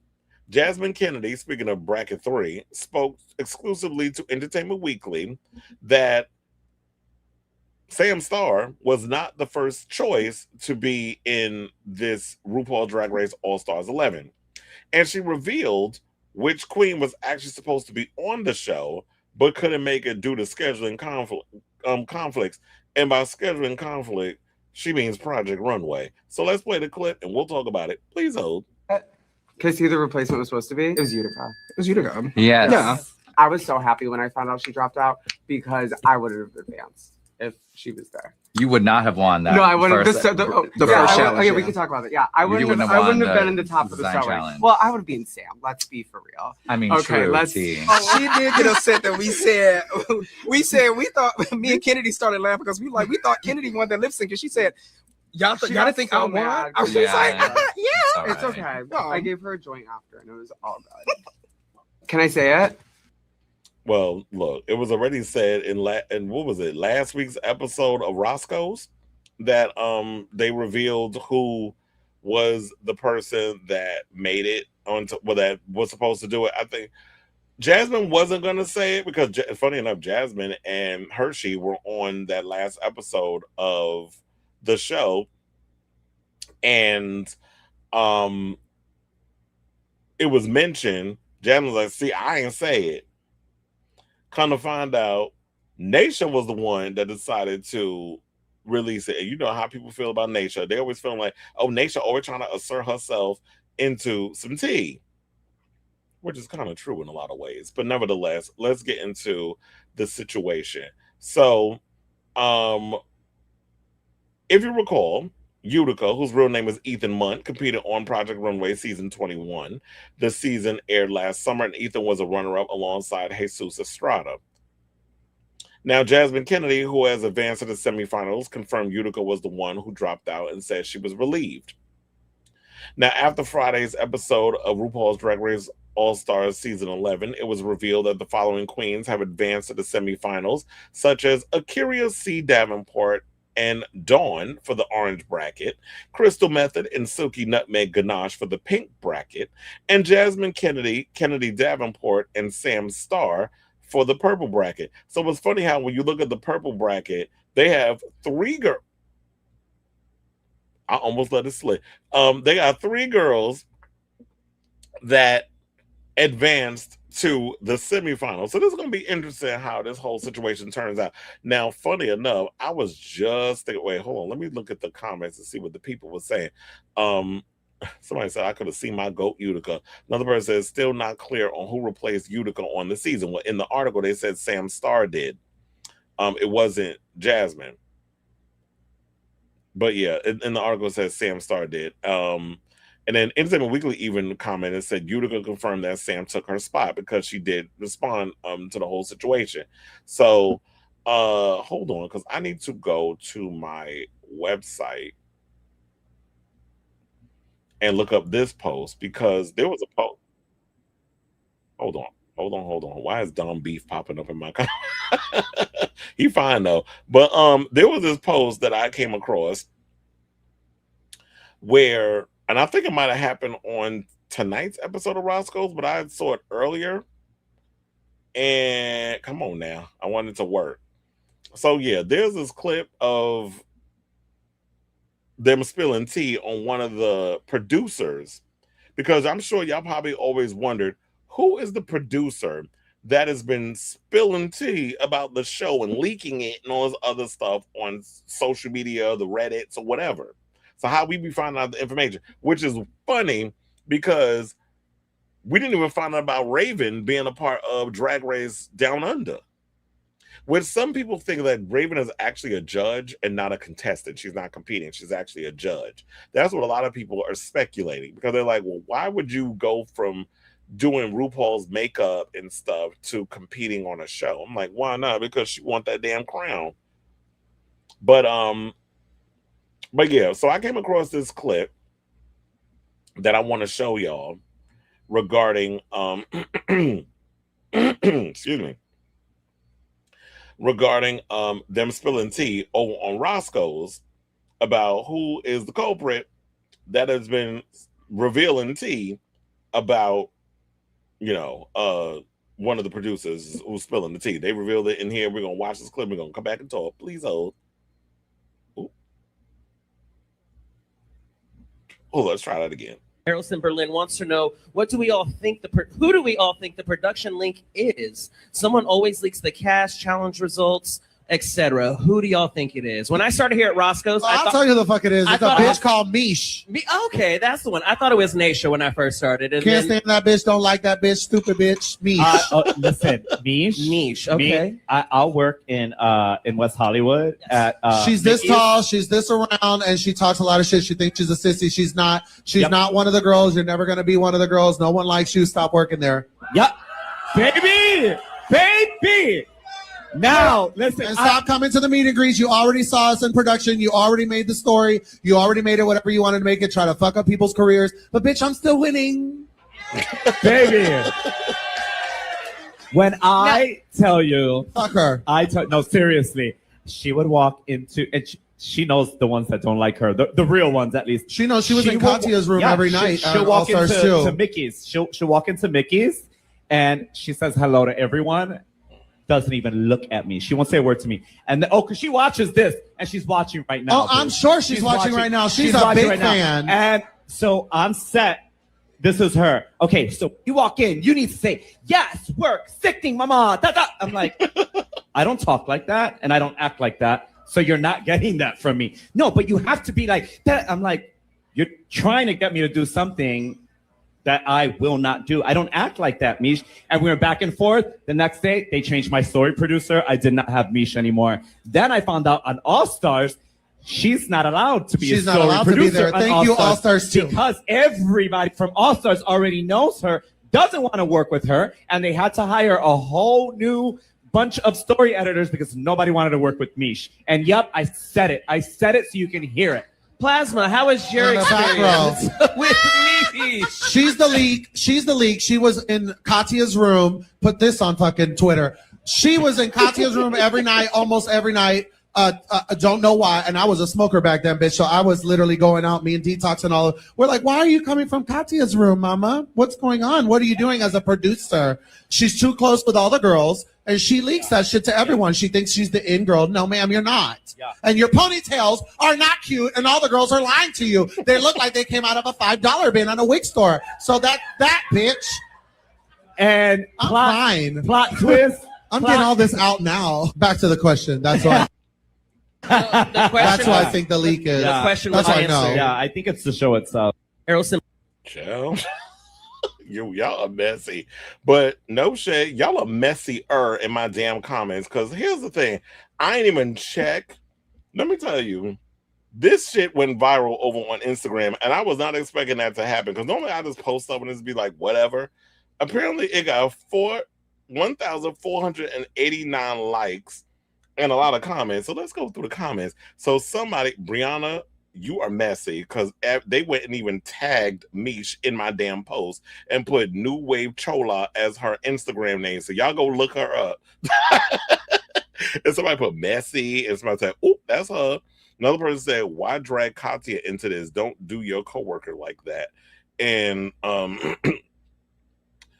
then another person put, "Is that the one Willam was stalked by?" Well, I don't know. She was stalked by her. They said she a very scary woman. Another person said maybe World of Wonder and RuPaul official and RuPaul's Drag Race should reconsider having Mish as a producer on the show. So the people was going in. Another person says, so if everyone knows she always leaks stuff, why is she still employed? And that's what I say. Why she still got a goddamn job?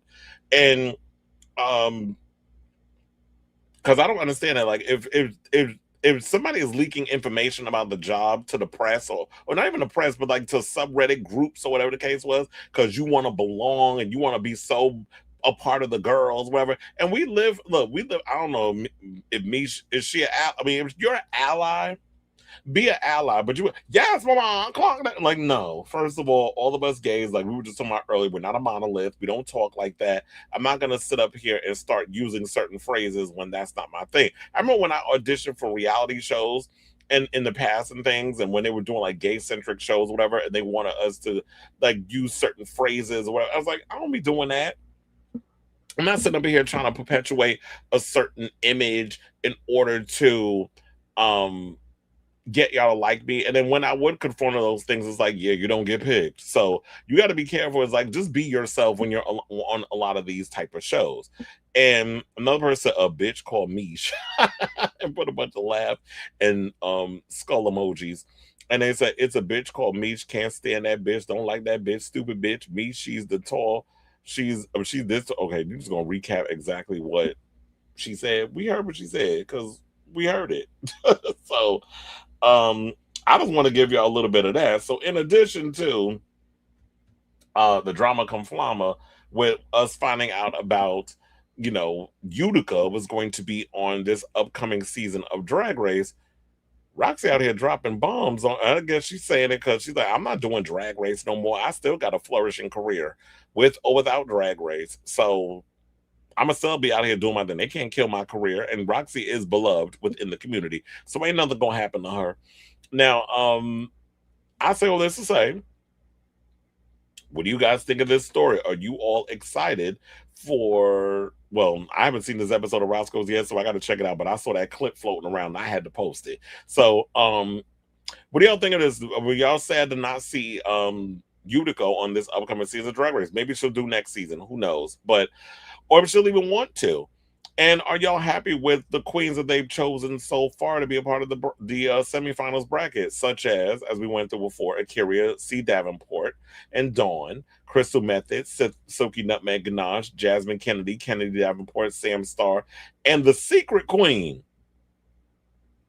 I'm not going to spoil it in case y'all want to know. So, or y'all probably know already. So anyway, let me know what you guys think of this story in the comments. And what Roxy Andrews had to say. Let me know in the comments down below.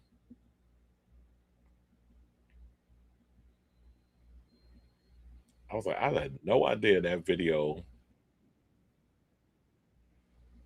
Why does this thing keep playing? I'm like, I'm trying to pause you.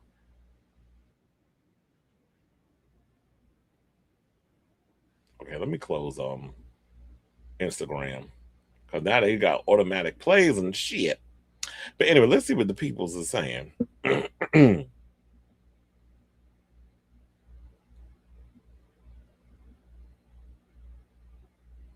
said LMAO. I don't know who took.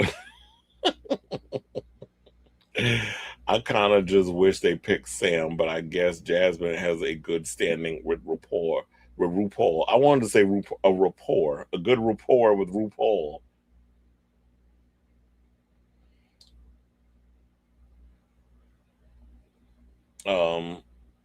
Because she did the Vegas show, but when it's 4 girls from the same bracket, bitch, not you spoiling it.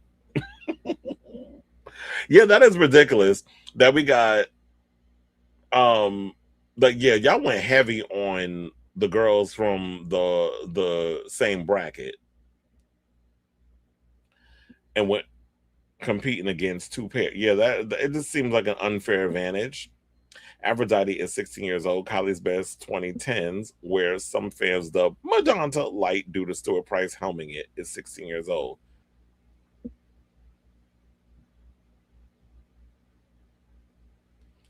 Child, why does that boy eating this ice cream like that? Let me get off Instagram. And you said that means True Blue turns 40 tomorrow. Time to celebrate Madonna's best 80s album.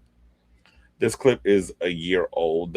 Why is it resurfacing again? This is from the viewing party for the All-Stars 10th finale, where Georges lost and Roxy was fed up with the lack. Oh, okay. Because I don't recall saying that. Well, yeah, it's resurfacing again, apparently. What I'll say about this Friday's improv challenge is that I found it a refreshing success. I looked at the episode descriptions and they're not doing a snatch game this season. Weird, but whatever. Seeing Sam star as Anna Nicole Smith made me audibly say yeah, so at least there's that. I do not play it. I don't particularly care for the whole lip sync challenge or whatever. It just didn't grab me. So it is what it is, I guess.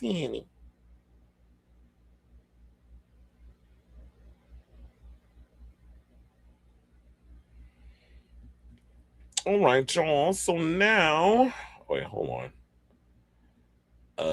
Let's get to our final topic since we're talking about Drag Race.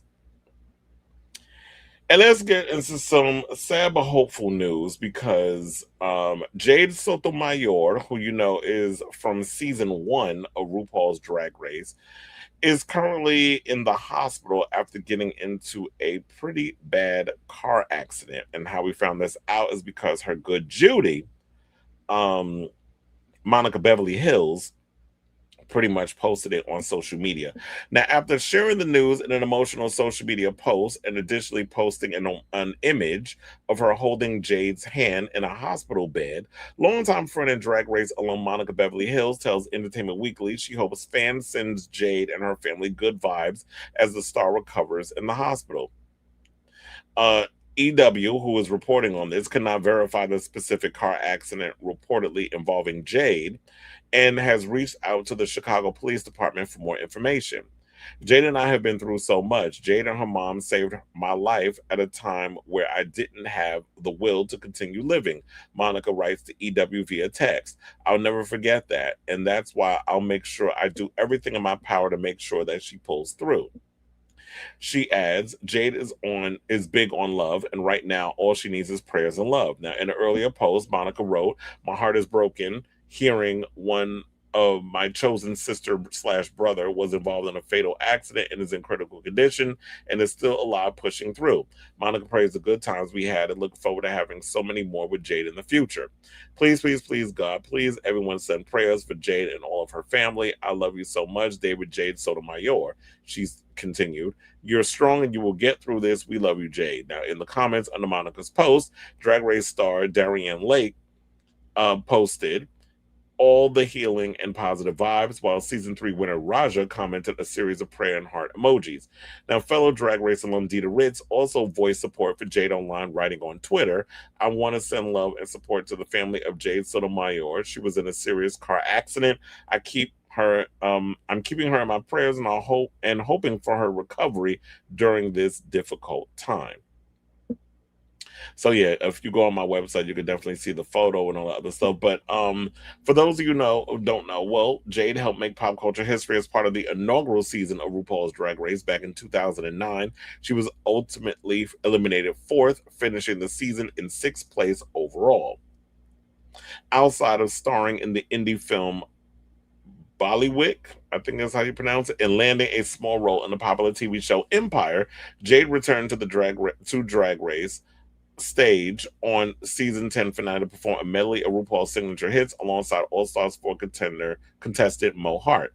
Now, in addition to Jade, Drag Race season 16 and All-Star 11 queen Morphine Love Dion, as y'all probably don't remember, Morphine was also involved in a car accident, and we see how she has recovered physically, but mentally she has stated that it has impacted her performance on All Stars 11, that while she did come back and do the show, mentally she wasn't in the right place to do it. So hopefully down the road we'll get to see, Morphine come back on the show and possibly be back and better than ever in a right state of mind. I do feel like it was a little too soon for her to come back and do the show, and she'll be in a better place, and she'll be able to compete in a like I said, in a much better headspace. So and not only that, but prayers go out to David Jade Sotomayor. I do believe that you will pull through, and we definitely want to see you out here in the streets. Who knows, maybe down the road you'll want to compete on the show. I mean, there's a different climate, there's a different landscape, so it'll be good to see you out here as well. So prayers go out to you and your family. So I say all this to say, what do you guys think of this story? Whatever your thoughts are on Jade Sotomayor being critically injured in a car crash, sad Drag Race news, let me know in the comments down below. All right, y'all. So now it looks like we are at the end of today's show. I want to thank you all for tuning in to the latest episode of Chris Avalon Unfiltered. Hit that like button, subscribe, smash the notification bell, hype the show, do all the things that are going to help move this show forward. All the good stuff. Thank you all for tuning in. Thank you all for your commentary. Thank you all for being just as messy as I am. And yeah, we'll be back on tomorrow with a brand new episode of the show. Love you all for watching. Thank you for your continued support. And until next time. Ciao, darlings.